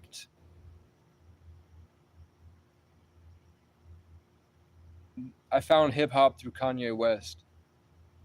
So I like 808s and Heartbreak, and then I found Graduation, and then I found College Dropout, and then I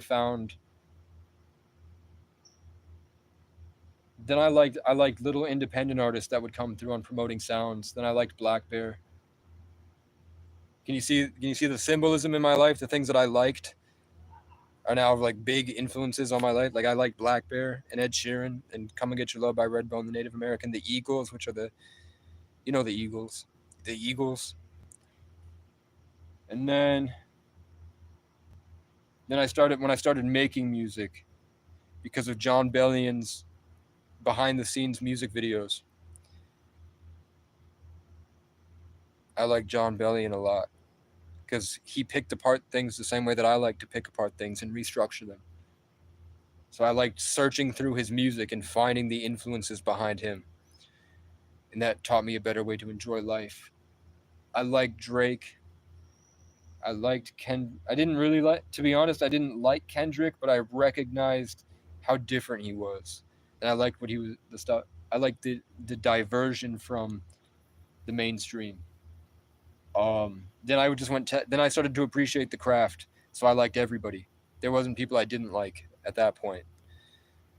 Um, like I'd listen with an appreciation for the craft more than if I liked it or not. I like to see what they could do with the infinite. And then I liked Chris Webby and I liked Annoyed. And then I met Annoyed. And then I mostly just liked small independent artists from New England that I would daydream about working with, and then they would drop a song that sounds like the song I was trying to make because I probably invaded their mind and blessed them with energy. And these people are so prideful and ungrateful that they didn't deserve it, and then I cut them off, and now their music sucks. And all their best songs they dropped when I was creatively contributing with them in my mind, collaborating instead of competing. Then it was strictly soul music for a long time.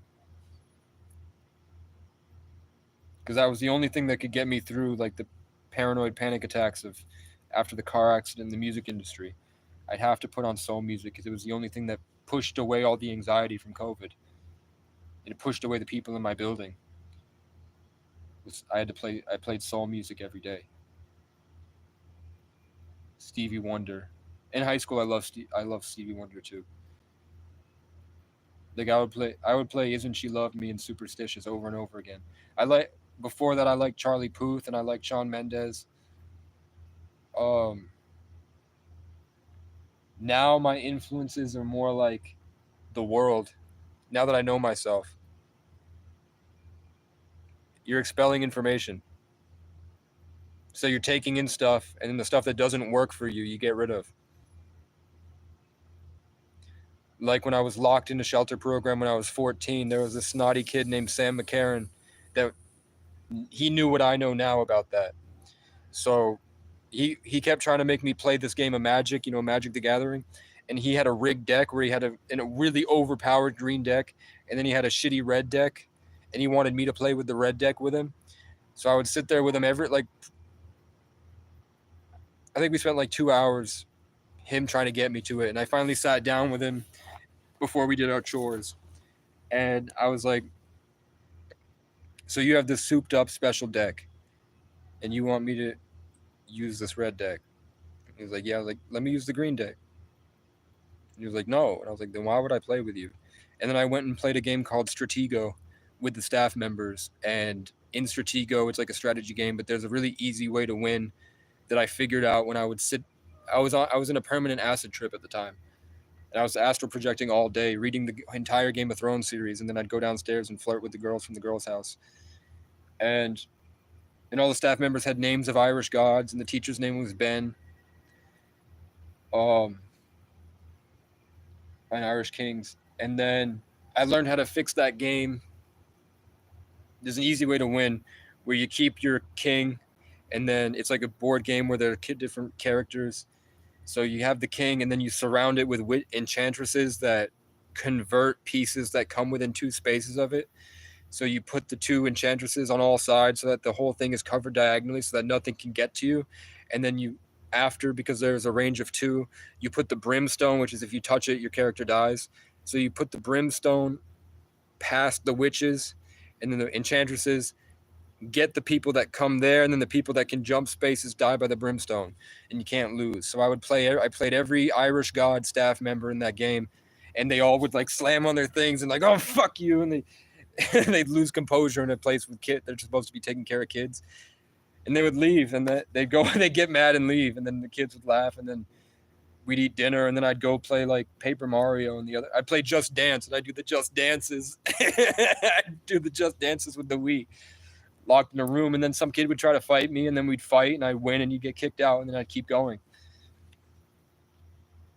Because I was a smartass. I was a heavy, like overconfident narcissist, and I was funny with it because I was also humble. I suffered my whole life, but that allowed me to be like, okay, I'm handsome and I'm blessed. I didn't realize I was talking about blessed. I just thought I was smart. And these people were plebs. Now I know those people were plebs because they came from horrible families that they gave up on them. But I was also training them to be better. And the ones that made it and aren't suffering with mental illness are very strong, like solid members of the community that I'm really happy to see what they're doing. They're basically like tearing shit up in this coagulation of small towns. So farting is like when it's just getting rid of the shit that doesn't serve you. When they say sipping spirits, when you drink alcohol, you're sipping spirits. Your body's a container for tons and tons of different etheric souls, whether you like it or not. It's your ancestors. It's all the experiences that they've experienced. It's all the traumas they've experienced. It's all the people that you talk to on a daily basis are coming in as an idea in your mind, an energy that you're incorporating.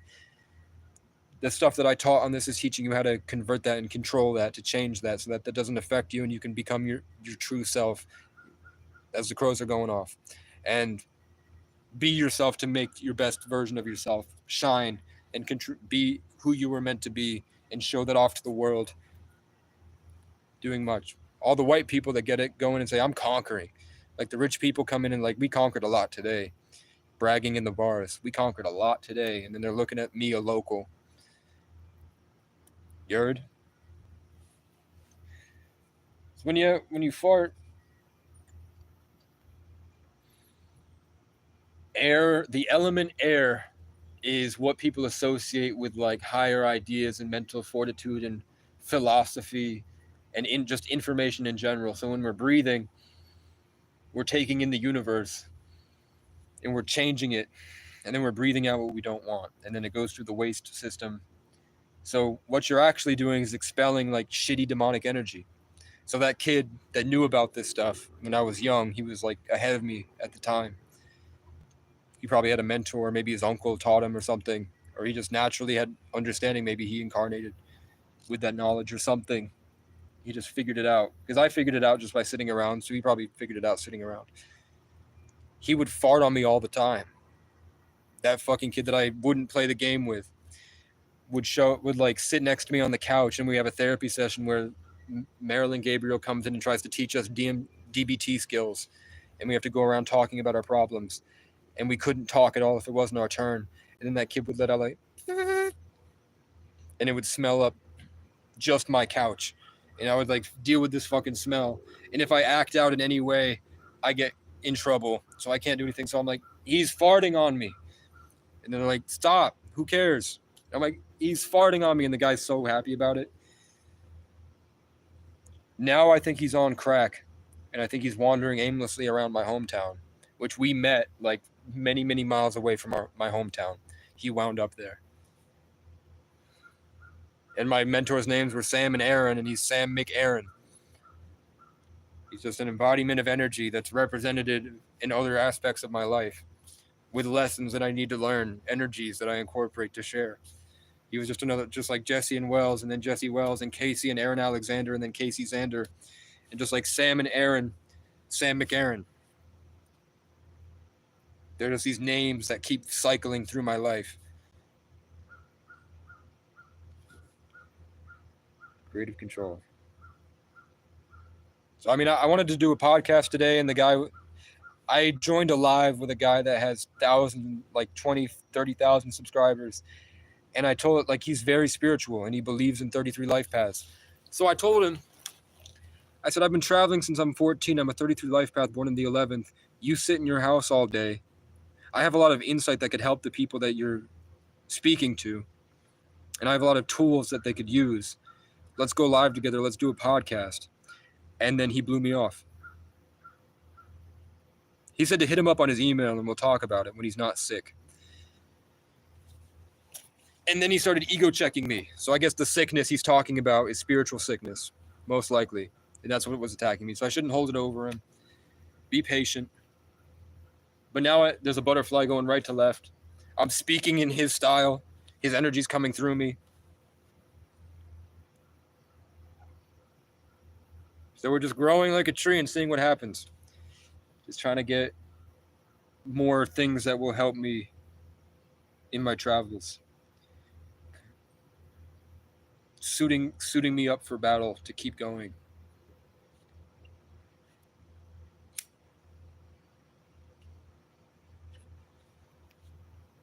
So that I can do all the things I said.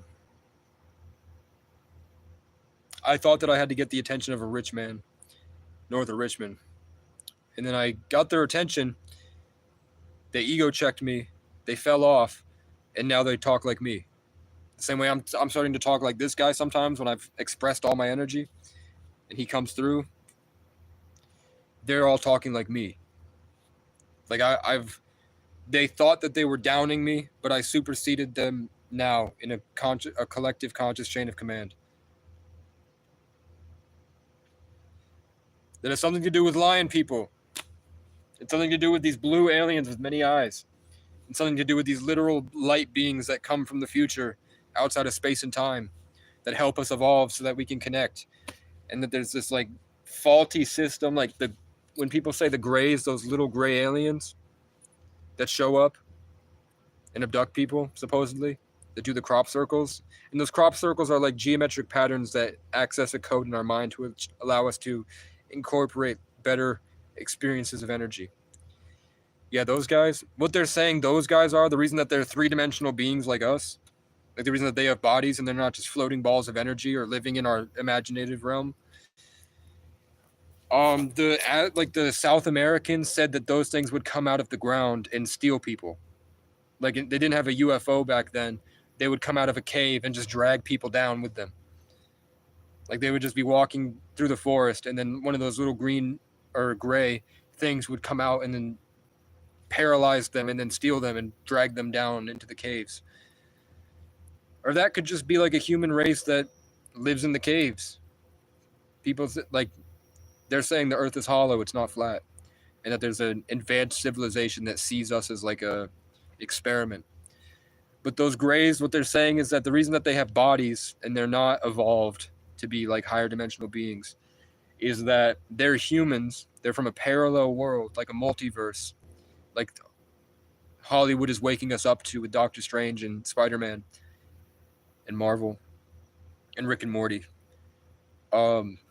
Those things are us on a timeline that they destroyed their DNA with like some type of GMO food type thing, where they accidentally like pushed themselves too far, cut themselves off from God, and now they're trapped with faulty genetics that doesn't let them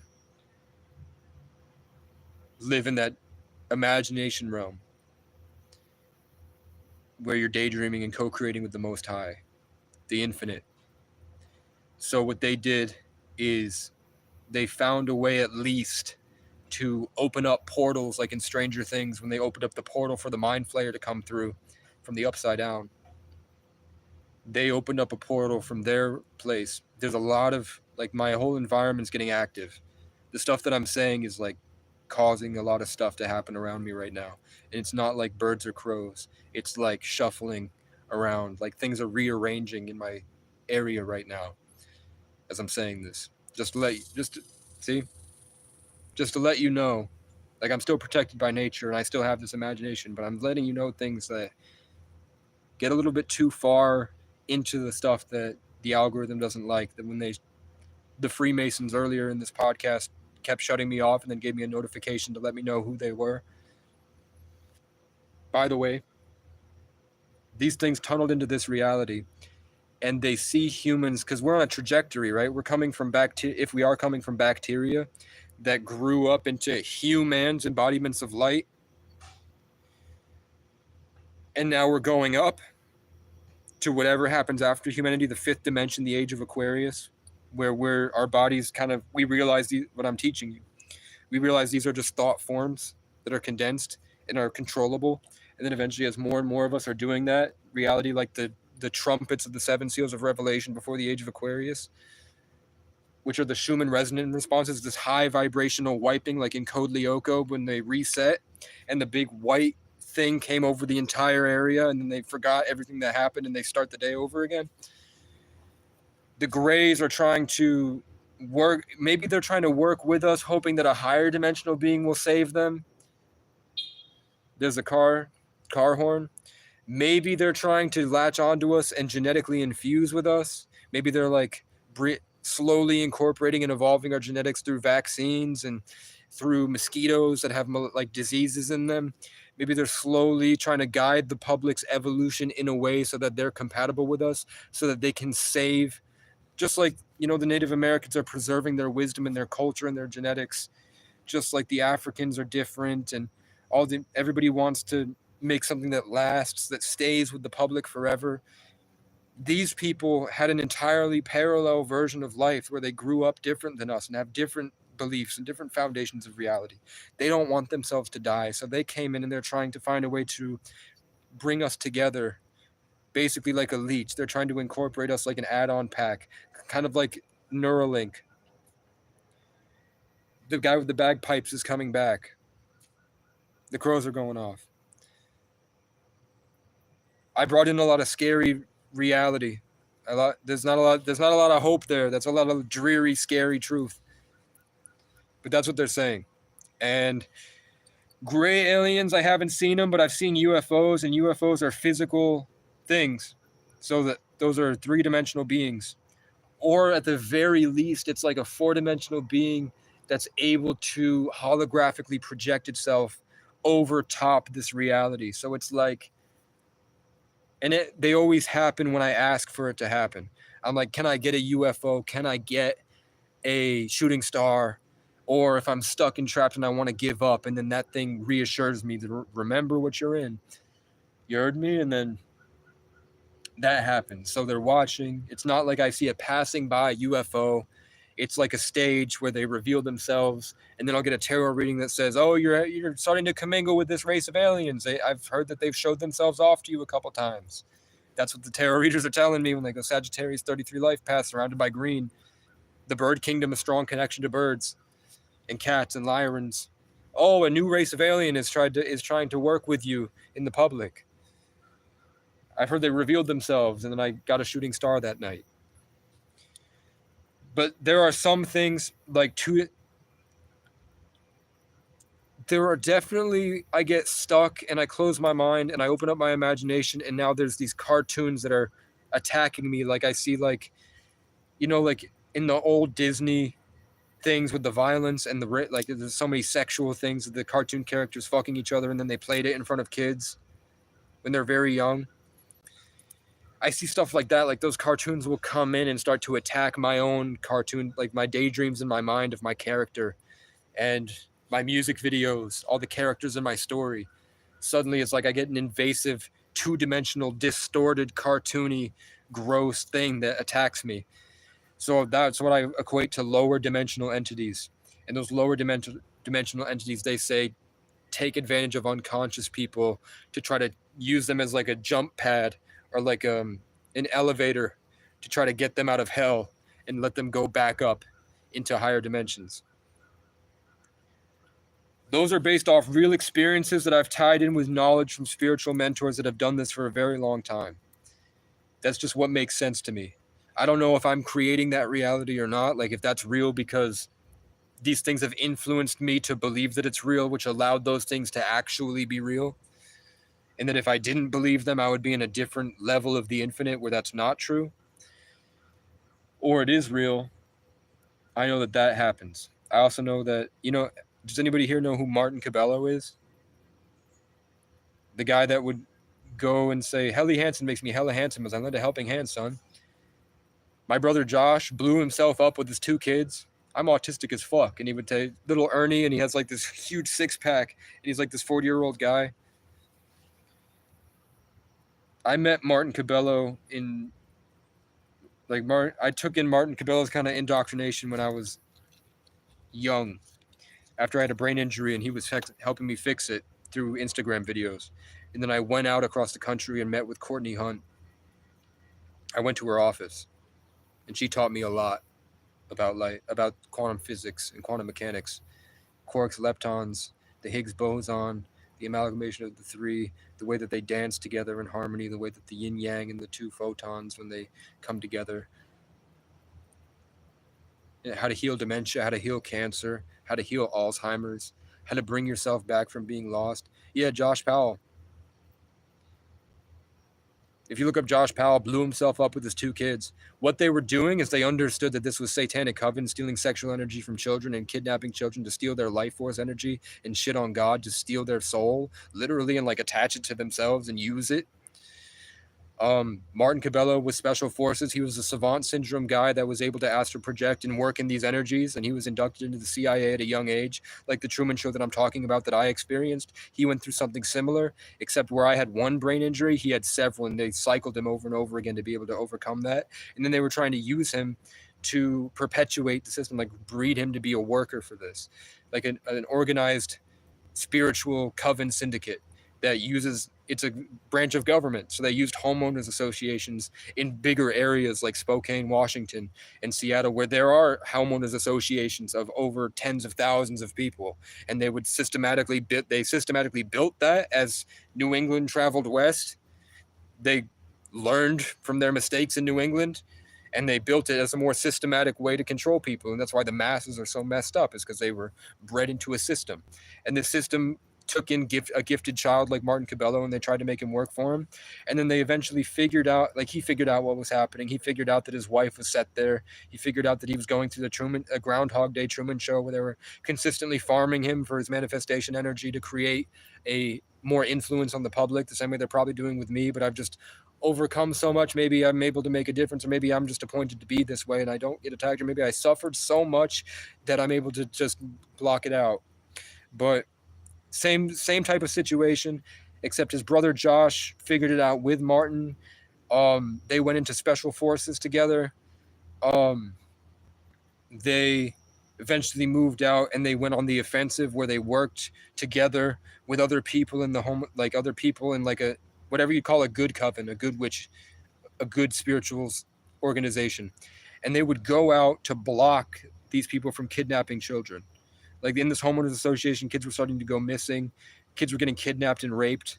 So they would go out and block this CIA organization from abusing this large homeowners association through spiritual practices and through artificial intelligence and through this network of energy, and then actual violent traumatic situations where they were just using them like an ant farm to just see what happens for their agendas. And they went out to stop it. And then all of a sudden one night, Josh Powell broke like this. He snapped. He grabbed his 2 kids. He brought them into the garage. He brought a gas can, and he blew them all up and killed them all. When he was working out, happy, good member of his community, went to church. Suddenly, one day, he snapped and broke. So Martin Cabello went, my brother Josh just blew himself up with his 2 kids. And then he just went off, speaking in codes to make children become spiritual warriors. He turned me into a sleeper cell, and he turned a lot of us into sleeper cells. And that gave me this energy to be able to do these great things, because I had a plethora of mentors that were able to iron in the kinks that I had in my armor. If I just listened to Martin, I'd be insane. But if I had Ralph Smart, Owen Cook, Evolution Daily, Aaron Alexander, I had Bashar, I had people that came into my life like Jack and Henry and my dad, and all these people that challenged me, my enemies that have formed me to overcome things like police and prejudice and pride and attack the system. And that's what helped me to persevere and power through and be able to say the right things to the right people at the right times, to wake them up to what I'm talking about, to literally take them out of their life, and then boom, and then boom, and then all of a sudden they can't be touched by the life that was controlling them before. And that allowed them to share with the public. And then I did that to many people across a lot of places over a lot of years. as I just went on my adventure, fucking bitches, making music. Like a tree. And now I know my name means an ancient, ancient tree that taught the Egyptians, here's my bird, taught the Egyptians how to connect to the light, to the infinite. The acacia tree that they would cut down, meaning they took in, and they would use to restructure, like taking the knowledge and reform it, like I'm talking about the Higgs boson. In ancient Egypt, that would introduce the Egypt. This time they shut me off the Wi-Fi completely.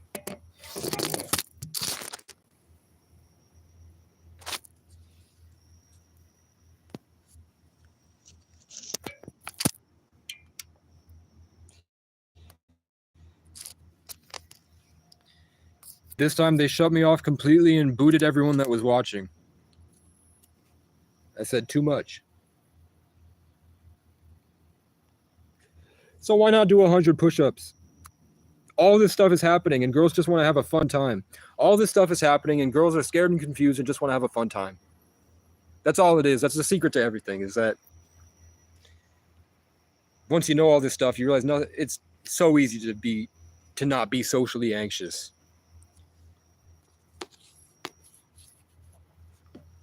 Which is what I set out to fix when I was young. Yeah, they shut off the Wi-Fi. They kicked me. They, instead of just saying the Wi-Fi is fluctuating, they booted me off the Wi-Fi, and then they kicked off all the people that were watching.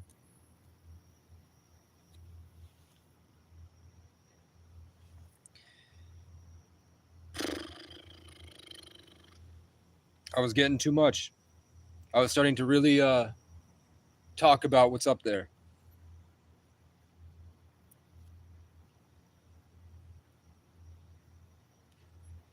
That's where I'm at. I guess I don't know if I should do live streams in the future. How many times can I say this amazing story before it gets old? That's what I'm afraid of. I'm afraid my story is going to get old if I keep saying it. No matter how beautiful and amazing. If you're a classic, if you're a legend, you can never be outdated. My dad is a classic human. His habits and who he chooses to be is a piece of shit, piece of fucking garbage. The person he is a classic. And I'm one of the only people that can see it. I love my dad to death. I do everything to give him the life that I feel he deserves, even if he doesn't deserve it.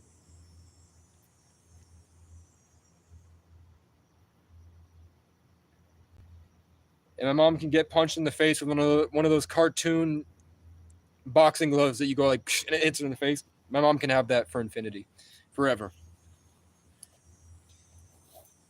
Until she learns. Because my mom is amazing too. My mom and my dad are like classic albums. My mom and my dad are classic humans. They're rare, unique. There's so much about my parents.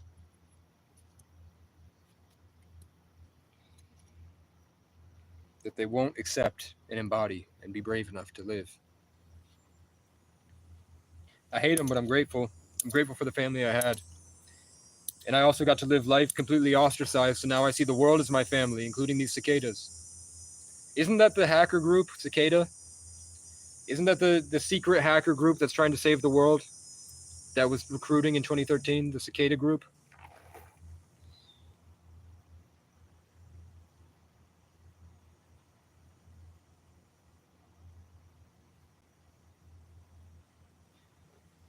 So if I can, man, driving a truck is looking more and more nice.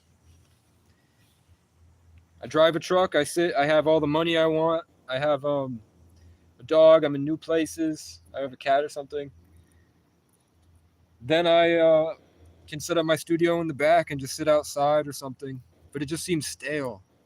Driving a truck seems like there's no energy involved. It seems like there's no connection to nature.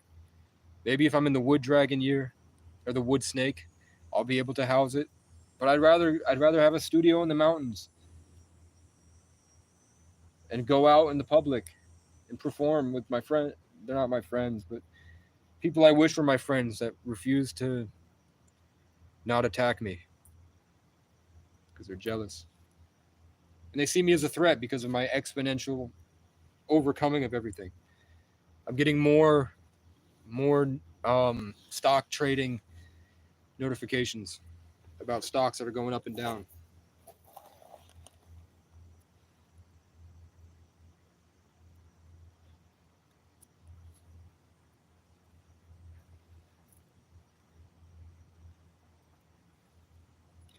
Where are we at, man? 4 hours of this. I haven't stopped talking for 4 hours.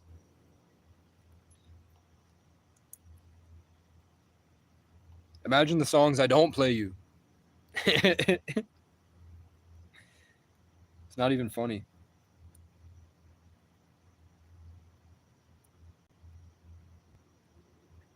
This was a lesson I was supposed to learn on how to convert energy and actually work with you through the camera.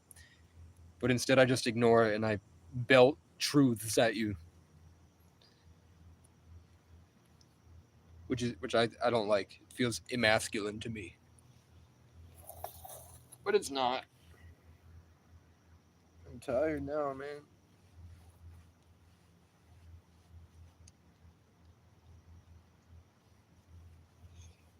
But what you get back is what you put out is what you get back, and I'm talking about myself. But it's cool, and I'm teaching you things about the universe that you might not be aware of.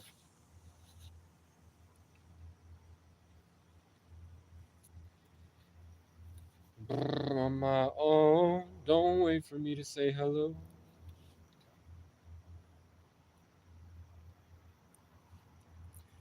What else can I say, man? Didn't seem people were like the interesting stories. People didn't really care about the knowledge, I guess. People weren't gonna apply it. But there are people that watch that are taking it in, whether they like to or not.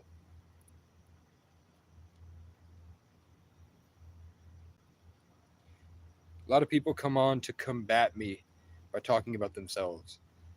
Like I'll start to say things, and then they start teaching. They want to teach. They want to say the things they know.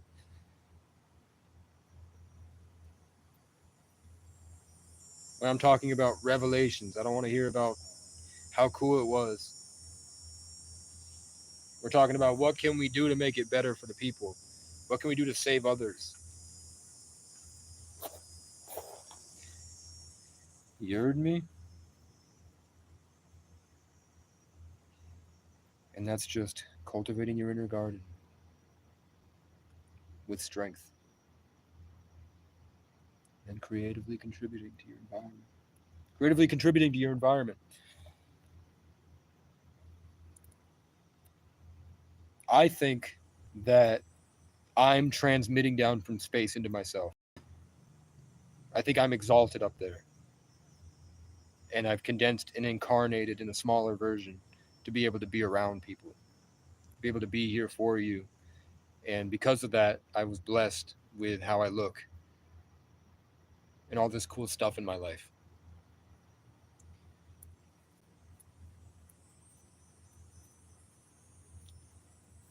But I don't know, it could just be my own Truman Show and I'm making the whole thing up.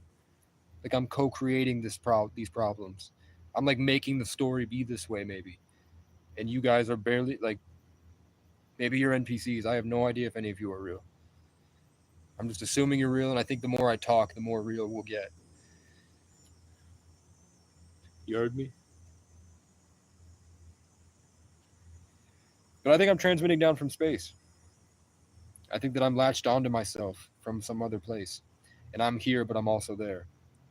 1133, Sagittarius Aquarius, Casey O'Brien. There's multiple facets to myself. My higher self is amazing. My higher self? He's way better than I'll ever be. That's the point. My higher self is amazing.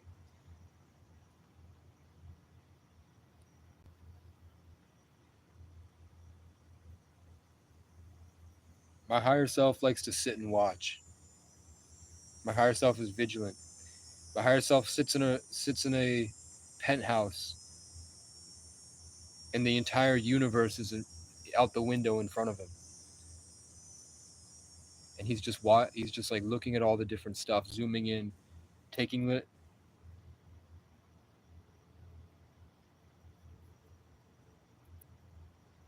once I have the ability to show you through animation and video editing. That's how he wants to come out. The real Casey Francis O'Brien, whatever I am, the higher self that incarnated here, that version of myself in the higher dimension,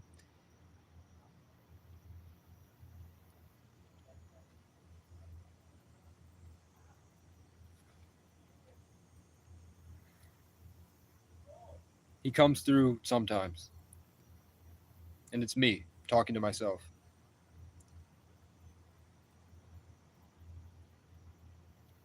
It's amazing.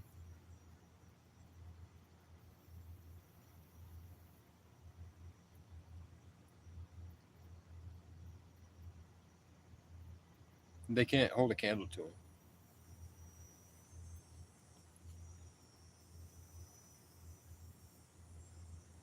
They wouldn't even be allowed to be in his presence. They'd have to go through an army.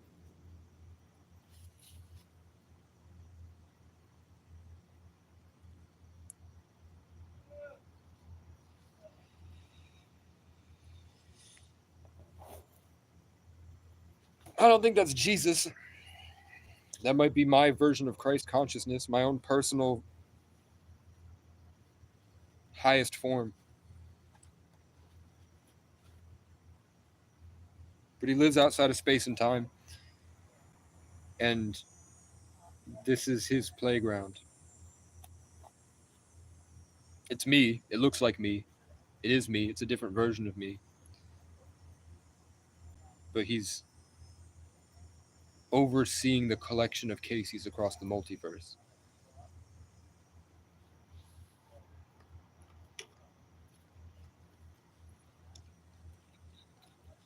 And then out of those Lego pieces, the perfect albums he creates sits in his room, in his penthouse.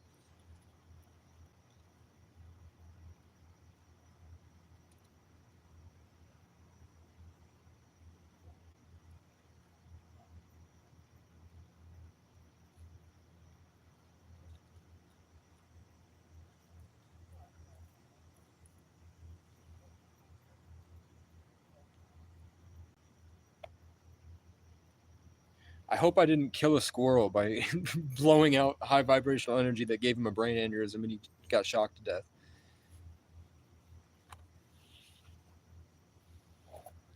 Yeah, I think I smoked a whole pack of cigarettes sitting here. Look at this. 1, 2, 3, 4, 5, 6, 7, 8. I smoked 8 cigarettes and I'm on my 9th.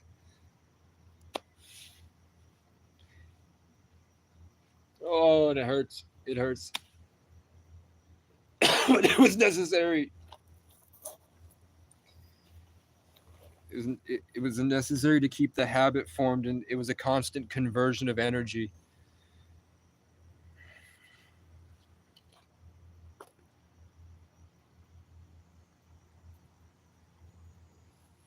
To keep myself safe, to keep the secret energy I'm trying to keep from expressing sacred. It comes in and builds a wall, like a firewall. And then I convert it when I'm alone.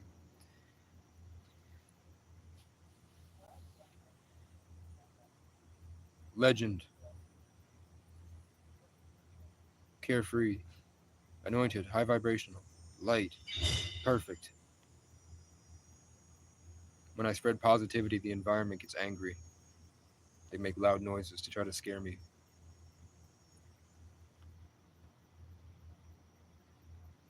Destiny, fate. It's all better than I expected. The universe is working in my favor. The universe is working in your favor. And I'm exalted, but I'm also front lines. I'm both. outside and inside, able to experience both. Talking about myself to strangers.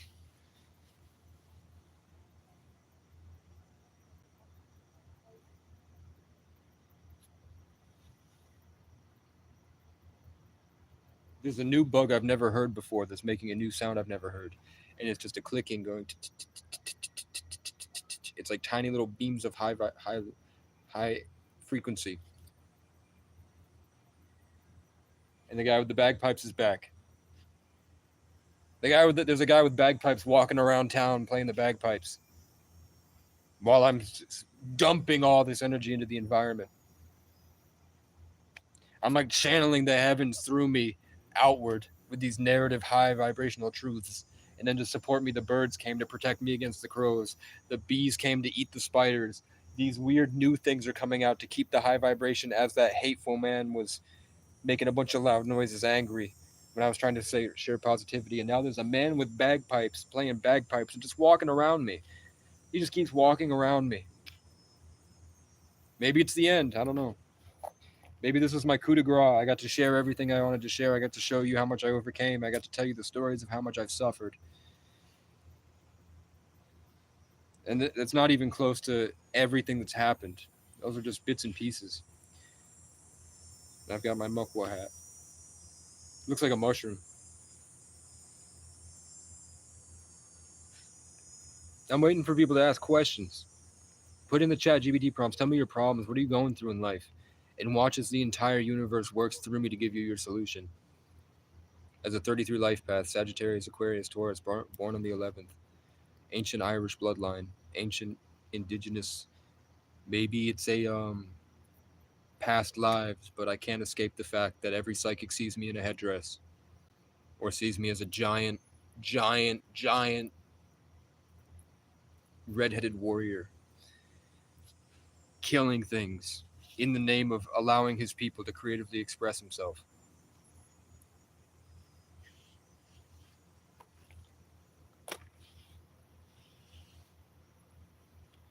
Where the fuck me lighter gone? Where the fuck is me lighter gone? Laddie?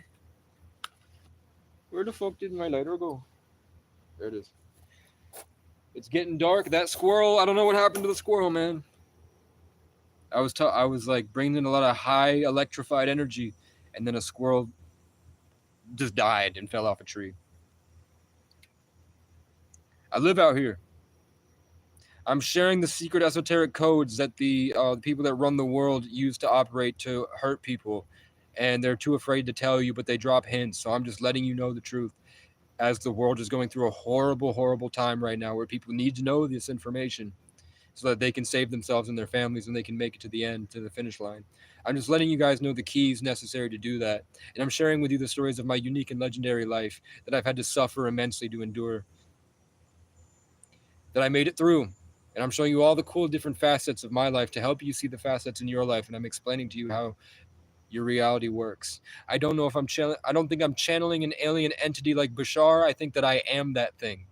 And I think that I'm, as a 33 life path, which the people that built this whole town that I'm living inside and built the whole world all the way back to ancient Egypt, what those people believe is that people that have the same information of me. I mean, the proof, you could look up people like GG33, you could look up the Kabbalah, you could look up the Kabbalion, you could look up people like Manly P. Hall, you could go look up things called the Emerald Tablets, you could look up ancient Sumerian texts, you could look up people that spend their lives devoted to studying this stuff that go on Joe Rogan, like Billy Carson, Alfred Hitchcock, I think.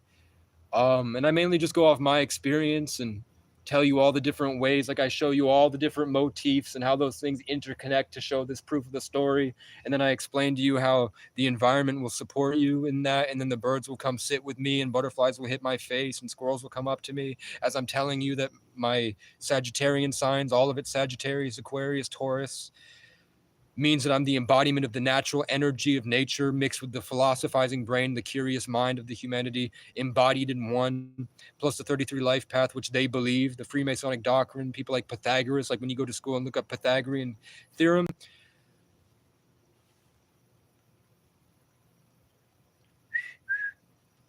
Hold up. I mean, it's raining, but that shouldn't affect it. I know definitely if you go back through this live, there's tons and tons of proof.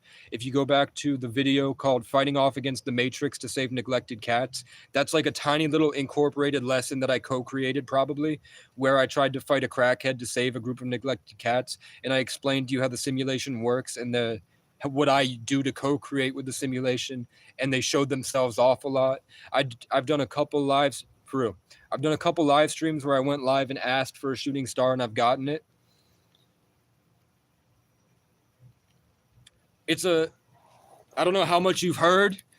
I'll drop it really quick. I'm going to do it really quick. Basically, everything that's around you that you're perceiving, everything that's inside your mind, your emotions, your daydreams, your imagination, this tree right here, all these things everywhere are made up of this one tiny little particle called the God particle, the Higgs boson.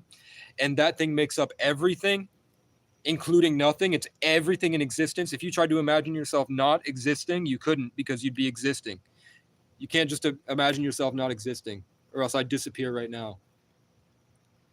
So everything that is this one little particle, and everything up from that, the smallest thing ever. So atoms, particles, nanoparticles, the smallest things, all the way up into the entire universe are made of this entire thing, this one thing.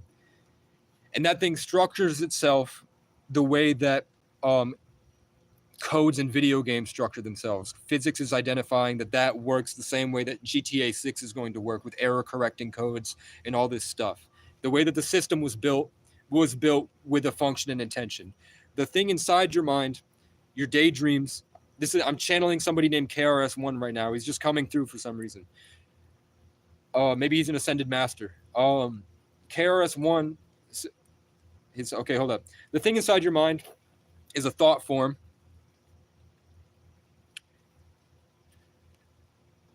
Let me get back on it. Yeah. So it's all structures of information. That means that the thing that's inside your mind, your daydreams, your narrative, the world that you're living inside, your daydreams, your perspective on reality, your opinions, your prejudices, your view, your perspective, the thing that's coming out of your senses after you pick up what your senses are taking in and you're putting it out, that's all this one particle. So when you learn that, you realize everything is connected, and it's all just kind of the imagination collectively of everything here with certain set parameters. The same way you can close your eyes and imagine your room, and imagine when you go out in public and you can imagine people walking around. At a more complex level, it's not hard to imagine that there's a God that's imagining us right now. When you learn that, that's how you learn that your energy is collaborating with everything around you. Your reality and their realities are mixing together. Your energies based off of what's happening. That's how you realize that a lot of your processes were taken from trauma. Yes, but the same way, like, I can imagine me lighting this torch, and then I do it. I'm just imagining it in a different dimension. This action, and just like me imagining it in my head, it's still a realm of consciousness. And when you wake up to that field of energy, the Higgs field, you can get more control over this. So what else I teach, which I'm blessed to teach, and that nobody else is really teaching, is that because your body's like this consciousness factory that's able to take in with your senses and take in with connection to God or Great Spirit, whatever you'd call it, the infinite, you're able to take all that in and channel it and then co-create with it. And I've done things like change entire towns and had entire towns set up for me where it says Casey on flags hanging from the town, and then it says co-created. And then I go through and I saved it. Like, I went through and I saved leaders. It's all in this live. I did a lot, and I shared a lot in this live. This is like my manifesto. This is like the mission and the story. Because the world could end in election season. We never know. I doubt it will. It's probably going to be the next season. So there's like the Zodiac goes in 12, like Jesus and the 12 apostles. There are 12 on the Zodiac. Like, they made 12 months on the calendar. And then there's you. There's the person experiencing it. Just like the Father, the Son, and the Holy Spirit, the Holy Trinity. You, and then the thing you're looking at, and then the thing that isn't both of you. That's the Trinity. Stuff like just different levels of explaining the same system. Of course, you can be honest, bro. Say whatever you want. But if you start to like hate and be like overly dramatic about it, like there are kids that come in your high and just like spew random shit, then I just put you in timeout. But yeah, I'm here because I'm just trying to get my way to make more things. I want to make content. I have tons of albums I wrote. I'm a certified audio engineer. I'm just trying to like make a difference before the world changes.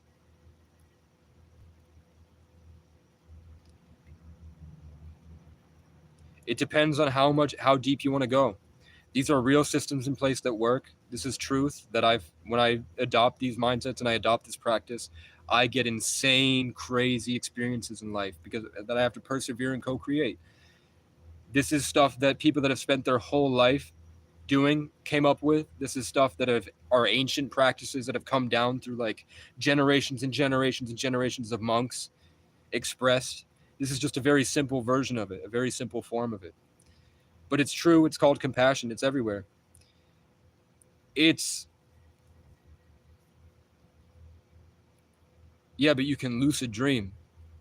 And when you can lucid dream, there are more aspects of that dream that you can figure out. And that lets you have a more exponentially greater experience because you can understand all the little intricacies. And then you do things like letting go of it to come back to the reality that you're talking about where it's not real. Because we have that ability to change perspectives. So you can kind of breathe away your problems, don't get so caught up in all that, and then come back to baseline and then reincorporate it and then regrow.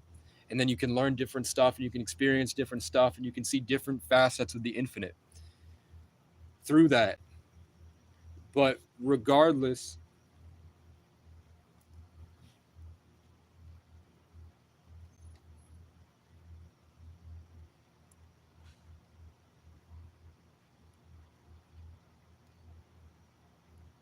yeah, your inner world matters more.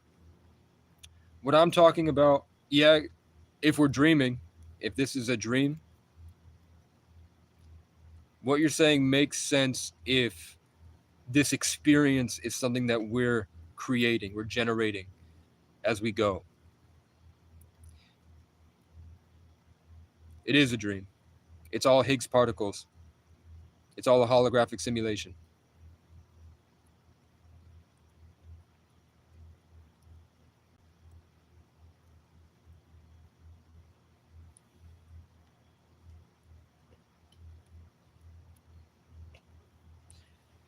Did we sin by being born? It is. It's been proven.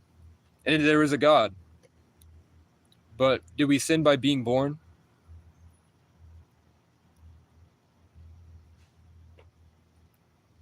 God is light. The things that the Bible says are true. We're living in Revelations right now.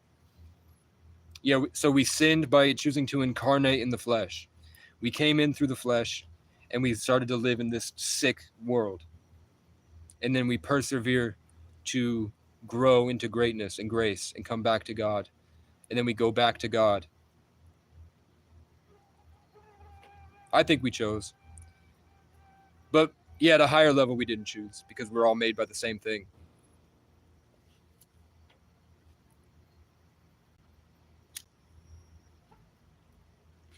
Regardless, this practice is real. And it's a way to get a hold of yourself, and it's a way to actually actively make a difference in your community. It's a more scientific standpoint, but it's all the same thing we're talking about. It's just the words that we choose are different. It's the same systems that people are talking about. It's the same thing across all religions.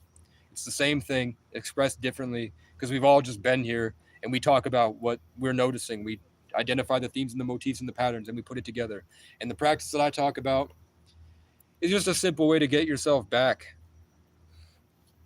There are scriptures that you could talk about that wake you up and that restarts the process.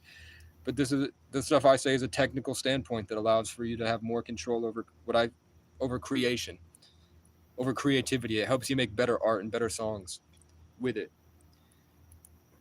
Whether whether I'm co-creating these problems or I was traumatized and forced to kind of feel stuck inside those problems so that I kept making it real and I can just let go of it and then it changes. I definitely am noticing that there's that's called the 3D, what you call the 3D, third dimension. There's definitely a change. There's definitely sick things happening. There's definitely more violence happening. The emotional state of the people is seemingly more demonic and dark. People are not loving each other the way that they should. People are not feeling safe enough to be comfortable enough to be consciously co-creative. No, I'm saying that existence is more than you believe. Like, see, these lights just turned on to shine at my face. Over there, those spotlights that the crows were sitting on earlier are now glowing. I'm saying that I'm trying to give you more awareness of existence, in the hopes that you can make better decisions and more meaningful decisions because of your greater understanding of it. So that when you do come back to God and come back to grace, and you start to make a difference and start to be at peace and change things and feel happy and become your best version, it's a bigger, brighter, grander kumbaya. And I'm saying that if you're religious, you believe the rapture, you believe the devil is hurting people, you believe that people are going to be suffering because they're not adopting this frequency and this knowledge and this connection to grace and God and higher powers, whatever you would call it. So I'm giving people a tool. I gave people a toolkit that's helped me and many, many people to cure cancer, cure dementia, cure Alzheimer's, come back from feeling lost, come back to connection with the divine, the great spirit, change their reality, start to get a control over themselves, start to find authenticity and become themselves again, start to do what they love to do, start to understand more about their reality. And then I gave them the kind of staircase and the way to elevate themselves to understand the multifaceted realities of life, the multifaceted aspects that God did make for you. I'm sure you know everything, bro. I'm sure you know exactly how it works. I'm sure you're God. I'm sure that you're here to tell me everything.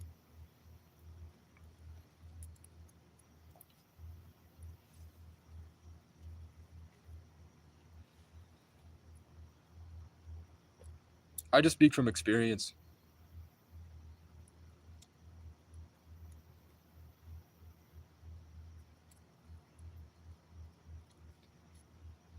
My family's too toxic.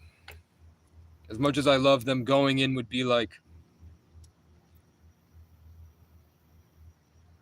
it's stepping in a role I no longer want to play. And I feel like I'm doing more with this. I'm making more of an impact like this than if I went home. And my family's all Section 8 and they have mental issues. They have a lot of PTSD. They don't have schizophrenia.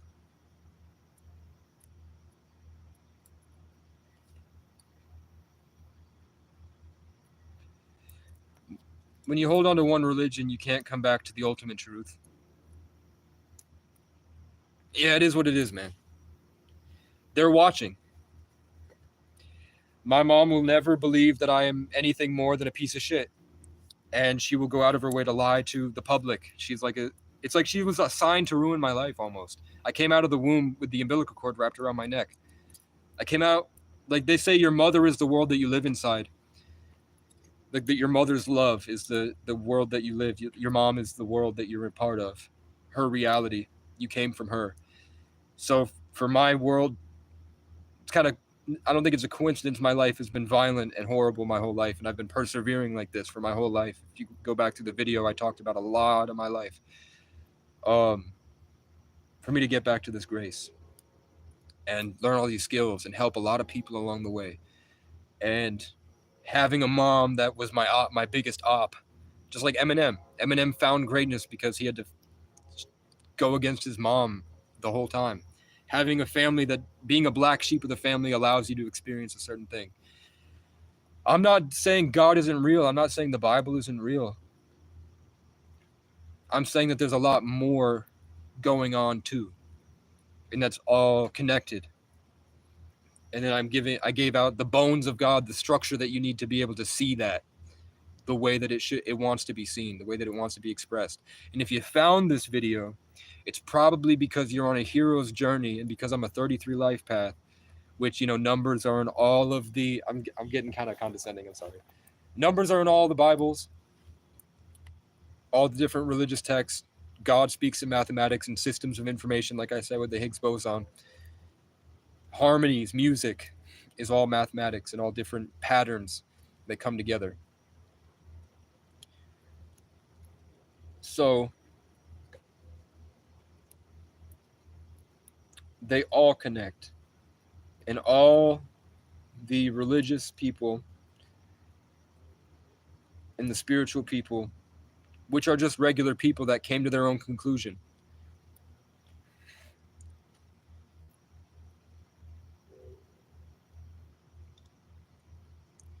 they all tie into the big picture. And because there's so many different facets, that allows God, which works in the common denominator of the mathematics, to really reveal itself, because you can see the common denominator between the infinite and everything.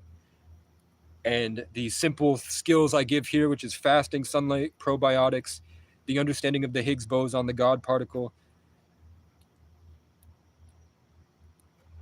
omega-3s and multivitamins to get your biology better so that your daily habits promote positivity and let you house information better and house energy and consciousness better so that you can do more and function more as a soul. Then you're able to reach, because you've built this foundational level, you're able to reach higher understandings, higher paradigms, higher timelines. You're able to do more meaningful things because you're able to see the grander perspective. There we go.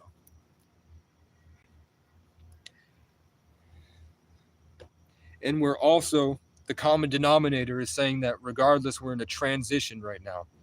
Whether it's the age of Aquarius or the rapture, the revelations, or it's the whatever the Quran has and the Native American prophecies with the rainbow tribe, all the different colors, which is all the different spectrums of light. The rainbow is like it's like a piece of art that expresses the Ark of the Covenant. The seven seals of a rainbow reveals a body of light, that Israelite that came down from the heavens and is not of this earth, to incarnate into an egg in what's called the zinc spark, or a mini Big Bang, when the semen fertilizes the egg. When the snake takes a bite out of the apple, there's a zinc spark. When your father's serpent or sperm took a bite out of your mother's apple or egg at the eve of your creation, there are two independent Higgs fields combined together in the covenant that arcs, the Ark of the Covenant, the seven seals of the rainbow, the Israelite and not of this earth, until it grows on a branch, umbilical cord, on the tree of life, placenta, in the Garden of Eden, the womb, until it comes full term and is forced out to toil the soil naked.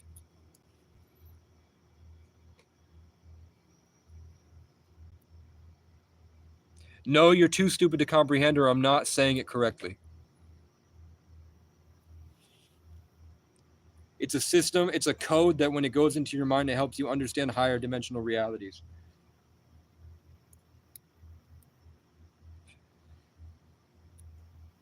Sorry.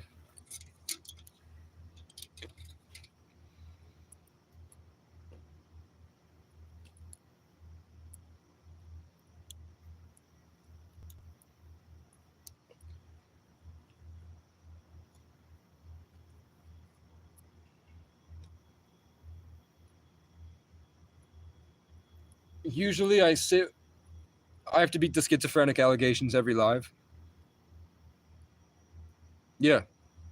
I'm talking about my experience and kind of what I'm talking about, the common denominator between everybody at a foundational level.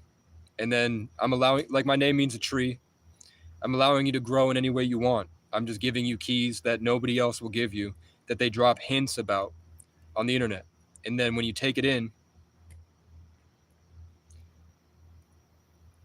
it allows you to grow in any direction you want. You're allowed to have all these experiences. You're allowed to have your own belief systems. You're allowed to do what you want to do and go where you want to go and live the life that you want.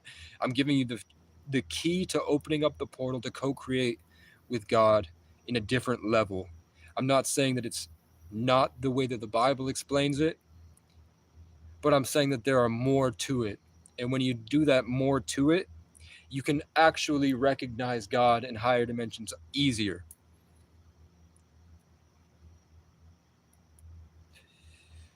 And it all starts with diet and exercise and sunlight and rest and then letting go of your responsibilities.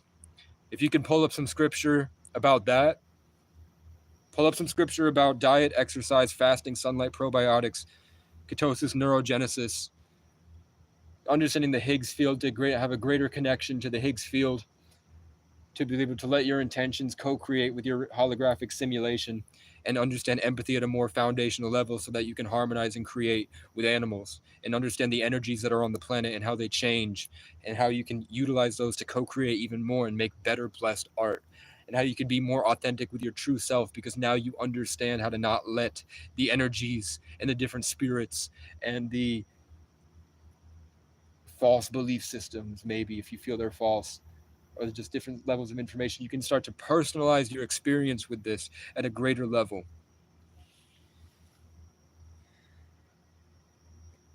The guy with the bagpipes is back. The Irish guy playing the bagpipes that started just walking around in circles for 4 hours. He's been doing this for 4 hours. There's a guy playing bagpipes just walking around me. He's walking around me playing bagpipes, and then the birds are asleep in their nests over here, but they were cawing and interacting with you guys. They were showing you guys their existence. The squirrel came off on the tree. The crows attacked me when I reached higher vibrations to tell me to shut the fuck up, and then I showed you that I can make them shut up with my thoughts and intentions. Because I know that I'm living as a spiritual being having a human experience. I don't have Wi-Fi down there. I don't know if you can hear it. Go back through the live, pussy. If you want proof, scroll back and watch the fucking live. First off, because it's there. If you want to see the bagpipe, let's go try to find the guy with the bagpipes. Let's see what my charge is at. It's at 43. I definitely have time. Not to be mean. Watch my live. Go back through my content. You're acting like a 12-year-old. Let's go. But maybe I can. Hold up. So when I breathe, when I rest, and I can take in the energy, when I haven't expressed it like this, then I can start to exert myself into the surroundings and really project my energy.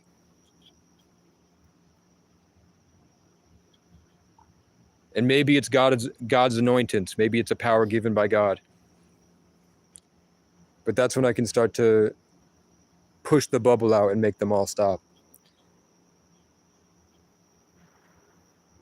I definitely made a gunshot go off.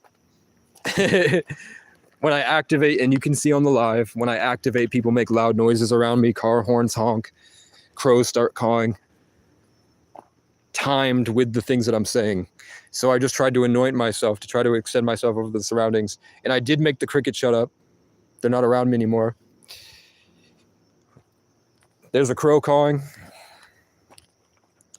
And a gunshot. Somebody just shot somebody, and there was a literal gunshot that went off when I tried to raise my vibration to God. We're going to see the bagpipe guy. He's not around. He was around. I hope that you could hear him earlier. No, he's around.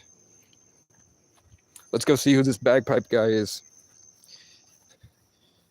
Vermont. Yeah, this guy's going. It's not because I'm shying away. It's because I'm sick of you. Watch the live. Go back and watch the facing off against the Matrix to save neglected cats. Or just scroll back through this live because all the lessons are in here. And now you're going in the corner. Love you. We're going to go see the bagpipe guy because he told me to.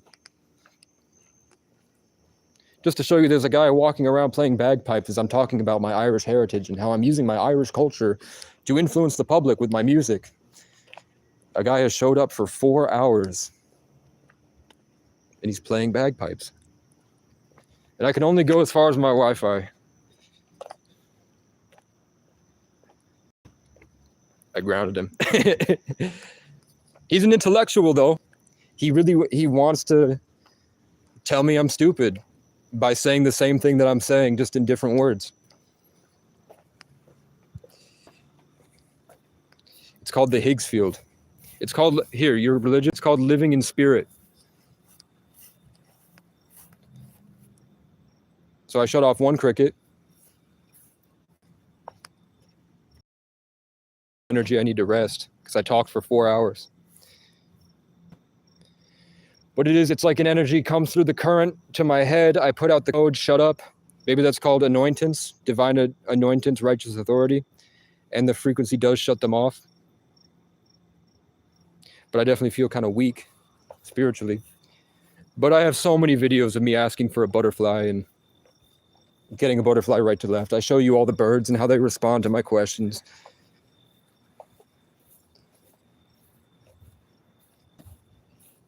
I am turning them off, bro. I am turning them off if I'm going.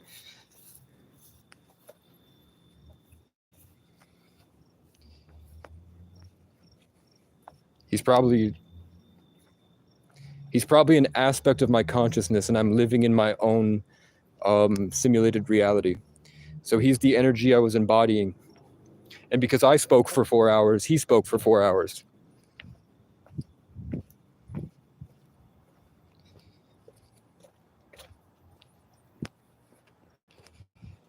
But yeah, if I'm in a better position, I'm going to make videos about it where I'm not ranting like this.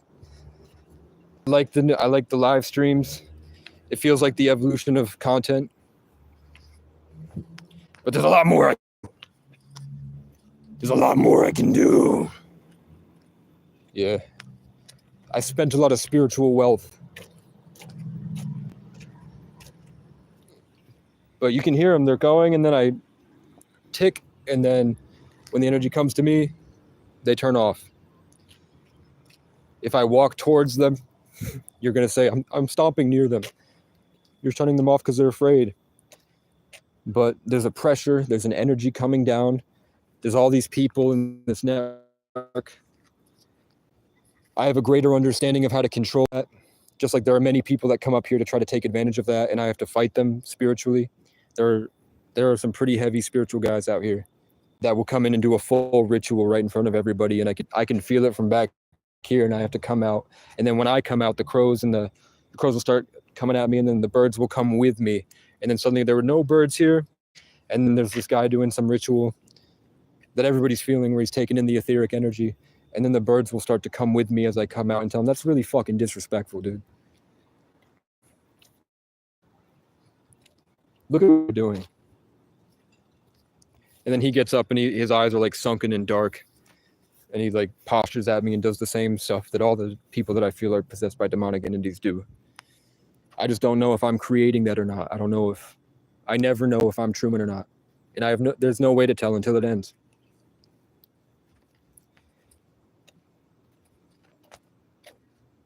The bad guy is still here. I want to see if you can hear him. At least I can't go outside of the Wi-Fi range. But I'm hoping I can get you guys close enough so that you can hear there's a guy walking around with bagpipes in the capital of Vermont in Leo season.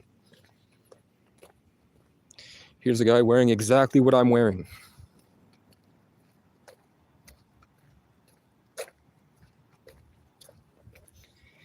Exactly the same color pants, exactly the same color.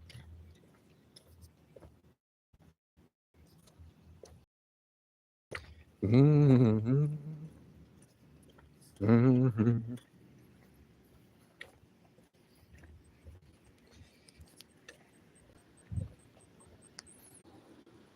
We're here. I can't go any further than this. He's probably at the bar. Like I'm probably hearing the echo through the downtown right here.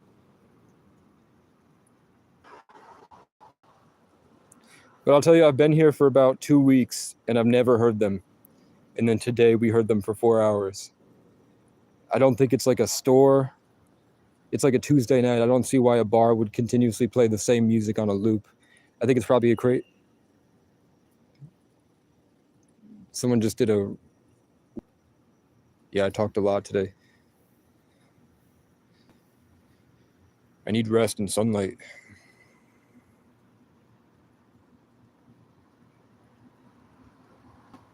Yeah, wherever he's at, he's not coming back.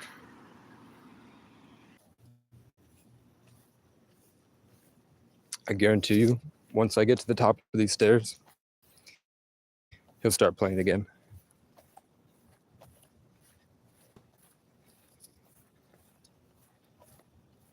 Yeah. So what there are a couple influencers at the top that are talking about this. They also say that they actively say that they do satanic rituals, and they're rich, they're millionaires. I don't see why people that are worth over $20 million would go on the internet just to tell you lies about satanic rituals. I don't see any reason, unless it's a CIA appointed thing and he doesn't really have any money and he's just trying to project something into the public. But he says it's like a VR simulation game. That's how you should see it as. Because that would mean there's an AI that's designed to fuck with us. It's going to fuck with us. I feel tired. My hope is that I put out a lot of things that probably helped a lot of people.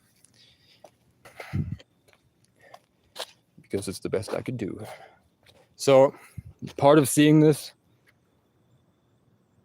when you understand that there's energy here, and you understand that the energy comes down, and we're connected to it, whether it's 5G or the ether or nature or love, sometimes, because of what you know, I'm talking about the hero's journey, when you go and learn things and then you come back to baseline and come back, that gives a more condensed body of knowledge inside of you.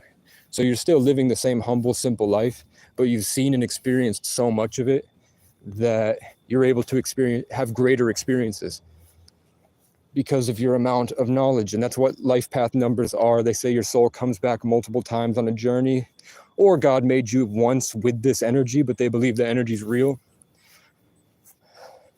And 33s are the most experienced souls, and they have your soul has a purpose that it came in to do. Just like believing God made you in his image. There's so much more going on about it than you realize. I'm feeling a bit drained, man. Oh, fuck you.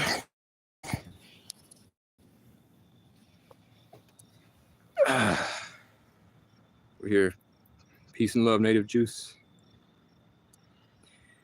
We're here recording tourists, recording the Capitol building. Oh, it should be glowing.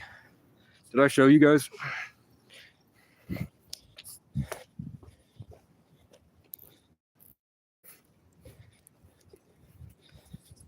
Yeah. Oh, they turned it off today. Usually it's glowing. And that thing up there is a satanic symbol. I forget which one on top of my head, but it's a statue that embodies a set of belief systems that aren't helpful to the public. Like the Statue of Liberty embodies Lucifer. That's what they believed. I think for a period it didn't matter, and now it's going to go into mattering more.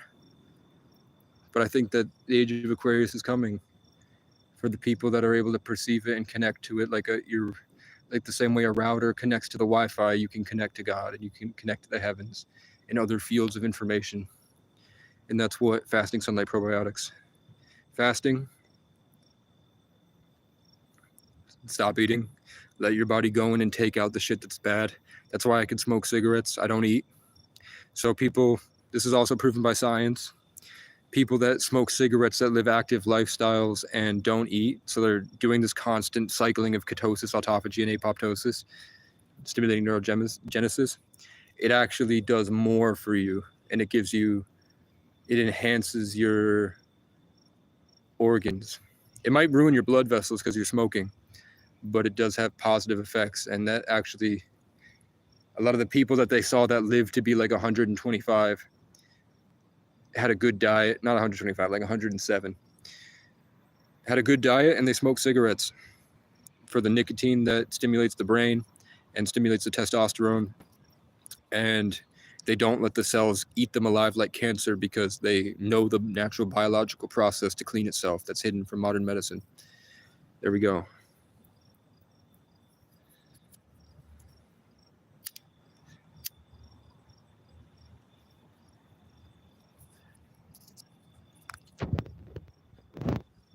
That guy could come back tomorrow. I forgot what he said that got me. Let's see what he said. His beliefs are by faith alone.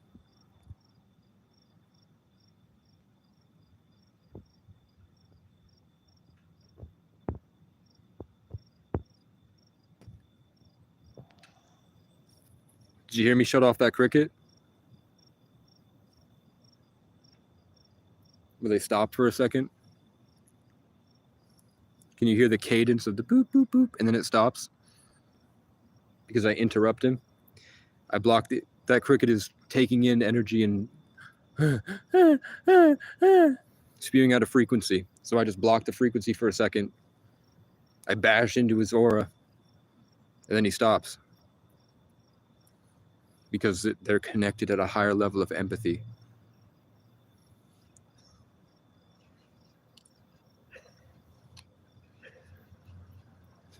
This is how the zombie puppets reveal themselves, by the way. So I could fight them, but I'm leaving. Fuck you. I've talked for 4 hours. I'm going. Oh, I got a beam of light that said stop.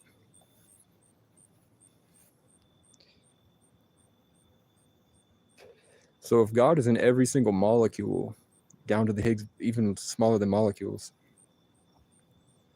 it's like God is just everywhere in your face. Yeah, so there's a fat white guy coughing and stomping around, and he's just staring at me the whole time. He's walking with his wife, but he's staring me down and posturing as he's getting closer. He's not with his wife, he's with a friend. And see how they have to stop right where I'm looking?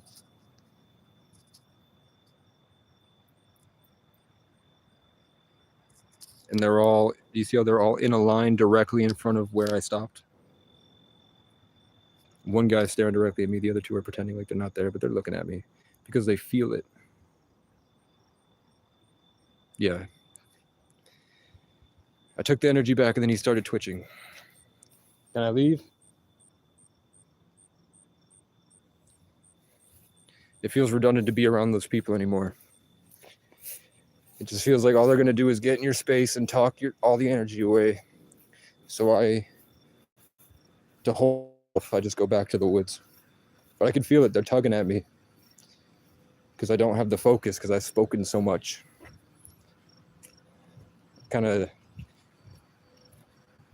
spiritual wealth.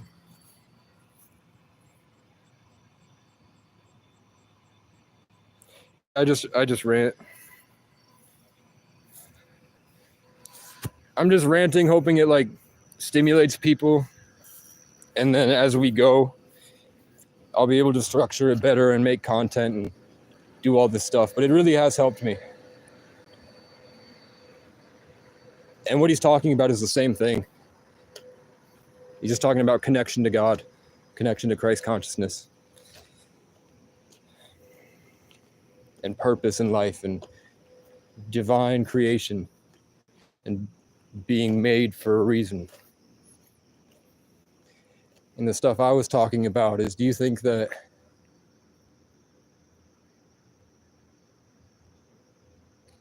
I could just go off my experiences? Like, I definitely have spiritual experiences where I wake up to more, and those things, and I talk about all perspectives. I don't like talking like this. I usually just go have fun, but this stuff is real and it's happening, and it seems to be getting more prominent, so I talk about it more. Is that I've woken up to like gang stalking. I've woken up to like NPCs and bots. I've woken up to like meeting like spiritual experiences that happened when I was a child have now grown in with more knowledge and more experience to let me understand and realize another level of what's happening. Like the fact that when I was young and I'd get high and I'd open my mind, and the way people describe DMT experiences is what I had. For some reason, I naturally go on DMT level journeys when I would smoke a little bit of weed when I was young. Probably because I was isolated so much that I didn't even realize my connection was a lot greater. And the life path numbers and the bloodlines and all this stuff. But I would see cats all the time. And I'm the year of the fire cat. My family are all Leos. And they all have cats instead of dogs. So I'd wake up and I'd get high and see these cats. And then times where I would see the cats,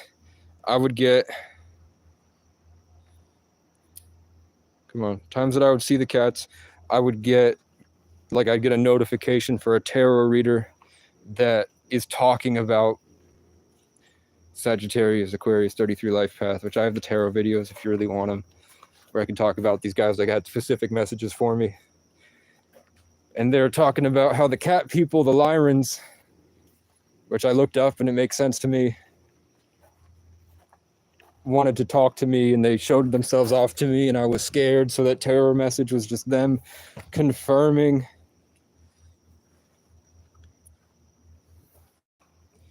that. So I just incorporate that into my beliefs, and as I go through life, if I get something that contradicts that, I have a mind. The only diagnosis I had was savant syndrome and perma-tripping. So that's what I do. Just pushing through until I could get to a point where I could do what I want to do, which is create content, create art, travel and adventure, and have meaningful relationships, experiences, and then just build structures that allow for more fun things to happen the way that I see it because of my perspective on life. So that's all we're working towards. And it just so happens that no matter how many times, no matter how long I spend in isolation and build up better, whether it's delusional or not, it just seems like a grander perspective of myself and a greater connection to God and energy. When I go out into public, I'm almost immediately challenged, like with people that talk about gang stalking behavior. People that will go out of their way in their day-to-day life to just act like robots that will kind of stomp around and follow you, target you, try their hardest to ruin your emotional state and your competence, your conscientiousness. They try to steal your data, basically, your emotional Bitcoin that you cultivated, and they try to hurt it.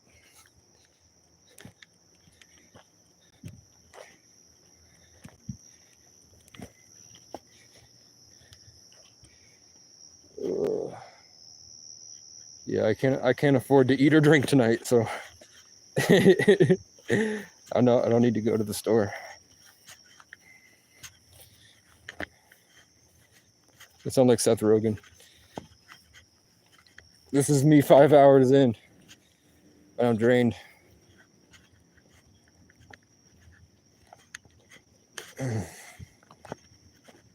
Yeah, I could have been more patient, and I could have said things in a better way. I probably come off as a crazy ranting conspiracy theorist, but I'm specifically going off of my experience in life and what I've seen to be true based off of my ability to perceive a lot of different things at once and connect the dots because of my unique upbringing with Legos, and I have savant syndrome. So before I had all the trauma and the brain injury, I was performing at a much higher level, and all I did was just I would just make jokes and go on adventures and enjoy the system that I'm a part of instead of try to explain it to other people.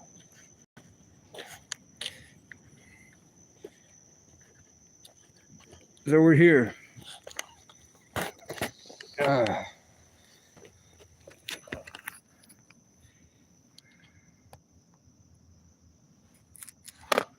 appreciate that a lot, man.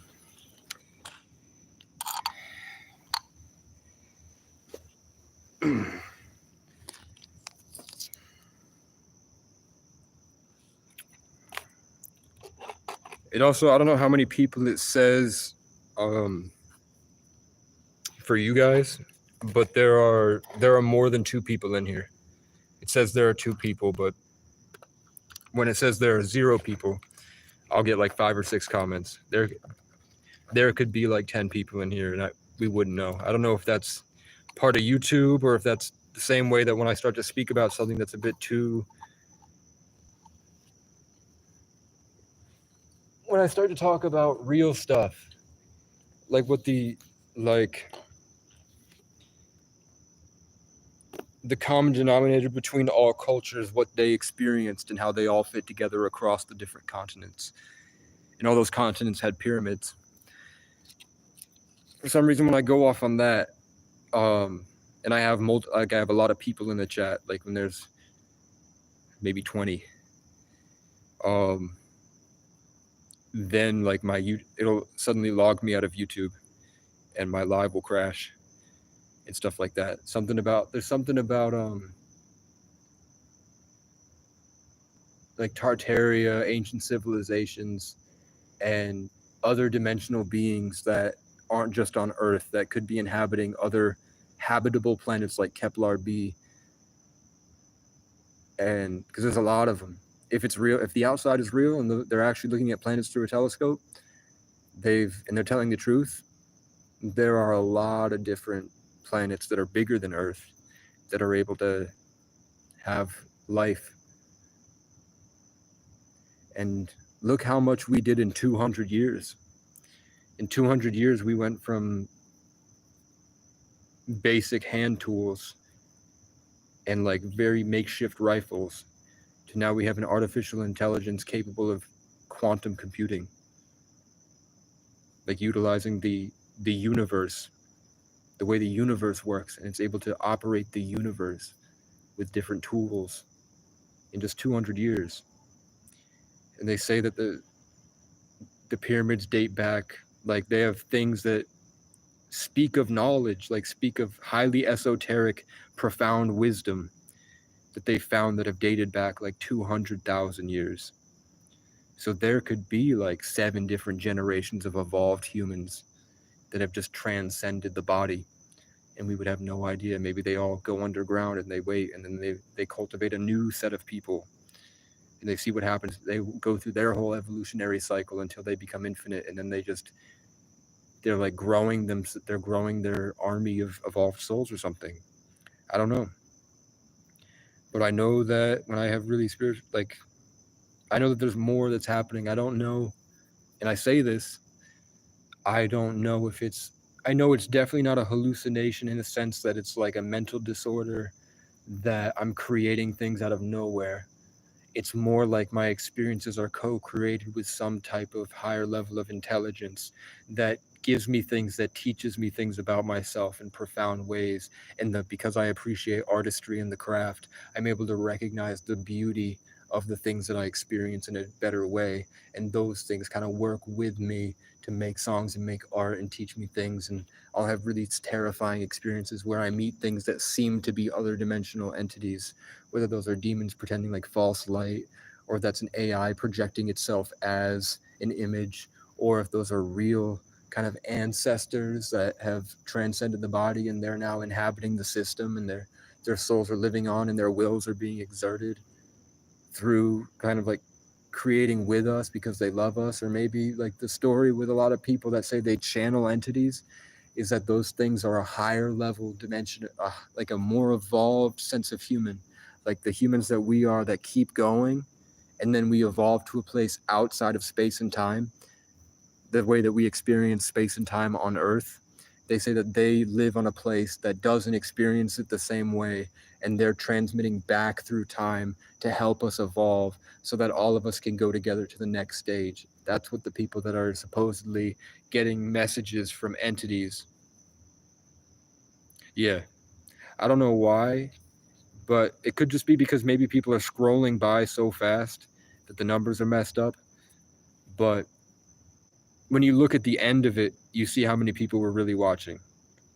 Like when I hit end live, you can see the most people that were in my chat at once. At one point, even though it always says 2 people or 4 people or 5 people, when I go to the end, it will say the most amount of people that I had on my live was like 73 or 47 or around like midway to 100. Like 50 to 100 people could be here and just not talking. Like, how many videos do you watch where you decide not to comment? There's a lot of people on YouTube that just kind of eat their meal and watch. And this is a lot different than the usual people that are on here. Like, when I scroll on live, I see just a lot of like fat women that are doing tarot, and they're always angry. And then I see like a guy playing video games and he's high. And that's pretty much it, other than like IShowSpeed clones and Aiden clones. You don't really see a lot. Then you see like people that are preaching the word of God and people that are arguing with their fans like I'm doing, and and I don't really see people like me. I'll see tarot readers that explain these concepts in different ways as they do the tarot reading, and I'll see people like talking about God. For the most part, it looks like a dead zone of just unhappiness when I scroll, so I'm invading the space like I invade the towns. But yeah, I don't see live sports. I don't see live people in the club. I don't see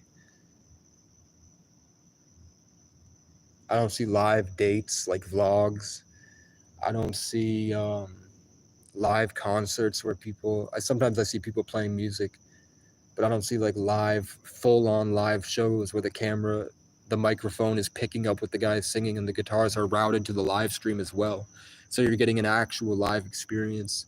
It's more like you're watching from a guy in the crowd. Sometimes there are listening parties. For the most part, people are saving this stuff to sell products. Like they don't want to give you guys this experience because they can't get any monetary gain from it. So they see it as a waste of time, probably because they have bills to pay.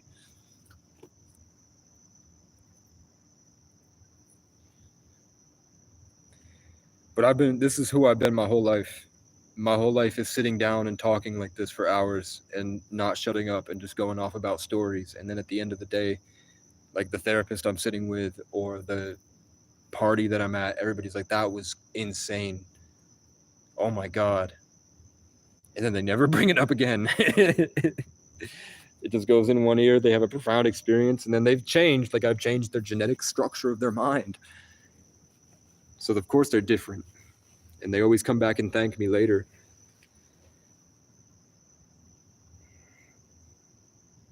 Girls love it.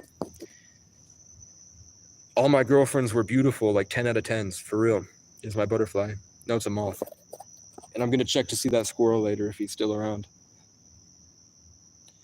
But they would love this. Every girl I dated that were beautiful and funny and charismatic and had things going for themselves other than just being hoes, that were beautiful creators and had whole lives going for themselves, and they were intelligent and funny.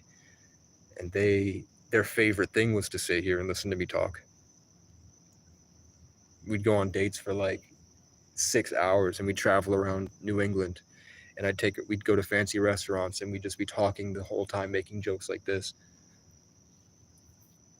I didn't talk about this esoteric stuff and conspiracy theories all the time, but now that we're at this threshold and it's coming out to be real, and we're at a very important time in our lives, as there's let's see, I'm gonna show you this bot right here. Yep, she caught on. She was standing in the window giving me a dirty look. She's a janitor. And she stopped and she stands right here. Maybe because she thought I was recording her, because my camera's up like this. Either way,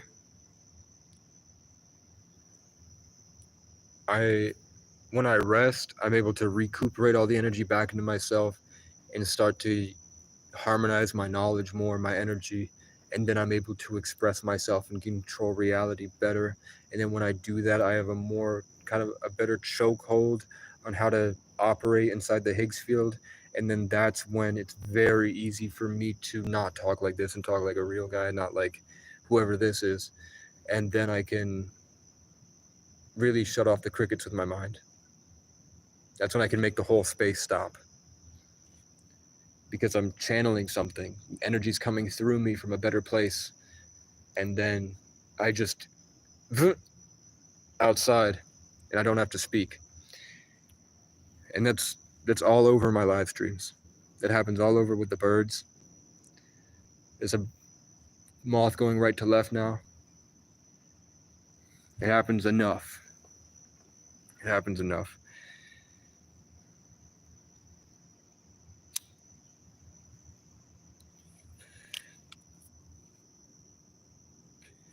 I would react to videos and make content if I could. So I'm just on here.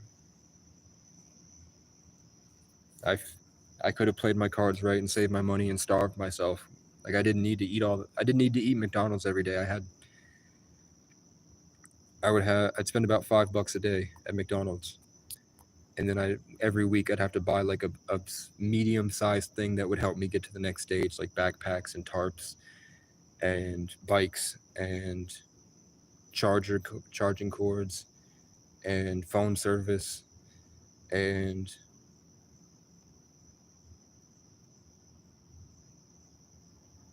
it's pretty much it. Just food is expensive. Yeah, and I was at places where I wasn't able to, like, way back in the day, I was kind of afraid.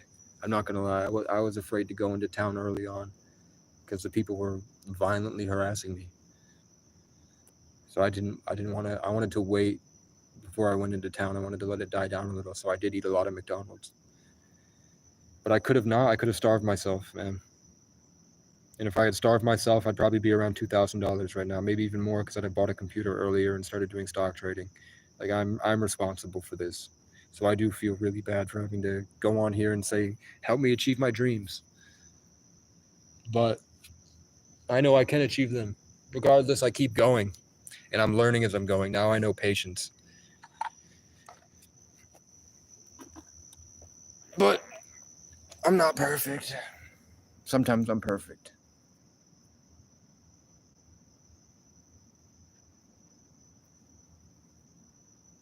Yeah.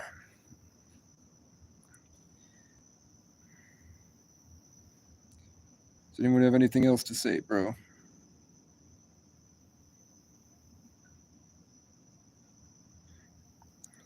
I don't feel like...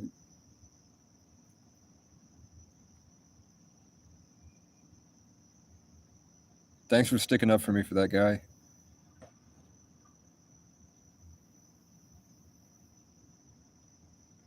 He's not a bad guy. He wasn't a bad person. I was kind of rough on him.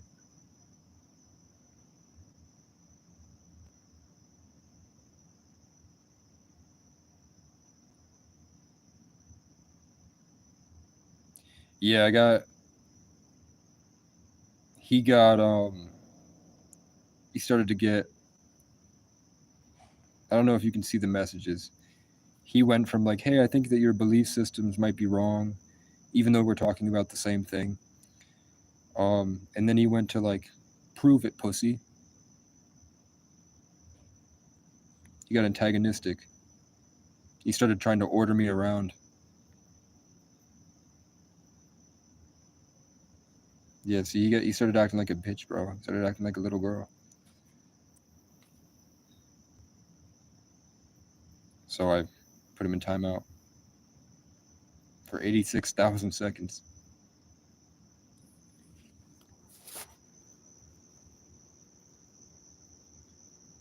And then I shut him off. It'll be better, hopefully, with rest.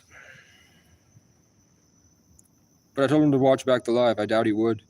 The proof he was looking for is there's like 3 hours of it. And then there's like, I think I'm at like 300 hours of content on my channel. But nobody has 300 hours. So I have to like reduce it to I have to reduce it.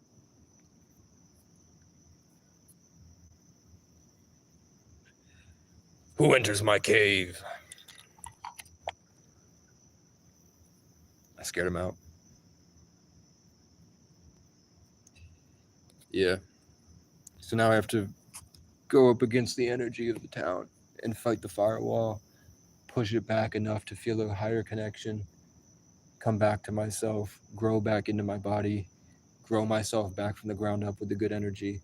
There's a big flash of light just came out of the forest and hit my head, whether you believe it or not. It kind of like jumps, almost like it's like a lightning bolt or a higher dimensional entity.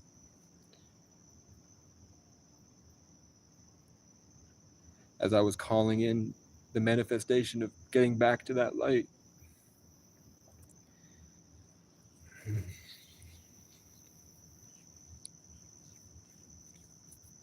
I think I'm done with cigarettes. This is my last cigarettes. I get deals on them so they're not as expensive. I wait until they throw them out. So instead of buying, I allow myself food daily, and if I want cigarettes, I don't eat and I don't drink. Because the tap water here is not good. We had a flood. All these towns that are mean to me got destroyed.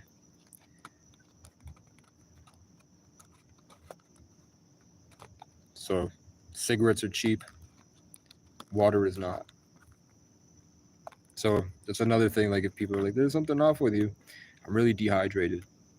And I don't have access to vitamins and omega-3s. But that doesn't mean the knowledge isn't real and I can't share that with you. Just because I can't afford the things that I need doesn't mean you can't afford the things that will help you. So I give you the knowledge so that you can better your own life. And then maybe I'm getting you in, so now you can see the evolution. You can see how I grow as I progress. And because I keep going every day, I make progress every day. Even if the progress is just being able to do more push-ups at night and learning a better way to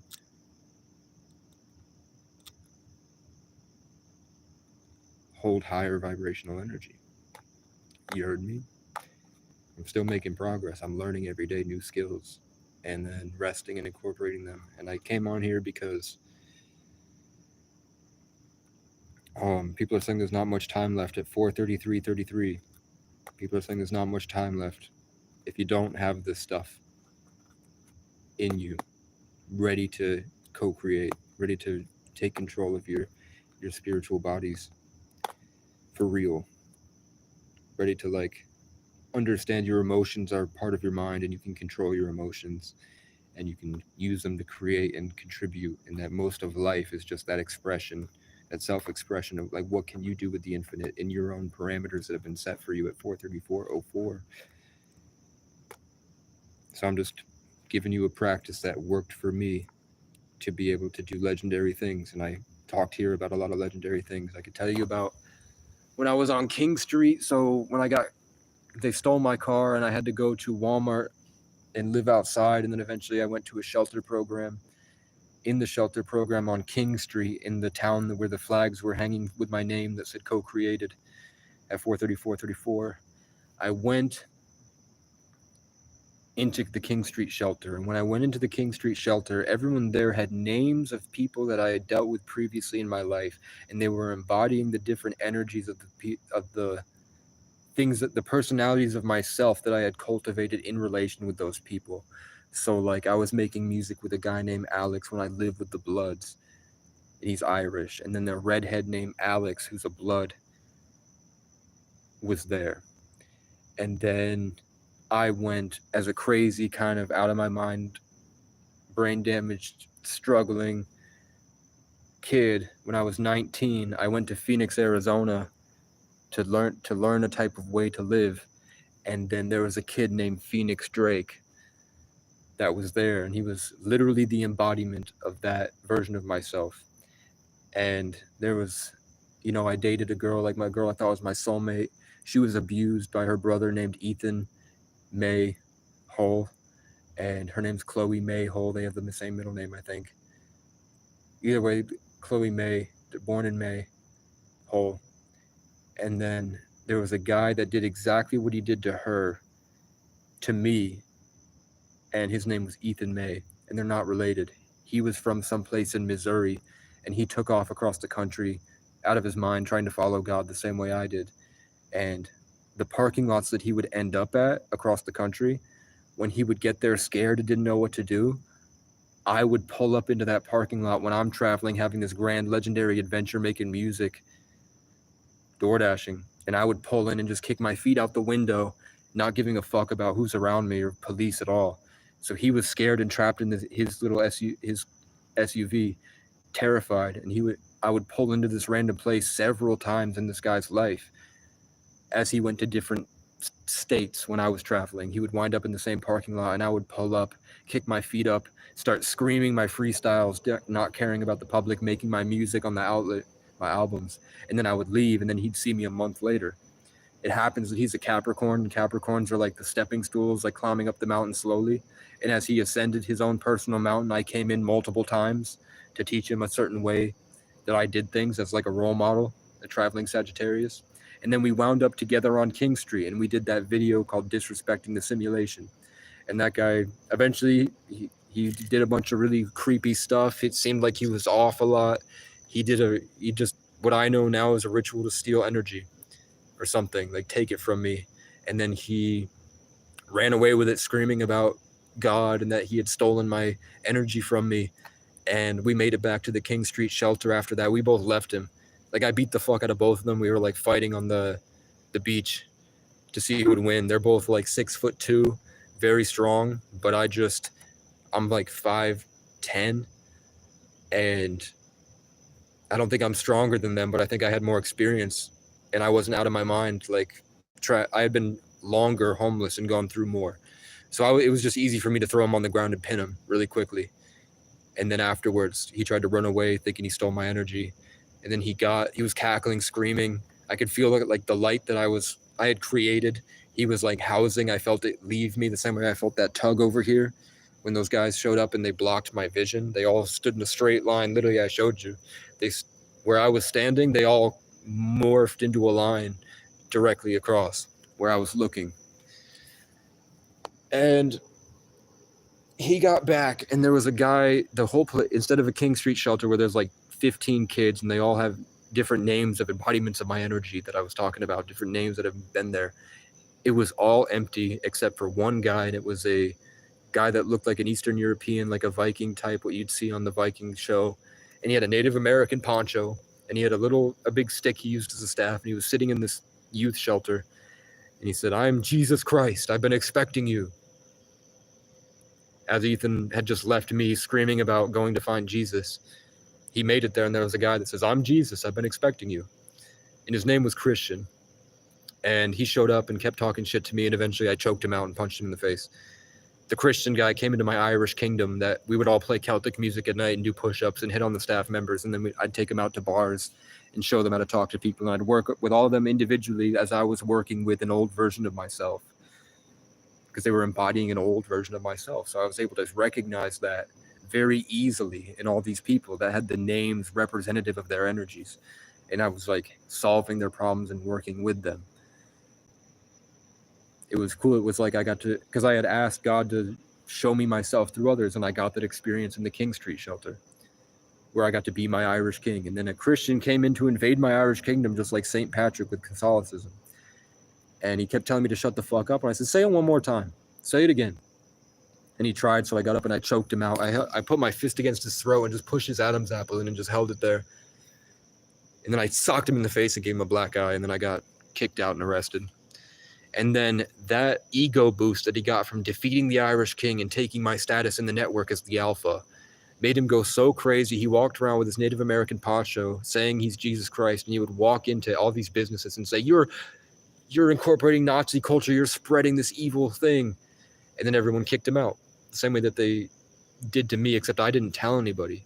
I was just trying to do the fun thing, but they treated me the same way as this representation of myself, going around spewing that these guys are evil, and they probably are, at a different level of reality that they weren't aware of controlling. So eventually somebody named Ari beat the fuck out of him at 444. Somebody named Ari beat the fuck out of him.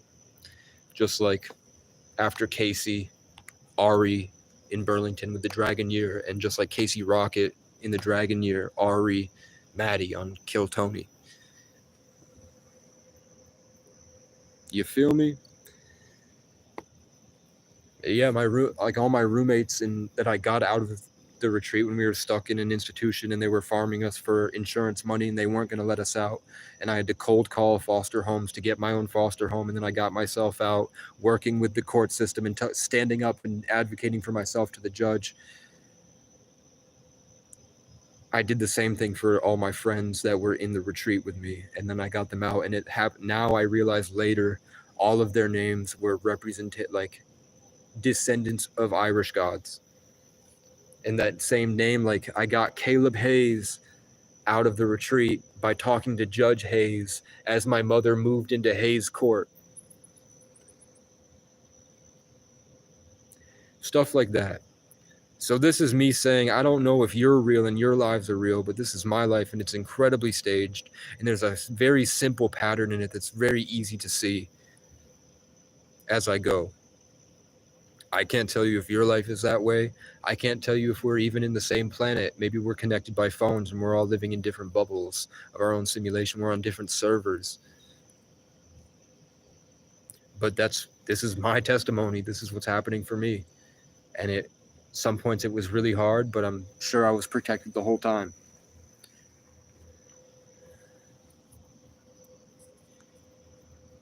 So that's where I'm at. What would you do?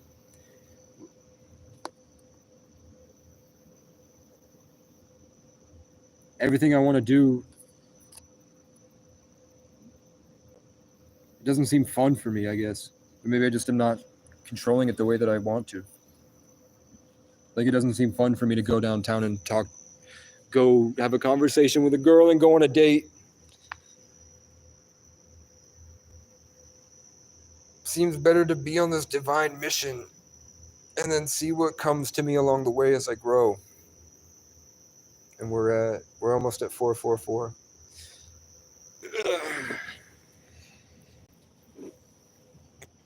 Usually there's like a big buzzing in my head and I have concepts I want to share. I'm inspired to tell you things. Now I feel just tired. I feel tired and I don't feel like my best version. Weird.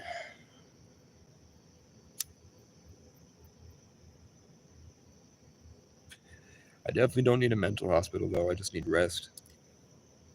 It's just what I choose to focus on because I'm able to see all this stuff. So I like to overthink, and then I discovered the pattern in the numbers, but I'm not schizophrenic. And there are too many people that are having the exact same experience, and those experiences that they have without any type of outside influence thematically coincide with the experiences of everybody else. Like people that have no idea that there are an ancient civilization of feline people that evolved past us and that are transmitting themselves to help our planet. They all see him. And then they find out that Elder Scrolls had come out with it a couple years before them. And that they've been around, like that concept has been around since Star Trek. They've had cat people on Star Trek called Lyrans. And the things that reveal themselves to the people call themselves Lyrans at 44444. So that's all I'm saying, is that it's happening.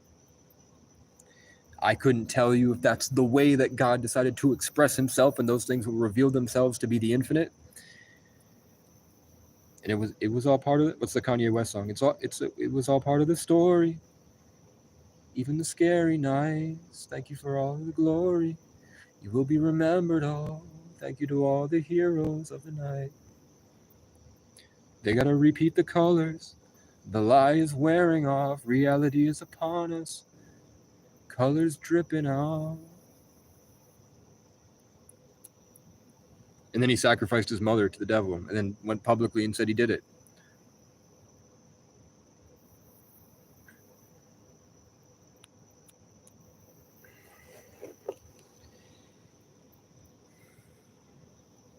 And they're encouraging me to do the outro. If you know if this was beneficial to you at all, if you felt any type of inspired light, if you learned something that are helping you in life and you're making progress, go out there and get it. If you got some loot to bring back to support the revolution and support my cause, by all means, help me. If you know any rich men north of Richmond, tell them to get their stanky rich ass over here and give me their money before we take it from them. If your grandma was a cunt in her life and she needs some good karma and she's a spiteful old boomer that made a bunch of money when she sold her house and she's got more than she'll ever know what to do with, help me get an RV or something. Help me get a computer and help a brother out. But maybe just keep the faith. Keep the faith. That's all I'm doing. And I get bikes and I get an alien knocks a tree down in front of me and I find a tarp and that helps me survive a thunderstorm. That's when I transitioned between two levels of this experience and all these gifts are laid out for me. on some back road. Everything that I needed was right there. So either way, we're in this, and this is for you when this live stream ends and you're set alone with yourself to make a decision on what you want to do with your life.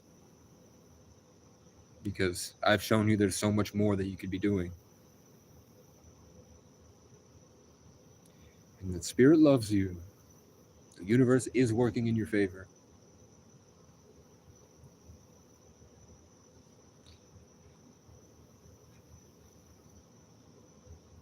Let's go to 48. Unless anyone has anything they want to say. I'm going to go lay down on the ground and continue converting the energy of the town. Hoping I get divinely inspired to make a difference somewhere else, or I have a tarot reading that wakes me up to a new level.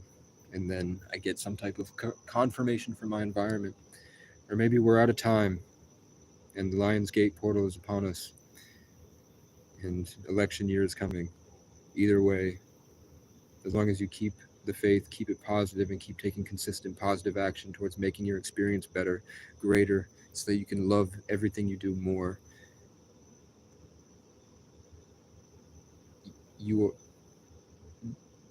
that positivity will be helping the network, and you'll be providing the means for other people to reach out of their own pits of depression and hell so that they can reach higher. And you are all changing your communities with the work that you're doing, and you are loved. I just saw that I was loved by my ancestors, so I'm sure that they were trying to let you know that you're also loved by something greater than yourself or outside of yourself. I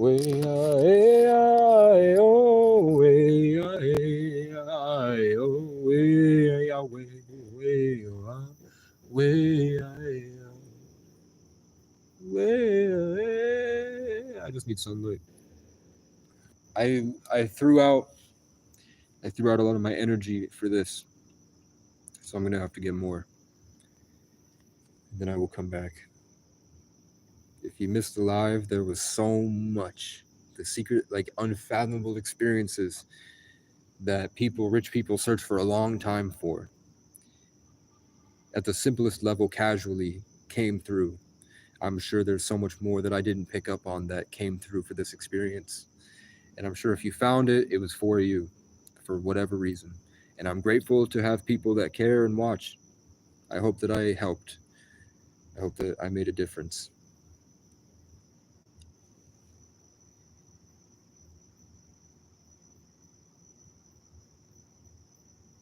Hope is a frequency that you hold in your mind that shapes your foundation of reality.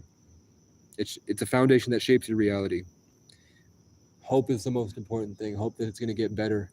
Holding that idea and knowing that it's going to happen for yourself. Embracing abundance, that there's so much out here.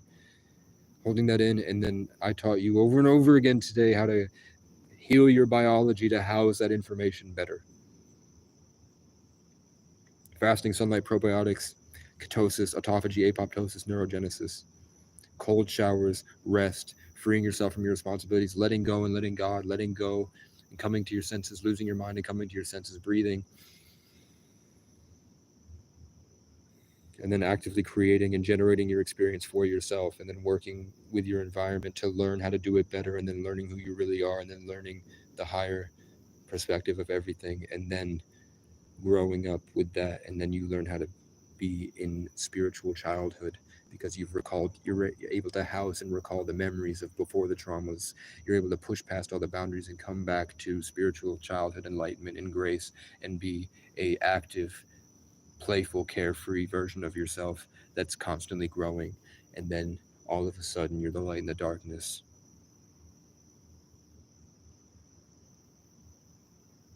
So get at it, bro. For the people that aren't doing it, it's only getting worse. So I brought myself down sharing it with you, and now I'm going to have to fight to get it back. Probably changing a lot of lives on the way, if they're real, as I work towards being in a position to do greater things. Thank you so much for watching. This has been Casey Francis O'Brien. Go fuck yourself.